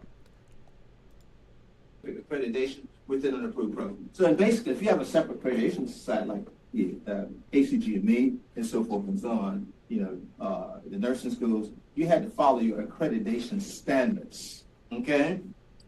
Access programs for military, the exception was always these programs. Pell Grants, veterans, first-generation college students, non-traditional students, whatever that means anymore. Non-traditional students, whatever that means anymore. He doesn't even know his own language anymore, man. You can't keep up with the subversion. 2+2 transfers from one of our junior colleges, and students from low-income families and students with unique abilities. These were all examined. That's really the only thing I really cared about, plus some other things. And so, even though I eliminated my title, I didn't eliminate my job. And the Board of Governors were required to adopt these regulations. And then we have another little video here, presented without comment. That didn't change anything that I was doing already. I just changed the name of the office. Okay? What's the new office name? My new office is Culture and Environment. Got it. Okay? All right. And again, I've been warning about this for ages. Nobody listened to the fox woman. Unlucky. Black men in medicine. On the Hill, I've learned, and when I've been on the Hill, I've learned how slippery you need to be when you're talking to legislators. Here's the challenge that we had. In 1920, about one black physician for every 3,000 black people compared to 500 whites. In 2014, there were less black men applying to medical school than it was the year I graduated in 1978. Okay, but if they don't want to go to medical school, or if they cannot pass the standard to get into medical school, they should not be let in. And this has nothing to do with their race. This has to do with them as an individual person. Right? It's the same with women. If you cannot pass the standard to get in, you should not go. If you are not interested in even applying, then why does this even matter? That's crazy that they're just using a stat that's over 100 years old, probably because the modern number isn't spicy. Probably. Like, they're reaching back to 1920 for this, like, one black physician for every 3,000 black people figure. So it's like, in 2014, less black men applying to medical school than in 1978. How many in 2020? How many in 2023? It's only 6 times? That's not that wild. It's like Jurassic Park, Kirsche's Jeff Goldblum warning everything that the dinosaurs will get out and start eating people. And then nobody listens to me until they start getting eaten. And they're like, wow, breaking news. Oh, we found out this crazy thing no one knew about. And notice that he said specifically less black men. It's just a weird thing to pay attention to, man. Only 3% of all physicians are black men. And how high do you want that percent to be until you are satisfied? You should want a physician to be in that position because they want to be and because they are well trained to be, not because they're black or a woman or a gay person. Like, that doesn't make any sense. And only 3% of all physicians were black men, and the barriers were identified by the AAMC as social education and counseling. So this was the report from 2021, which I'm sure, Dr. Your chair is familiar with. Hold on, I want to see this. For the first time since the AAMC has tracked this figure, most of the 2021 to 22 applicants were not white. Applicants could choose more than one racial and ethnic category. Here are the figures for the latest categories. White, 49.7%, Asian, 25%, Black or African American, 11.7%, and Hispanic, Latino, or Spanish origin, also 11.7%. The class that started in 2021, matriculants, is more diverse than in past years, with noticeable gains among those identifying as Black or African American and Hispanic, Latino, or of Spanish origin. The largest racial and ethnic categories are white at 51.5%, Asian at 26.5%, Hispanic, Latino, or of Spanish origin 12.7%, up from 12 in 2020, and Black or African American 11.3%, up from 9.5 in 2020. So, like, that seems like it's going up by a large fucking margin. But also, we're in the midst of a competency crisis, and we're in the midst of people getting out of school that are unable to do the jobs, as we have read multiple articles of already. So how many of these people are actually passing the correct standard and are able to actually do their medical job, and how many of these people shouldn't be here because of DEI? Start making them have to show their work as not being racist. If they take too long, stall the accreditation. Asian not 100%, disrespect.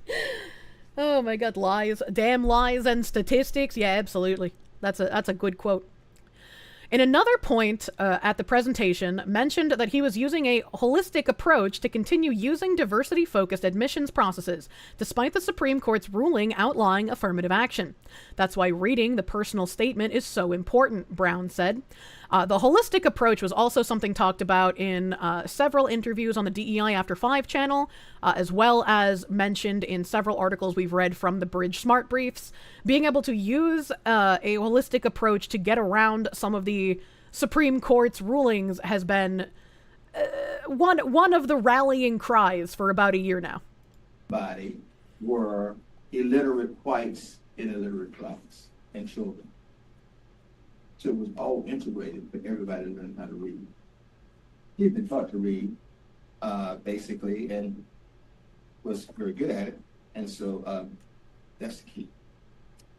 So the ACGME reaffirmed its commitment to the requirements to focus on diversity through mission-driven and ongoing systemic efforts of recruitment and retention of diverse and inclusive workforce of residents, fellows, faculty, and other relevant members of the academic community. And that's still my job. That's still my job. The rationale for this is to hold true to the ACGME's mission to improve health and population health. Elimination of racial and ethnic health disparities is essential to improving health and society. And elimination of racial and ethnic health disparities is essential to improving health and society. How would you even go about doing something like that? Right? Like, isn't it, I guess as an example, African American males experience a higher rate of like diabetes and some heart condition at a higher rate than other races do. How would you work towards eliminating that kind of disparity. Now a brother don't got sickle cell. Make white people eat more junk food, get higher rates of heart disease. Broken leg equity easy. Just break some legs. Is sickle cell's another one? Asman started you down a rabbit hole? What? Guess force more white people to be fat? I mean, like, I don't know, man. I don't know. You know, a good way to increase the disparities, let underqualified people act as physicians for black people? Yeah, that's a good way to make things worse, unfortunately. Requirements do not require race-based affirmative action to achieve diversity, and the decision does not require programs to change their current selection process. We went through that this year, although we did a holistic approach to residents because... Isn't some of that genetic? It is genetic, which is why, again, like, their race matters for some of the, like, health conditions. Like the sickle cell and, like, the heart condition that I forget which one it is.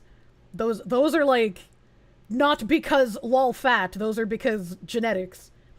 About more marginalized, white women being DEI hires than any other group of marginalized hires. Well, yeah, white women make amazing acolytes for pushing this kind of ideology. This is not and has never been about actually, like, doing anything for disparities. You know, look at anybody's pictures. This is why reading personal statements is so important. I remember sitting in my office, and don't tell anybody this. But I'd be reading personal statements, and I just so, what am I reading? This is so hard to understand without captions. You know that now. But the reality is, I read so many personal statements over the years, and then I said, well, this personal statement is not personal. Okay?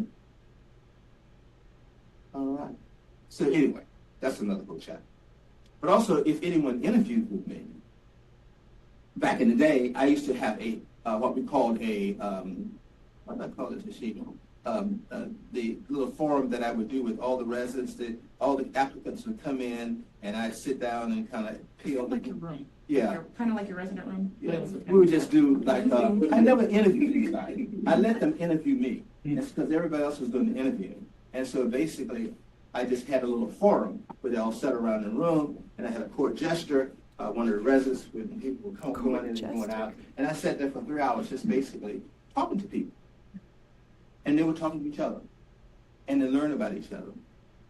And they said, well, aren't you going to interview us? I said, just do it. Mm-hmm. And I'd ask them things like, what is the last nonfiction book that you read? I'd ask crazy things. Like, tell me about a patient who made you cry. You know? And God knows I've had a lot. For a lot of different reasons. And so, what was I after? Passion and compassion. Passion and compassion. I'm not saying do this now because people report you.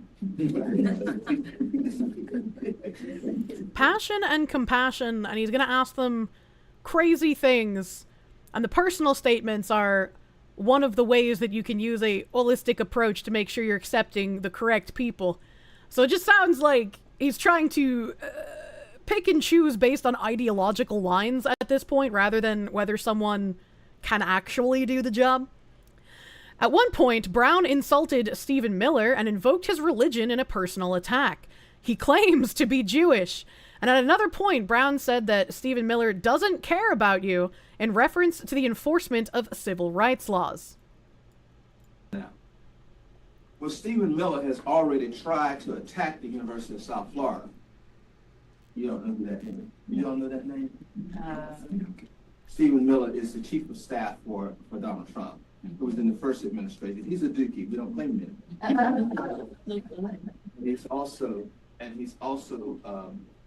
claims to be Jewish, but we'll see. So he's now back. He's now back. I can't tell if the people laughed at the he also claims to be Jewish because it was like an uncomfortable what the fuck am I hearing? Or if they like agree with the claims to be Jewish part. Black men also get a rarer and less recognized form of kidney cancer called renal medullary carcinoma. A bit late since you needed to find the name. Oh, dude, I can't even pronounce it. Like, I'm sure there's medical stuff that like I don't even know or hear about that affects, you know, certain racial demographics differently. the administration, and he has actually looked at all the data from his alma mater, including Duke, accusing us of having admitting people to the medical school who got qualified. Okay, and of course we showed the data, and it's clearly not the case. And so, anyway, you can debunk him all you want. Doesn't mean he's going to stop. Does not mean he's going to stop. We just have to keep doing what we do as medical schools. This is us at the University of South Florida. You just have to keep doing the work, chat. No matter what roadblocks they put in the way, keep doing the work.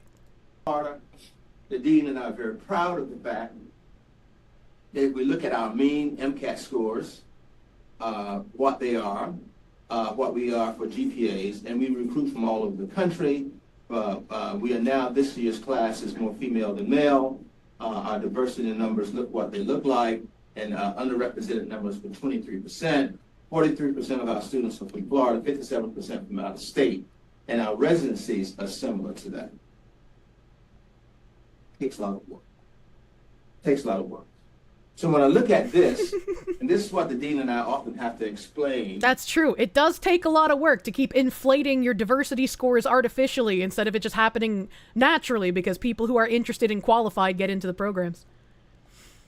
This is another one presented without a comment. You might get it because Stephen Miller don't care about you. Okay. George Bush doesn't care about black people. He don't care how you look. He don't care about you. And that is his premise. I mean, he's correct. Stephen Miller shouldn't care how you look, because your looks don't matter for if you can be a good doctor. Brown also took shots at Florida Surgeon General Joseph Ladapo, MD, and Governor Ron DeSantis, mispronouncing Ladapo's name several times and labeling him as an anti-vaxxer. Man, if mispronouncing someone's name is considered, like, a bad thing to be doing, I'm fucked, as it were. So our Sergeant Surgeon General, you've probably heard of him, General Joseph Lapito, said the term health. Okay, never mind. I thought it was going to be a simple mispronunciation, not Lapido. Holy fuck. That took a turn that I was not prepared for. Jesus Christ. Okay, no wonder. No fucking wonder, man. Equity has been taken on a political meaning that is unhelpful in addressing the important health issues related to race and ethnicity. It's an imprecise term, he says, and he leads our current Florida Department of Health. Keep in mind, Ron DeSantis hired him because he had to oust the other guy that said that we ought to be tested for COVID, trying to save lives. So here, this guy. All right? He's an anti-vaxxer. And so we invited him to the Florida Medical Association meeting. We would let him come. I bet he's calling him an anti-vaxxer because I don't know anything about Joseph Ladapo, but most people... Oh, Joseph Ladapo's also a black dude. Interesting. I bet he's calling him an anti-vaxxer because he was probably anti-COVID vaccine. Or maybe not even anti, just like, we don't know what this is going to do effects-wise quite yet, because that seemed to have been a very popular thing to just call anyone who was even questioning the COVID vaccine an anti-vaxxer. Pure blood stay winning. Hell yeah, no vax gang gang. I'm a pure blood, baby. You heard it here first. Diseases are racist.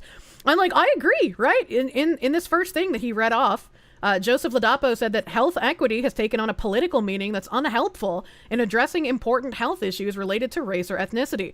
And when they talk about health equity, they're not talking about how certain, races have higher instances of different diseases, or as somebody mentioned earlier, like a specific kidney disease that doesn't happen in other people. They're not talking about that. And those are the things that should be focused on, but that's not what these people mean when they talk about health equity, unfortunately. He couldn't get invited to his own state meeting. Does the FMA say, we don't want you here, you're too controversial. So anyway. I feel like not being invited to a state meeting doesn't mean anything you're saying is bad or incorrect. Right? Like, I feel like we've read several articles about Boston trying to, like, only invite certain people to meetings. Surveys have shown that. This one says, Brown has even made a bizarre reference to the big house when arguing that a more diverse workforce provides better health care. Surveys have shown that community health workers who lived in that community can better provide the resources than people from the big house. What does he mean by this? That community health workers who lived in that community can better provide the resources than people from the big house. The big house is a slave plantation reference? If I was as racist as Twitter freaks claim that I am, I would have known that already. You have to go to where people are and where they live. And that's all we're talking about with this. So with that in mind, do we not have a paradigm for what we need to do as providers of making sure that we have an equitable workforce, an inclusive workforce, to talk about our population, particularly when it comes to women's health? Surveys have shown that. Do you guys remember that weird fucking particularly when it comes that weird fucking board game looking thing that I was reading at one point that was like the candy land of different diversity initiatives? This reminds me of that because it had the little puzzle pieces that fit together. I can't remember what that was or what company put that out, but that was the fucking weird thing to read. And then they just pull the DEI off of Wikipedia. And apparently in current year, diversity is recognizing and accepting the differences between people, understanding that people are different in many ways, including race, gender, religion, and more gender, ethnicity, sexual orientation, disability, age, culture, class, religion, or opinion, and embracing and celebrating the differences between people. I feel like diversity is just when people who either think different things or are different in general are in the same area, right? I don't think it has anything to do with embracing or celebrating or accepting. Those all seem like a step beyond what just the word is. Equity, fairness, and justice, ensuring that everyone has access to the resources and support they need to be successful. How? You can ensure equality of opportunity, but you cannot ensure that everyone has access to the same resources. That's communism. Recognizing when people face barriers and disadvantages and allocating resources to help them. Providing individualized support based on each person's circumstances. Sounds like a cut made by a communist or socialist. Inclusion, creating a work environment where everyone feels respected and welcomed. Promoting the participation of different groups of people. It's no wonder that he was placed under investigation for saying all this crazy shit. Does not surprise me. They don't need to be in the same space to be diverse. So we've seen that a diverse group is more than happy to be separate but equal. I mean, fair. In the audio, the person identified as Brown can be heard saying that despite names and titles changing to comply with state laws, the work remained the same. Yeah, I've been talking about that for over a year. Imagine listening to anime women. That didn't change anything that I was doing already, Brown said. He explained how at USF his office name was changed to Healthcare Excellence, because who could argue against that? Which is the exact same thing I've said about feminism in the USSR, the exact same thing I've said about what Black Lives Matter is and why they chose that name, the exact same reason why they thought that it's okay to be white was an offensive white supremacist terminology, the same exact reason why people use words like inclusion and culture and diversity, because these are nice words that don't mean anything bad on a surface level, and they're easy to co-opt and get normal people to believe and go along with. I like that they just say things flat out now. It makes my job so much easier. How do you get healthcare excellence, he asked. Only if you have a workforce that meets those needs. Binary Mind was right. It was excellence at the beginning when I thought I heard access. Brown said instead of calling one officer someone that focused on diversity, equity, and inclusion, a council was rebranded to focus on cultural enrichment. I do not wish to be culturally enriched, you fucking glowy. Isn't that slippery, he asked. As long as it works, that's what we do. Last year, upon the passing of anti-diversity legislation that roiled some students and faculty, outgoing President Rhea Law and University Board Chair Will Weatherford said the university would remain committed to access and opportunity. We have our mission and we have our values, and we have not changed those, Law said last year. We do not now have an Office of Diversity, Equity, and Inclusion, but we are absolutely supportive of access and opportunity for everyone, and we will continue to do that. So this is again the flowery language where some people on Twitter will be like, look, they've changed, we're winning, it's different, and it's not different. It's the same exact thing. You can't celebrate something like this because it is a lie. And telling people that this is a win is either being dumb or willfully lying. In another clip where Brown was talking about USF increasing its medical school diversity while also increasing its MCAT score, he singled out Miller, an architect of the anti-diversity, equity, and inclusion movement. Brown, who is a graduate of Wake Forest University and a former department chair at Duke, called Miller a dookie, but we don't claim him, to some laughter. In the next breath, he added, he also claims to be Jewish, but we'll see. He also criticized Ron DeSantis for hiring Florida Surgeon General Joseph Ladapo. Who let him come? Brown asked. Knowing that Ladapo is also a black man, this seems...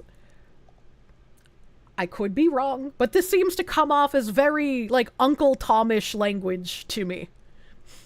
Like, you're not a real black man, you know? Like, that's what it sounds like.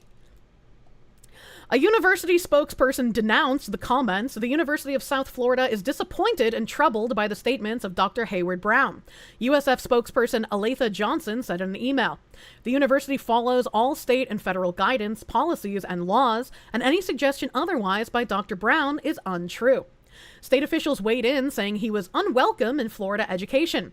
Brian Griffin, the dog? A spokesperson for DeSantis said the governor's office immediately ensured he would no longer be working with the state. And Brian Griffin's tweet here says,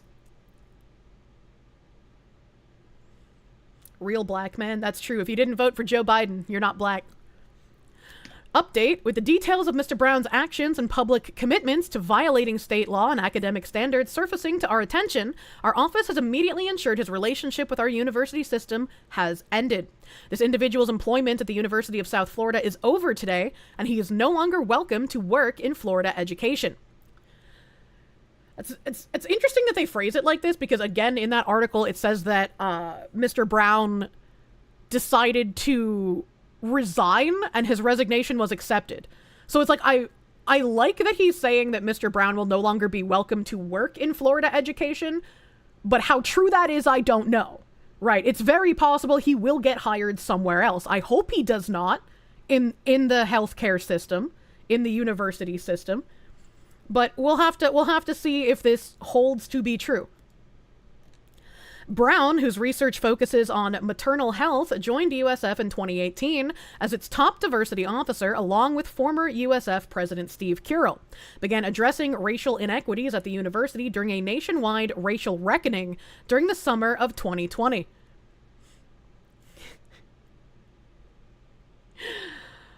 I hate the term racial reckoning, man. It's like, it's such a bad thing to say. Though the laws have changed, many issues surrounding diversity remain in place at USF. During the 2003-4 year, USF enrolled 4,057 black students, or 12.6% of its student population. Last year, that number was 3,793, or 8.8% of the student body. Well, why did it go down? Why did it go down? That's a question I have. He might have been forced to resign. I mean, they were going to place him under investigation, so he just emailed them. Yeah, here it is. In a one-line email, Brown wrote, retirement effective immediately. And then the executive vice president responded, I accept. It's a very, very weird exchange, as it were. A racial reckoning at the Racial Mania 2020. Hell yeah, brother. He'll have to move to a new state. Unfortunately, he'll find employment elsewhere. It's just like, it's again like in Texas, where they did a good job calling out how, you know, the people who were still committed to DEI and trying to get around the law were bad, and how they tried to like stop them from doing it, but they still kept them on as an employee. And while this guy is resigned, it's possible he will end up going elsewhere. And hopefully that will be prevented. Man, my racing truck. How does everyone type so fast and think funny or relative things so quickly? I don't know, man. Brain just go brrr, you know? To fucking make noise. Mouth happen. Praise be to St. Floyd and nearly 5 years of sobriety. It's also insane how people are now trying to be like, look at all these rightoids thinking that St. Floyd is a funny meme. Like, where do they even get that from? No one was praising George Floyd. Like, it's like, come the fuck on, man. You guys were trying to turn this dude into another fucking Jesus. He even had a gold coffin, and politicians attended his funeral. Don't you fucking gaslight me, you pieces of shit. St. Floyd mentioned, St. Floyd of the fentanyl, in his name we pray, amen. She only reads like 1 in 100 comments, meaning you'll have 99 chances to practice. True. Yeah, you got 99 problems, but a fox woman reading you gibberish ain't one. You kneel at your fucking George Floyd shrine every night to renounce your white devil ways. Jesus Christ. And speaking of white devil ways, I know we're closing in on the end of stream here, pretty close, but I wanted to pop open a little bit of Quime Bobs for a bit. Both because it's been a hot minute since I've played. I want to get a recording of the bug in the fucking snake zombie mode, and you only have 2 days left to buy Quime Bob's Rock A City through my special little link you. Only 2 days left to buy Crime Boss at 75% off, and all the DLC at 50% off. Cognali's order has been out of stock. Somehow we keep running out of stock of online codes. Cognali's order has been out of stock for 3 days. I don't know if it's back in stock yet. I have told my guy multiple times. Thank you. Thank you for those of you who opened tickets to report that it has been sold out. I appreciate it. I appreciate you guys. Cognali DLC is still currently out of stock. That's a shame. That's like my favorite DLC, dude. I love those missions. Print more digital copies. Yeah, I mean, like I've been saying, this is like the first time, you know, 505 has done one of these like revenue split codes. So I'm like the beta tester. You guys are the beta testers to figure out all the kinks and bumps and shit. Do I have a playlist of all the DEI stuff? You're behind a bunch of people here? I do. There is a Bridge and DEI playlist on my channel. You already have the Quime Bobs? Buy a Quime Bobs for your Quime Bobs! We're out of bits. We can't make more codes. Yeah, I don't know what the issue is. It's, you know, a little strange to me, but, like, I'm not, like, a computer surgeon. That's not my job. You got the main game and the heavy weapons bundle. Heavy weapon! Oh, hold on. I closed my browser without unshowing it. Gabriel Campos, thank you for the $1.99. White woman fox who brain go brrr, gibberish ignored. True. Yus Wannis, thank you for the 13-month member. Thank you. Hello, Fox Lady. Can the artwork used in my subs merch ever be used again? And if so, would I make a poster out of the mousepad artwork? I don't think I could ever use it again for commercial purposes. But I guess that's a question I can ask my Gamer Subs guy. Because I would definitely like to use it for, like stream graphics and stuff in the future. Because it's like, god damn, that's some nice art. That's some nice... Gidraji and Nightfang cooked incredibly fucking hard. Spicy cat raid. What the hell is this spicy cat raid? Pouty Jinx, thank you for the raid. Welcome, Raiders. Welcome, Raiders. We're gonna do some Quime Bobs.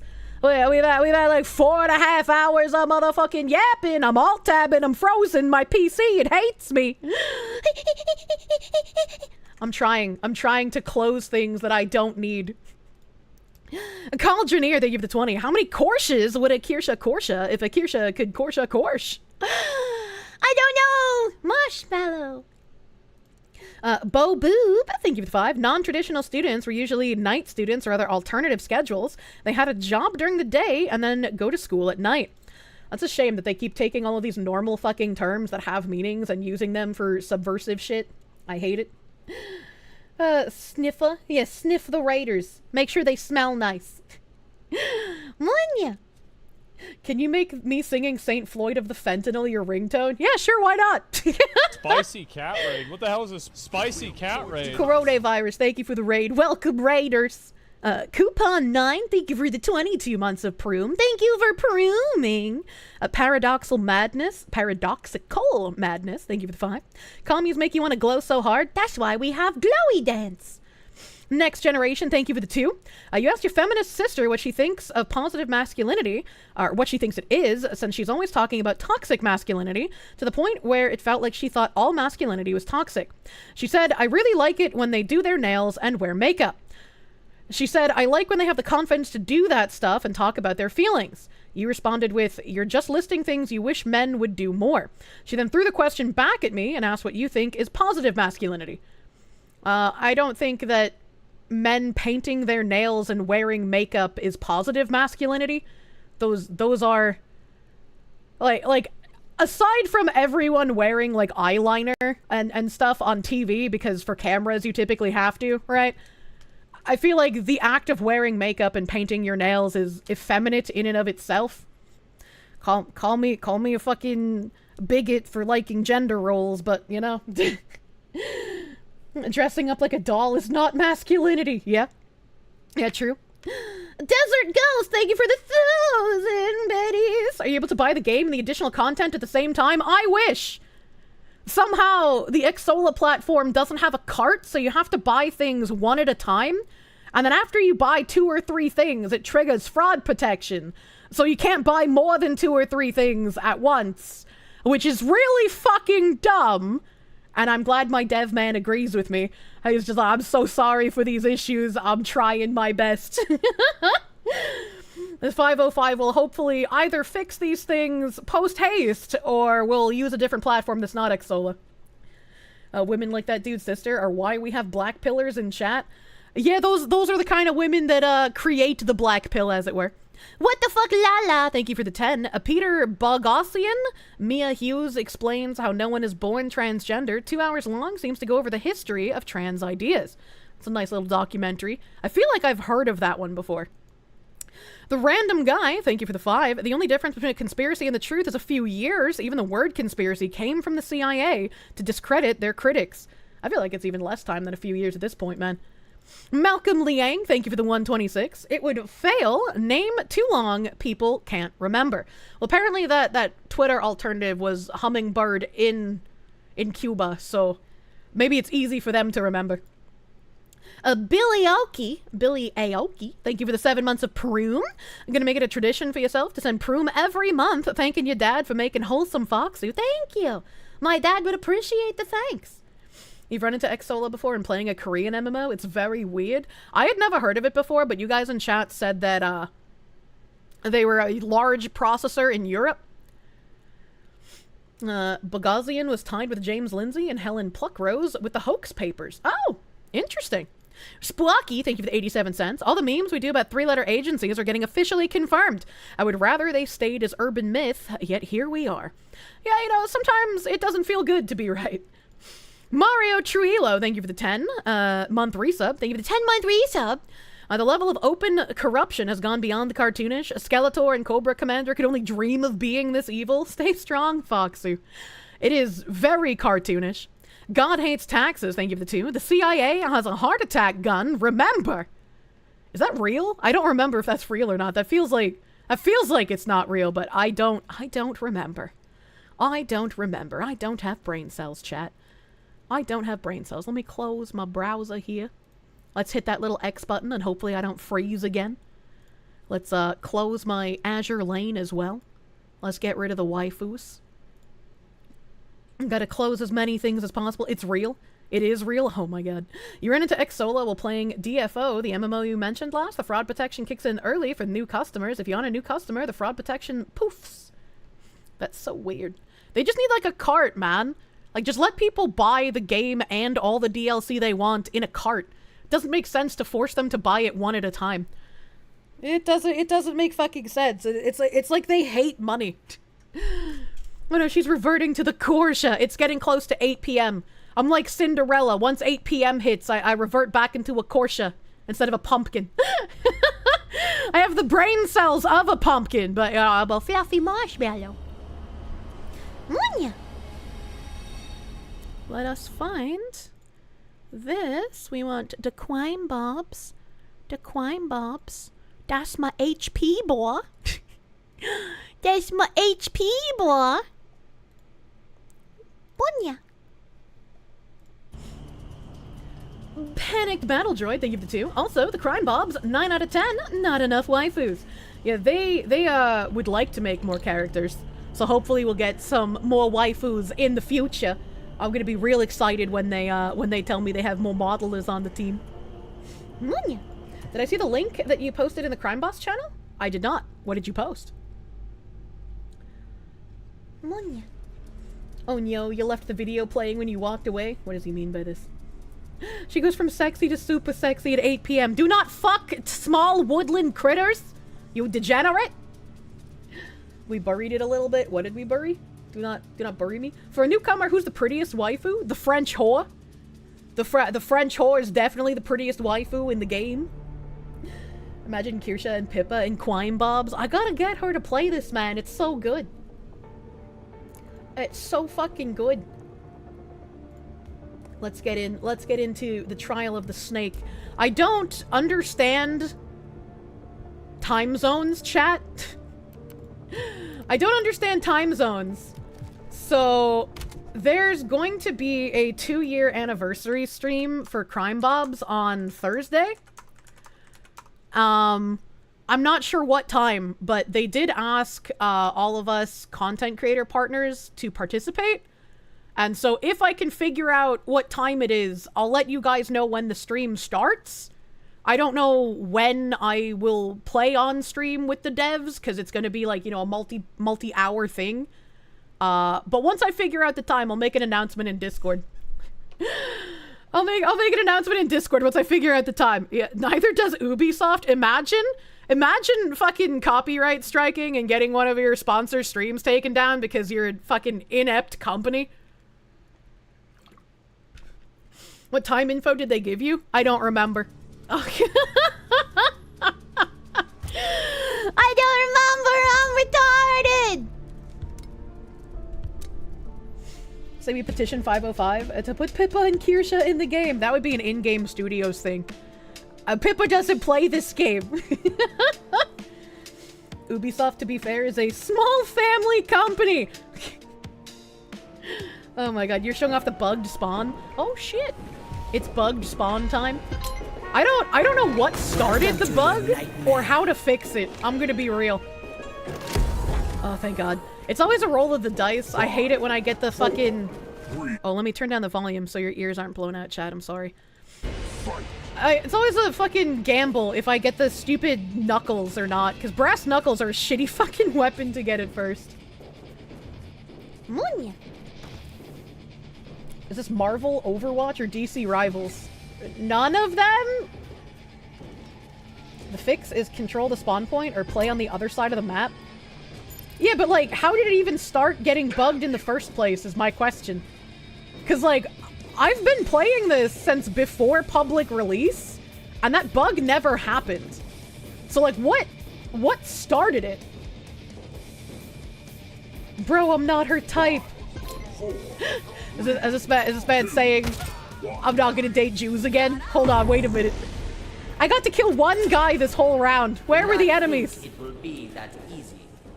They changed the map file to patch an exploit, and it moved several spawn points to origin. What was the exploit that they've had to fix? What was the fucking exploit?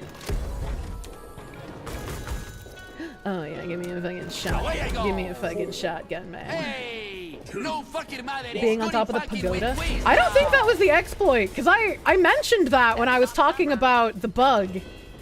And my guy was like, oh yeah, that wasn't an issue. Which, I didn't think it would be an issue, because there's like a million fucking ladders. You know? It's not like it's a safe spot.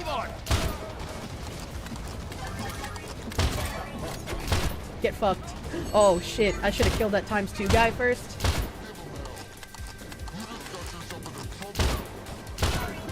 Oh fuck. Hey, you run, distract them, and I shoot. Come on. I switch into different magazines. I saw another guy that would be worth money.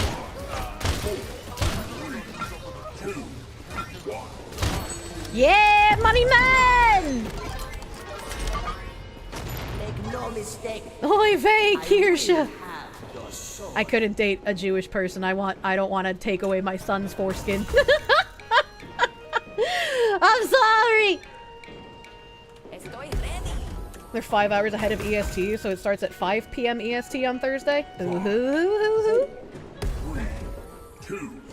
Bean hole? Do not put baked beans in your holes. Please do not sound with them. Thanks for the entertainment, cat lady. Ah, spicy cat. Ay, ay, ay. Oh, I see a ×2 guy. I see a ×2 guy. Get out of my way. No! I'm very bad with point-blank shotgun for some reason. Ah! Ah! Ah! I did an ADS once. I'm so smart. Ah! Baton guy! Owie. Is that a shield guy? It was. Please do not el-shooto me.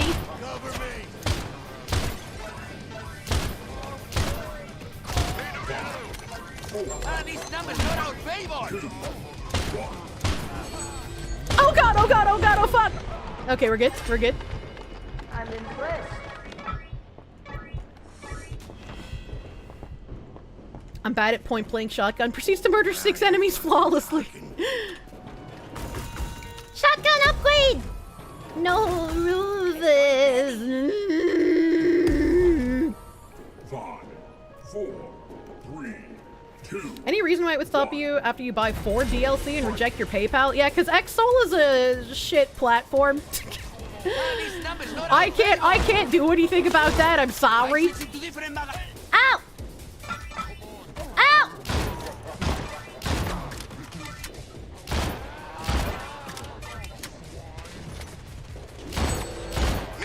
Thank you for hitting that ×2 guy. I couldn't get over to him. I couldn't do it. Baton guy! Reload. Give me hour. There's another ×2 guy over here. There's another guy with a gun over here. Fuck guns, man.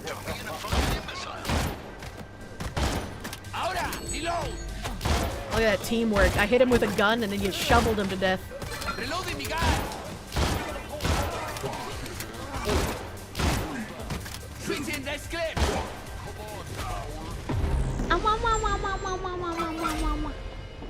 So much blood.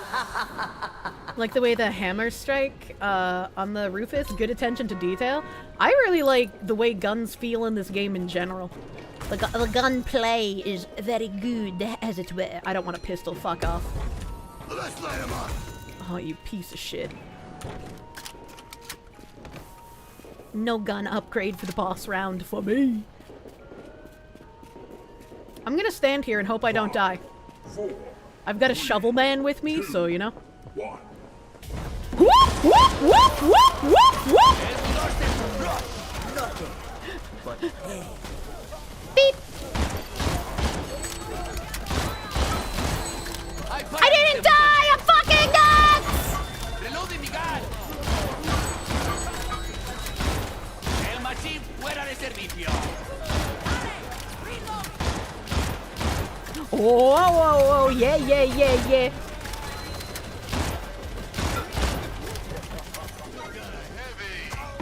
We did it! That was so fucking goofy. That was so fucking goofy. Fucking heavy ambush. Yeah, that was nuts. I don't know how I didn't die, but you know what? We're fucking here, dude. Give me Shotgun upgrade! Not a Rufus. Hell yeah. Let's get back over here. Let's just fucking get back over here, man. Let's fucking flashbang supremacy. I have a flashbanger right now. 2, 1. Fight. Wham.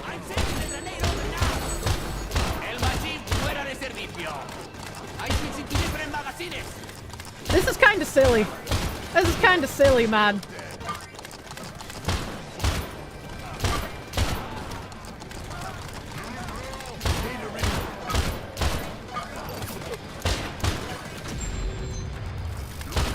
Hold on, I see a magnet. Oh my god, there's so many magnets! Oh, wait, why is he climbing? Where are you coming from?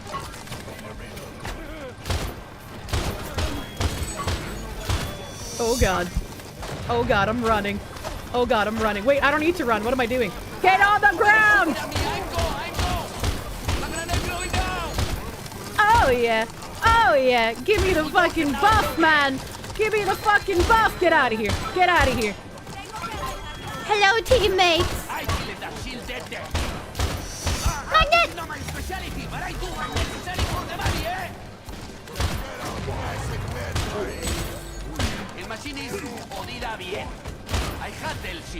Bienvenidos, motherfucker! So much blood. Alright, so I thought that this spawn was really goofy because, like, it fucked with the roof strat. But it actually unironically made this easier somehow. Why would you give me a Rufus short, you piece of shit? Ah, yes, por fin, let's go. For thee! 3, 2, 1. Oppa! Save some dead retards for me.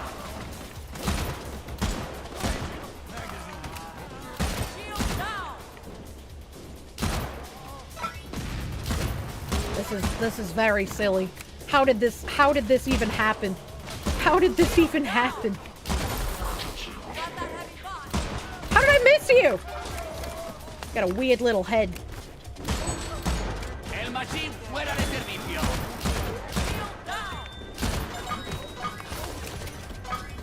Oops. Yeah, that's my buff. That's my buff.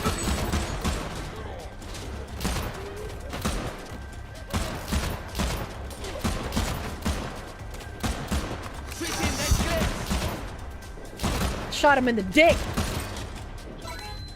Beep. Oh, ×2. What? I lagged? Baton guy! Ah, bulldozer, no move again for never. 2, 1. Reloading the guy. Perhaps you need more? That was unfortunately, yeah, that was unfortunate lag, man. Flag grenade. I don't want flag grenade. I want gun. Oh, thank God it's the P90. Oh, thank God. 3, 2, 1. It's always like a butthole clenching gamba.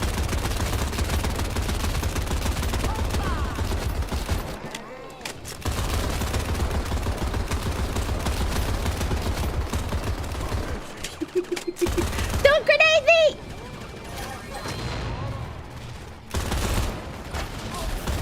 Allie.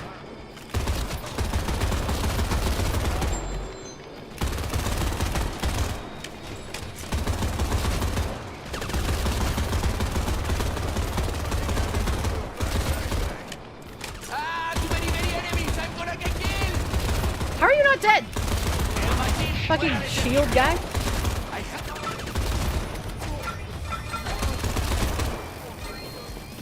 Okay, the guy that is down here got killed. Help! Oh! I can't see. I can't see.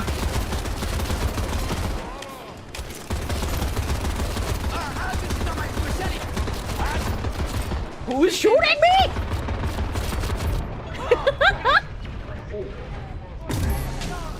Here with the Korean StarCraft CPM. Necessary for the money, eh? That's kind of crazy. I feel like if you're doing melee spec, it's probably even crazier to be over here, if I'm gonna be real with you.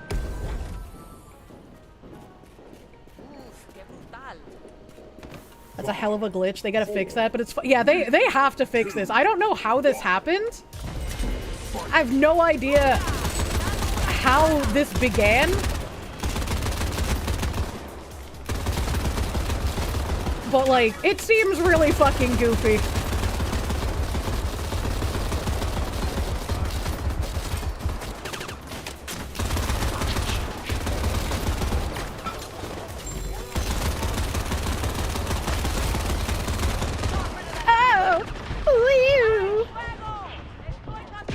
Oh, hello.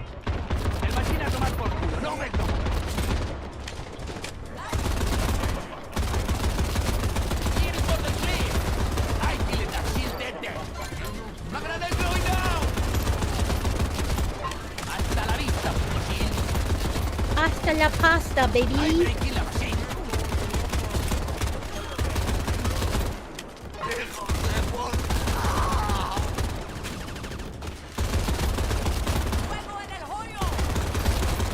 El pollo, give me the tendies.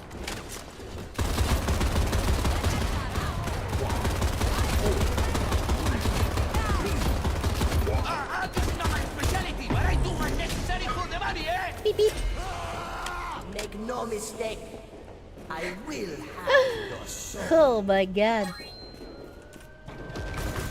Money. Now let's just get more reload speed, because why the fuck not, man? Why the fuck not? Likely accidentally broke all their spawn placements, moved to null, aka 0-0. Guess the gazebo's the center of the map. I fucking guess, man. I don't know. I don't know. I want a fucking turret, man. 5, 4, Where my turret at? 3, 2, 1. Oh, cats! These cats get fucked! You have no chance to kill me! You retards! Beep beep beep beep.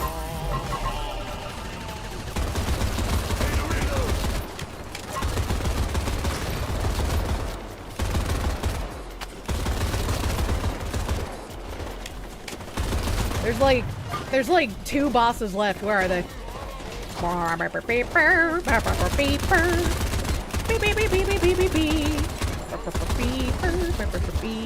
Take some damage from my SMG.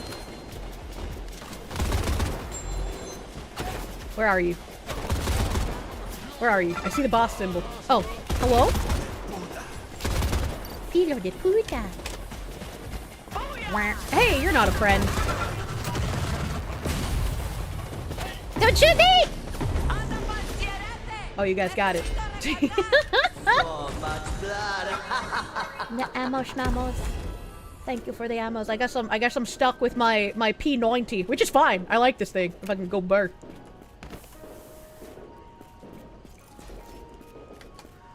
Wiz sounded like he was getting off on the killing. I cannot wait until July and Wiz's skin comes out, man. I'm so fucking psyched. 5, 4, 3. Spawn cheesing with a 50-round SMG. Give me the drum mag. Boop. Oh, wait. Where are they? Where are they? Where's my big spawn? Where's my spaghetti?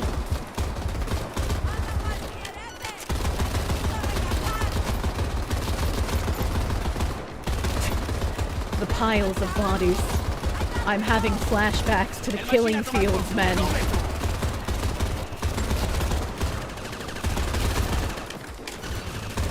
how fast I reload. That's insane. Hello. Hello, baton guy.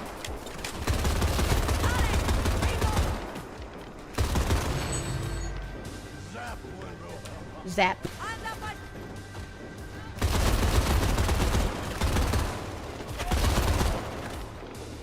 Owie! I'm being shot. I'm being shot. Times 2 guy. I find more ammunition. I don't know where I'm being shot from, but I'm being shot.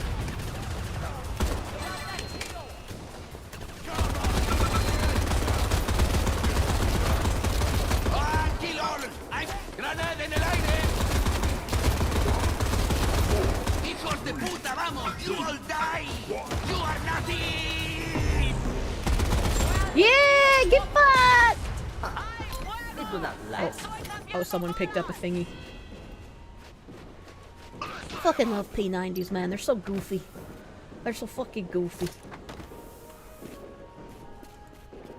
It looked dumb, but a brick mag? Ammo upgrade? Frag grenade? Jesus, what is this?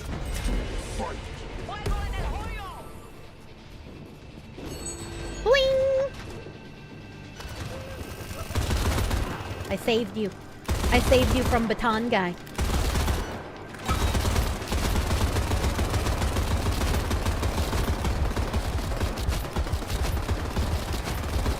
This is so stupid. This is so stupid. How, man?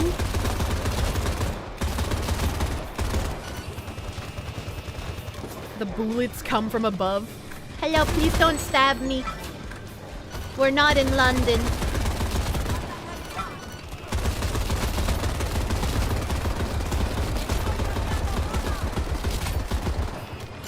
Beep. Oh, that's a real grenade.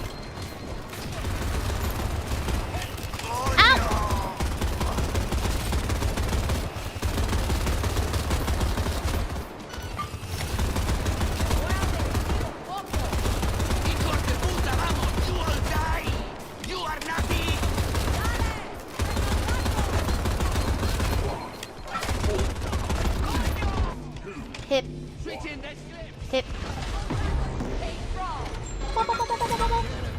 Do not think it will be that Oh, I'm stuck in the bar? I did not know I couldn't go through there.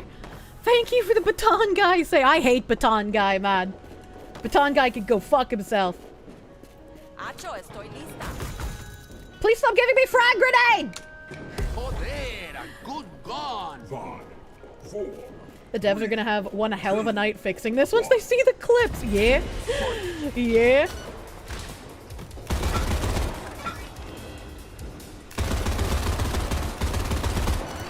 I definitely gotta get a clip of when the piss cats arrived.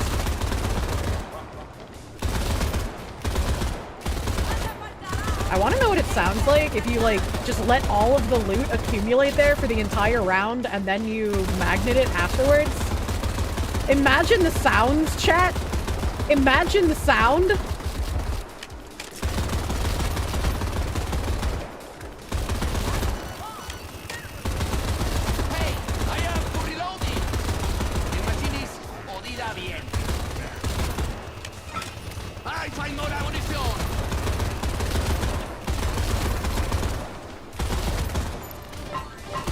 I'm very soft. Please do not stab me.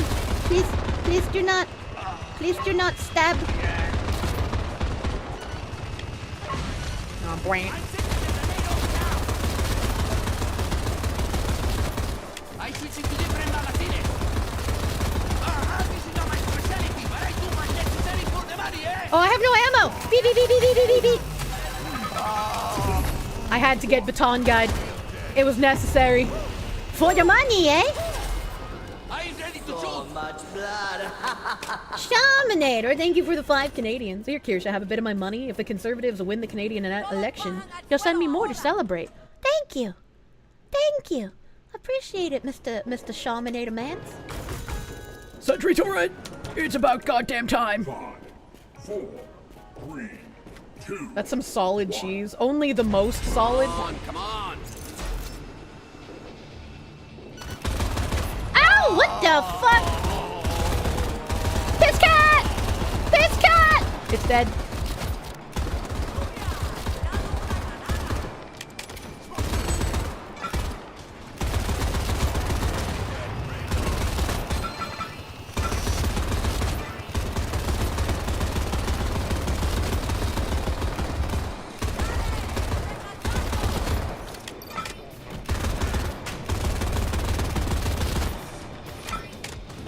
Did that guy shot me from back here? I don't think so.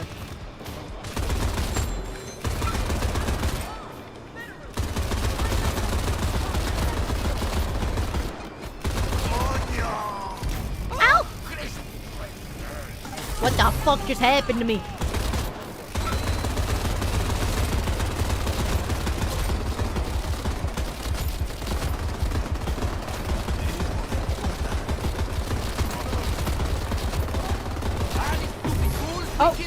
I forgot I didn't have the fucking stun grenade anymore.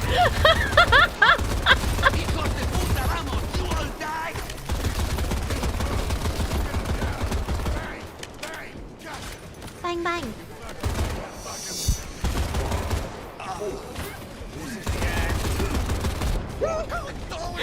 How did I die again? What's happening? I had an acute case of bullets in your bloodstream? True and real? Cheese is so solid, the government keeps it housed! Still no motherfucking gun upgrade. That's crazy. Help.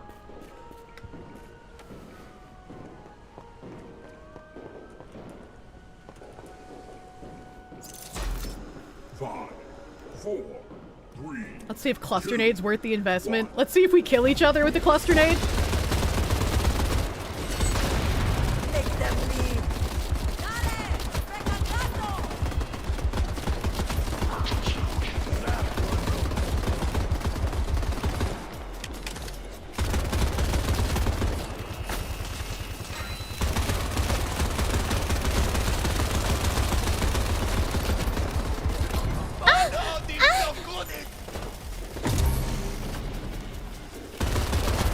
Yeah, dead. Yeah, dead. We're the last boss. Dead. Oh god, grenades! Come back soon. We're fucking nuts! We're fucking nuts! The P90 is the upgrade. True, the P90 is the upgrade. I definitely did like that. It's the highest tier. Yeah, but if you upgrade a gun, then you get more damage, even if it gives you the same gun. I killed 397 guys, no big deal. No big deal, you know. Just a lot of dead men under my belt. Always believe. Guns can go up to 10. Yeah, I've seen them go up to 10. So like even if you don't like get the gun to change, it'll give you a stacking damage bonus. So turns out you already had all the DLC, so you spent $10 to support your Kamiyoshi. Worth. Now you gotta find someone to give the codes to. You gotta find someone that you can give them to, man. The gazebo has so many bodies in it. We love dead gazebo.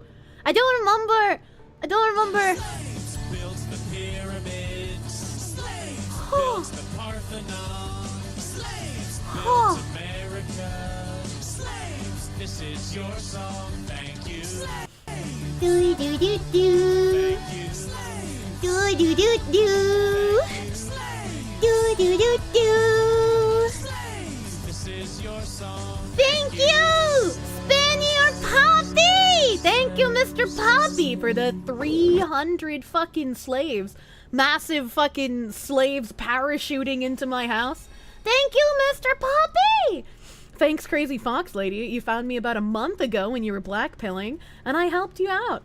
Can you have my advice on a problem? All 5 of your friends are deeply liberal/Democrat, and you're not. You don't want to lose them, but they don't listen to anything you say related to politics. I wish I could give you advice on that kind of thing, but like, I genuinely don't know how to reach people that aren't willing to look at facts and evidence. If they're willing to, there's so many articles that I've talked about, there's so many videos out there, so many tweets about everything bridge related, about what the EEOC is doing as far as the new age affirmative action after that had been struck down in the courts. It's like, if they can't believe things that are being told to them, it might just be an unfortunate, like, you can't talk about politics with your friends, man. I'm sorry, dude. How do I reach these kids? Yeah, we're literally Cartman up in here, man. I don't remember who was in the last round. Are these 3 new people, or do I gotta kick someone? I don't remember. My brain cells aren't big enough, man. Very important news. Your youngest sister's temporarily staying with you, so you have a cat and kittens in your apartment. Hell yeah, I love kitties. Love kitties. And why does my dude look like the one guy from Jurassic Park? I love him. Don't be mean to my obese Spanish man. A new gamba. You're definitely typing during the last match and not playing. Otherwise, I'd be locked in the bar. I just want to make sure that people who want to join have a chance to. So I try to get 3 new people each time. I try to get 3 new ones. You're more left-leaning ones, but as an engineer, you believe in facts and evidence above all else. Depends on how reasonable they are. Yeah, it definitely depends on how reasonable they are. If they're just gonna screech at you, then it's kind of lost cause. Like Baker boogieing in the corner. All right, well, I guess these are all 3 new guys. I'm gonna trust you. I'm gonna trust you being honest, dear honorable chatters. Monya. I don't think I've ever seen anyone using that Mr. White skin. You love Baker boogie, and I like his little boogie. I like his little dance. It's cute. Monya. All right, let's see how I get fucked on weapons. Yay! No Meadow Knuckle. She plays with viewers? Of course I do. Why wouldn't I? I like playing with you guys. A Walter White cameo would be sick.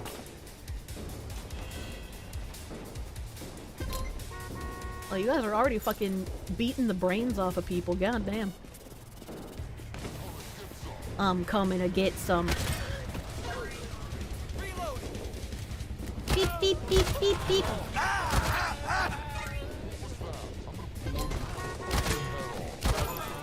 Do not. I am very bad at melee. 5, 4, 3, 2, 1. Beep, beep. Oh man, we got 3 up grande. We're fucking gaming, man.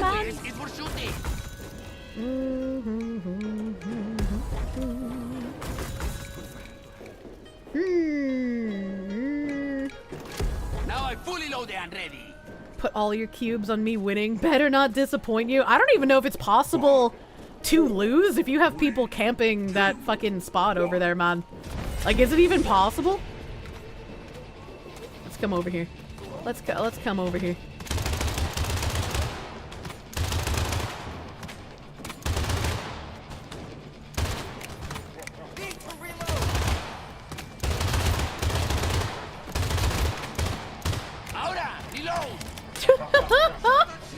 Shield guy stood no chance.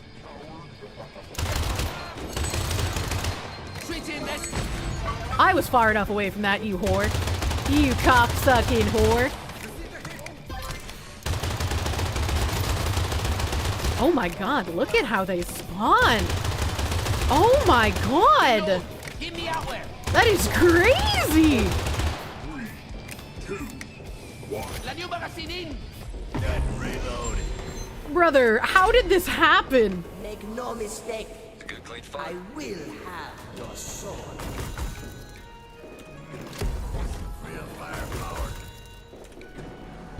We got that shuriken. It's a Cholo massacre! I'm genociding all the Cholos, man! 5, 4, 3. That's not normal. No, this is a bug. It shouldn't be like this.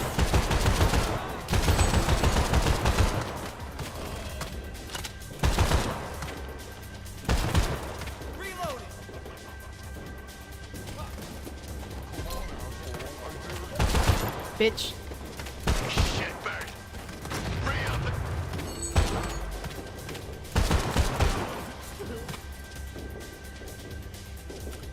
I get the new bullet.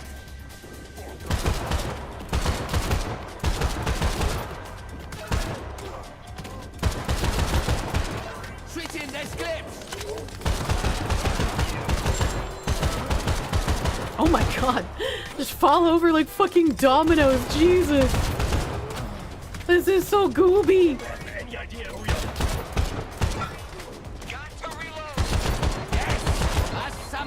Mass ammo. 3, 2, 1. Owie! Oh, that last minute times 2, buddy. So much blood. This is a slaughter, not complaining. Oh, silenced. Stun Granada, give it to me. Beep, beep, beep, beep. Nice burgers on the chat. I want Cheem's burger. I want Cheem's burger. I have brisket! I have brisket that I'm gonna put in my cock pot.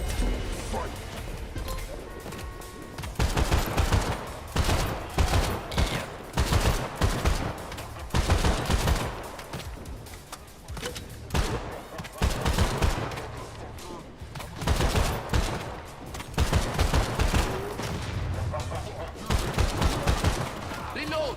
Give me our web!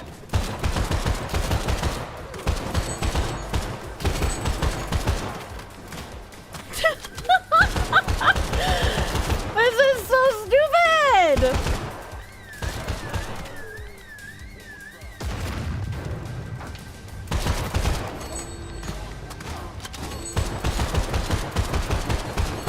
How did one of those guys even manage to pull out a grenade that fast? Beep beep!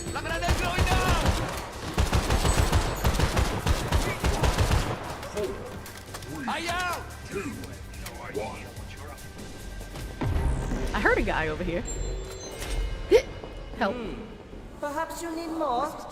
At this point, the no voters are just providing a payout unless something goes horribly wrong. Aw, you bitch. What a shitty upgrade choice. Sand, tweet, or bread. That's what I'm gonna go with. I have no bullets. Beep.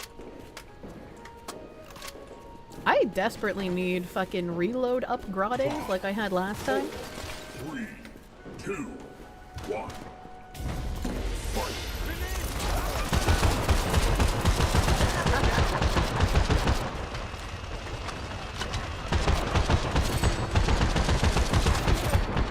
Oh god.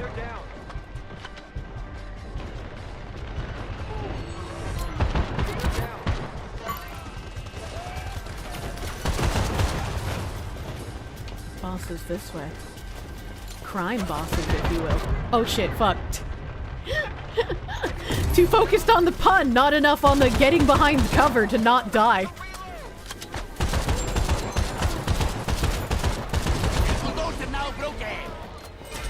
Beep beep beep beep. Make no mistake. I will have your soul. Oh, don't give me a pistol, you fucking cunt. Yeah! Yeah! Oh! Oh. I don't want a fucking Rufus. 5, 4, 3, 2, 1. Fight.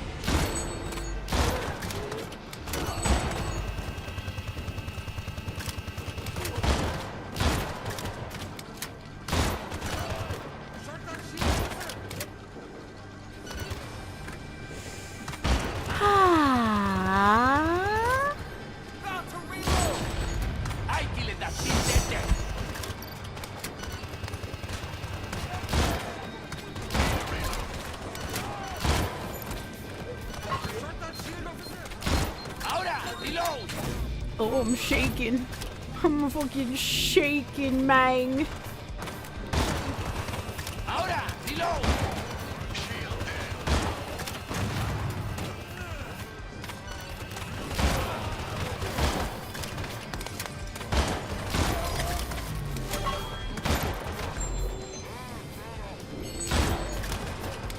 Got to reload. Gaga. How did this happen? There's no way that, like, they made this spawn. How? How and why?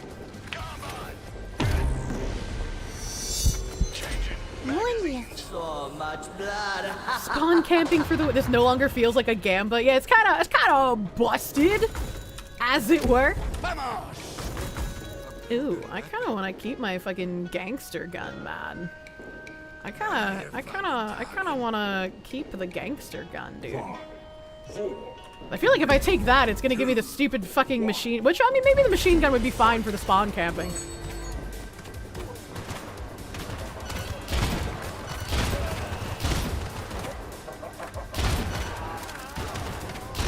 I got that shit.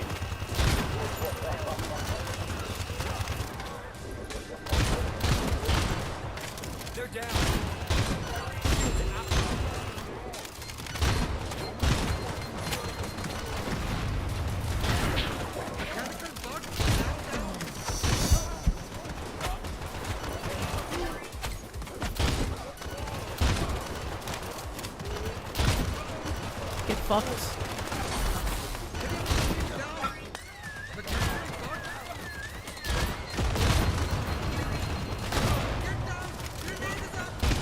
I get the new bullet.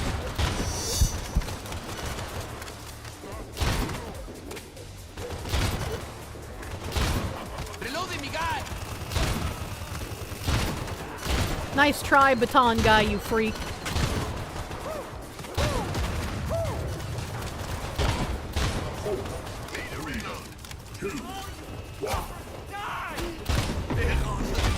Woo, panic. Panic. I wanted that one last guy, man. It will not last. Drum shotgun is the correct hold. I do like the drum shotgun. Ooh. Ooh. Fuck you, you dumb cunt!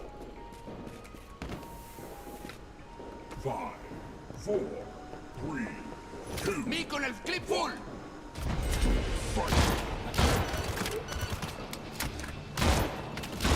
Hey, I am for reloading. I am too reloading.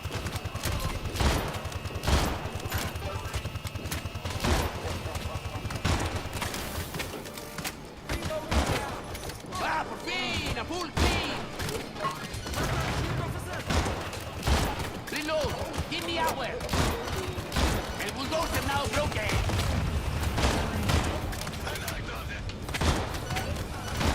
Switching, that's clear. Why am I not getting enough ammo? There's so much ammo on the ground. Pick it up, you whore.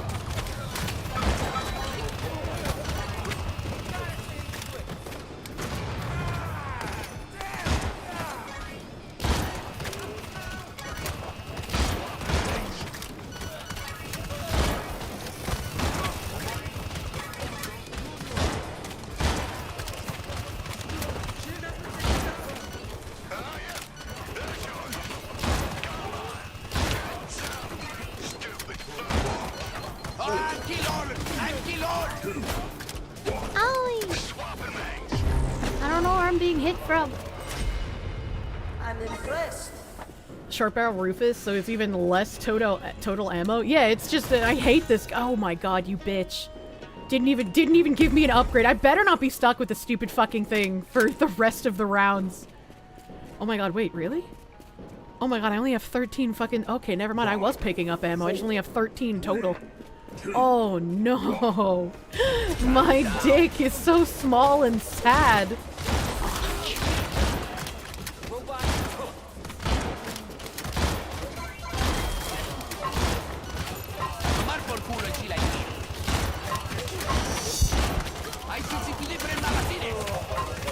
Oh, I have no ammo. I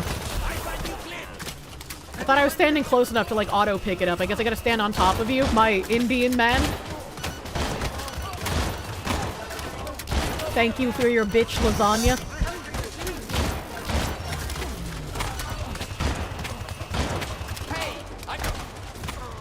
Who's shooting me?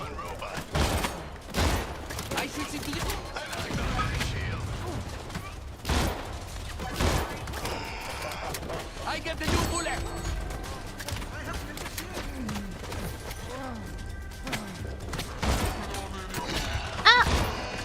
I switch into different magazines. Take this and this and this. Fuck! Next round is a boss round. Please give me a weapon upgrade, you game.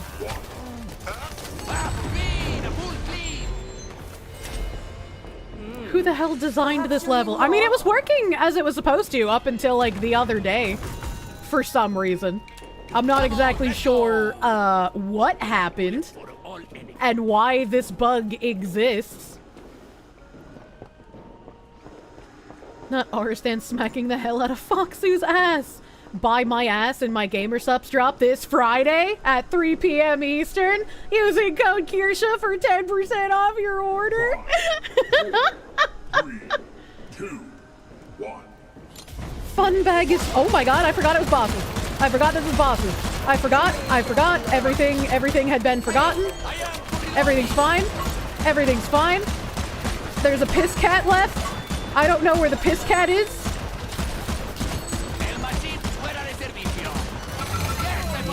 Oh. Uh-oh. Where's the piss cat? Oh god, I found it. I killed it. Piss cat dead. Piss cat dead. I find new clip.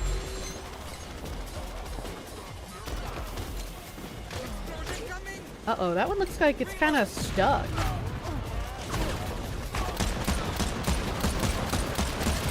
We're nuts. We're nuts. Don't kill me. Don't kill me. So much blood. Dude, piss cats ain't shit with this weird spawn, dude. It's probable the enemies can only spawn on spawns closer to the X from any player. I don't know, man, because they've been kind of like oddly bugged, even when you don't stand like near the thingamajiggy. 3, 2, 1. Of course I will. Cat's gonna pee. Whoa.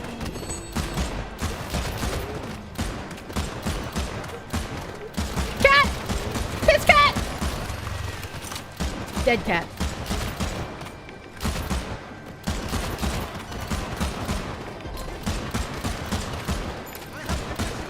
I feel like this is also a ridiculously cheesy way to pump up your numbers. Hello, piss cat. To pump up your numbers in like the end screen, so it shows that like your last run of this. Oh, I ran out of bullets. So it shows like your last run of this, you've made like a gajillion billion dollars. Because if you don't have to run around and find these guys, and if you don't have to worry about like dying because they just clump up and die immediately, you're gonna make a lot more money than you naturally would doing this stage. Don't fucking throw a grenade at me, you whore. Oh my god, I'm so bad. What is my aim? I am coddled by the free spawn camping.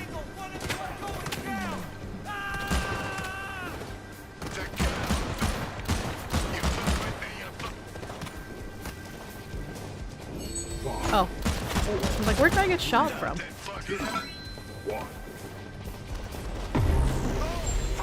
Oh no! I'm impressed. I'm gonna do it. I'm gonna do it, chat, and it's not gonna give me a Rufus. Oh, thank God.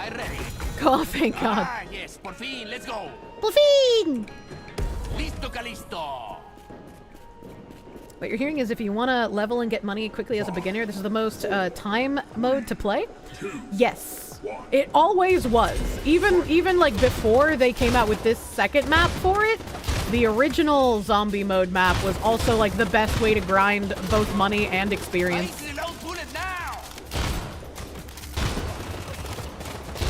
Dude, my fucking turret barely has time to like lock on to anyone. Turret is no bueno for this kind of stuff. Maybe I need it over here actually. Maybe if I put it here, it'll hit them sooner. No, I guess not.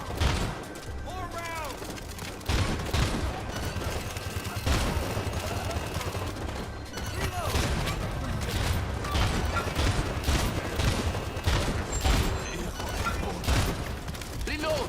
Give me outward.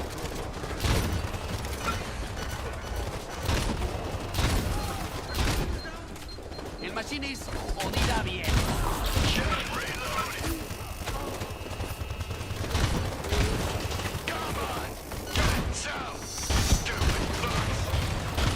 Fuck you, cat woman.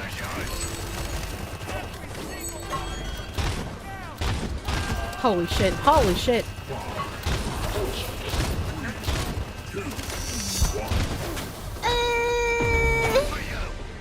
I'm being shot at. Katana guy is a better turret. Yeah, he's my pet turret this round. Thank you. Thank you, Aristan, for being Katana guy. That reload speed is fucking stupid. Wasn't the original version of the shotgun called something like the Lady's Home Companion? I don't know. I just think of the Mafia when I see it. That's Mr. Shovel Guy to you! Cat! Piss cat!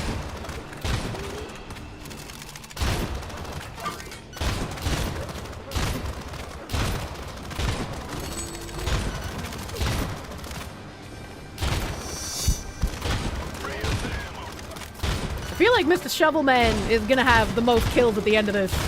kind of hard to compete with his button spam, as it were.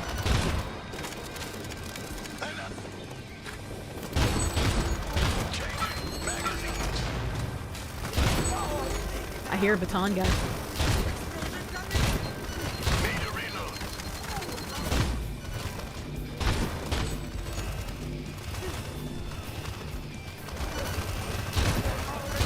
Yes, I found the ammunition.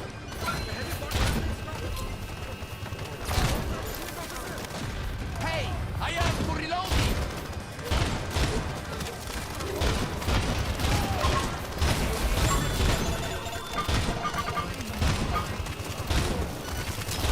Jesus Christ.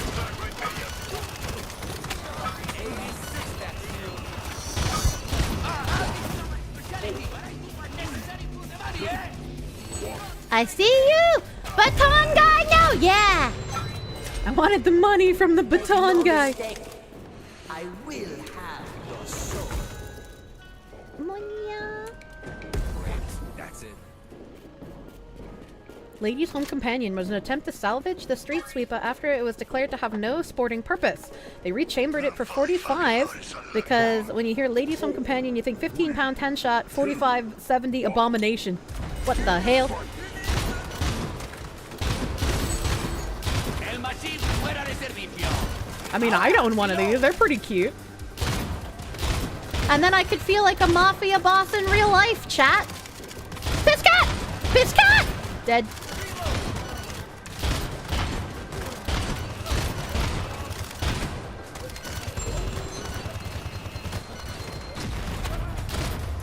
Oh.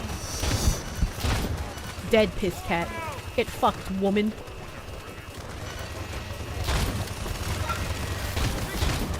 It's okay, I'm here to kill the piss cats for you.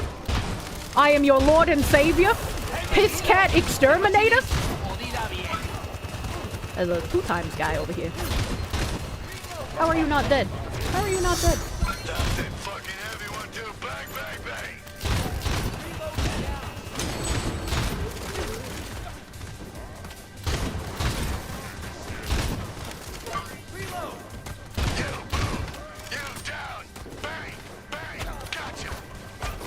Where am I being shot from? I can't find him! Oh. Fucking.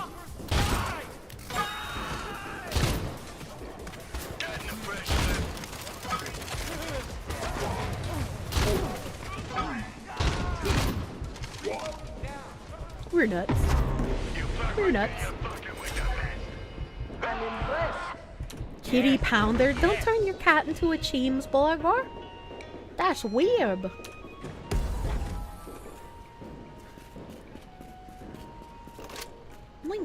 For comparison's sake, a 4570 cartridge is about the length and width of your Kirsche's index finger. How do you know how long my index fingers are? This could go terribly. Why? Oh, it's wave 15. I'm fucking ready. 2, 1.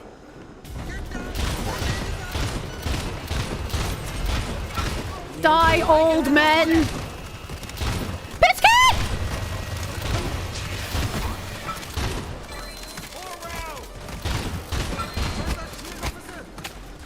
Alright, we're good. Okay, I killed another one. There's one behind us somewhere. Get fucked, baton guy. Piss cat! Piss cat! Piss cat! Piss cat! Baton guy! I'm dead! I fell. Yeah!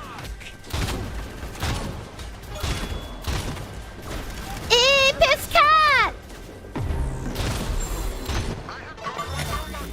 Oh, we're nuts. We won. We won! Beep. Beep.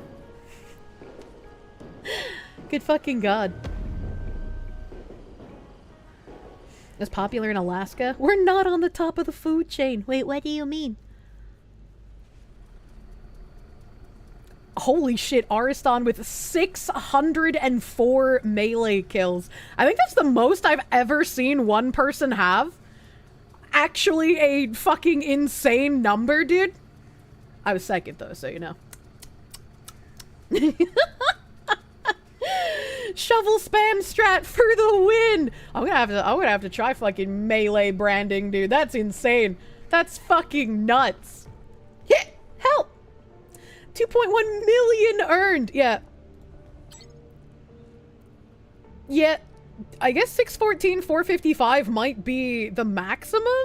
Because that seems like a really random number to end on if it's not like a max. I'd like to see a screenshot if someone manages to get more than that in their best run. Thanks for the cubes, no voters. That's fucking... That is ridiculous. That is absolutely silly, man. The silliest of billies. Did I see we're getting a Nintendo Direct next Monday for the Switch 2? I have not. The Striker 12 is a neat shotgun, but a horrible weapon to use and shoot. You have to load it like an old cowboy revolver. Eject shell, rotate until empty, load shell, rotate until full, crank drum until it's wound up and you can shoot it. Yeah, it takes forever to fucking reload in Quine Bobs as well. But thankfully, you can get some reload sped upgrades. That was pretty friggin' nice. Pretty friggin' nice, as it were. Munya! I am going to... Ein Moment bitte, chat. I don't know what a nursing home collab is, so I'm gonna raid into that. We're the hospice of the VTuber community after all, so it just makes sense to go into a fucking nursing home collab. I don't know what that means, but we're gonna go do that. Thank you guys for hanging out extra late with me, letting me get some footage of the goofy fucking bug in Crime Bobs.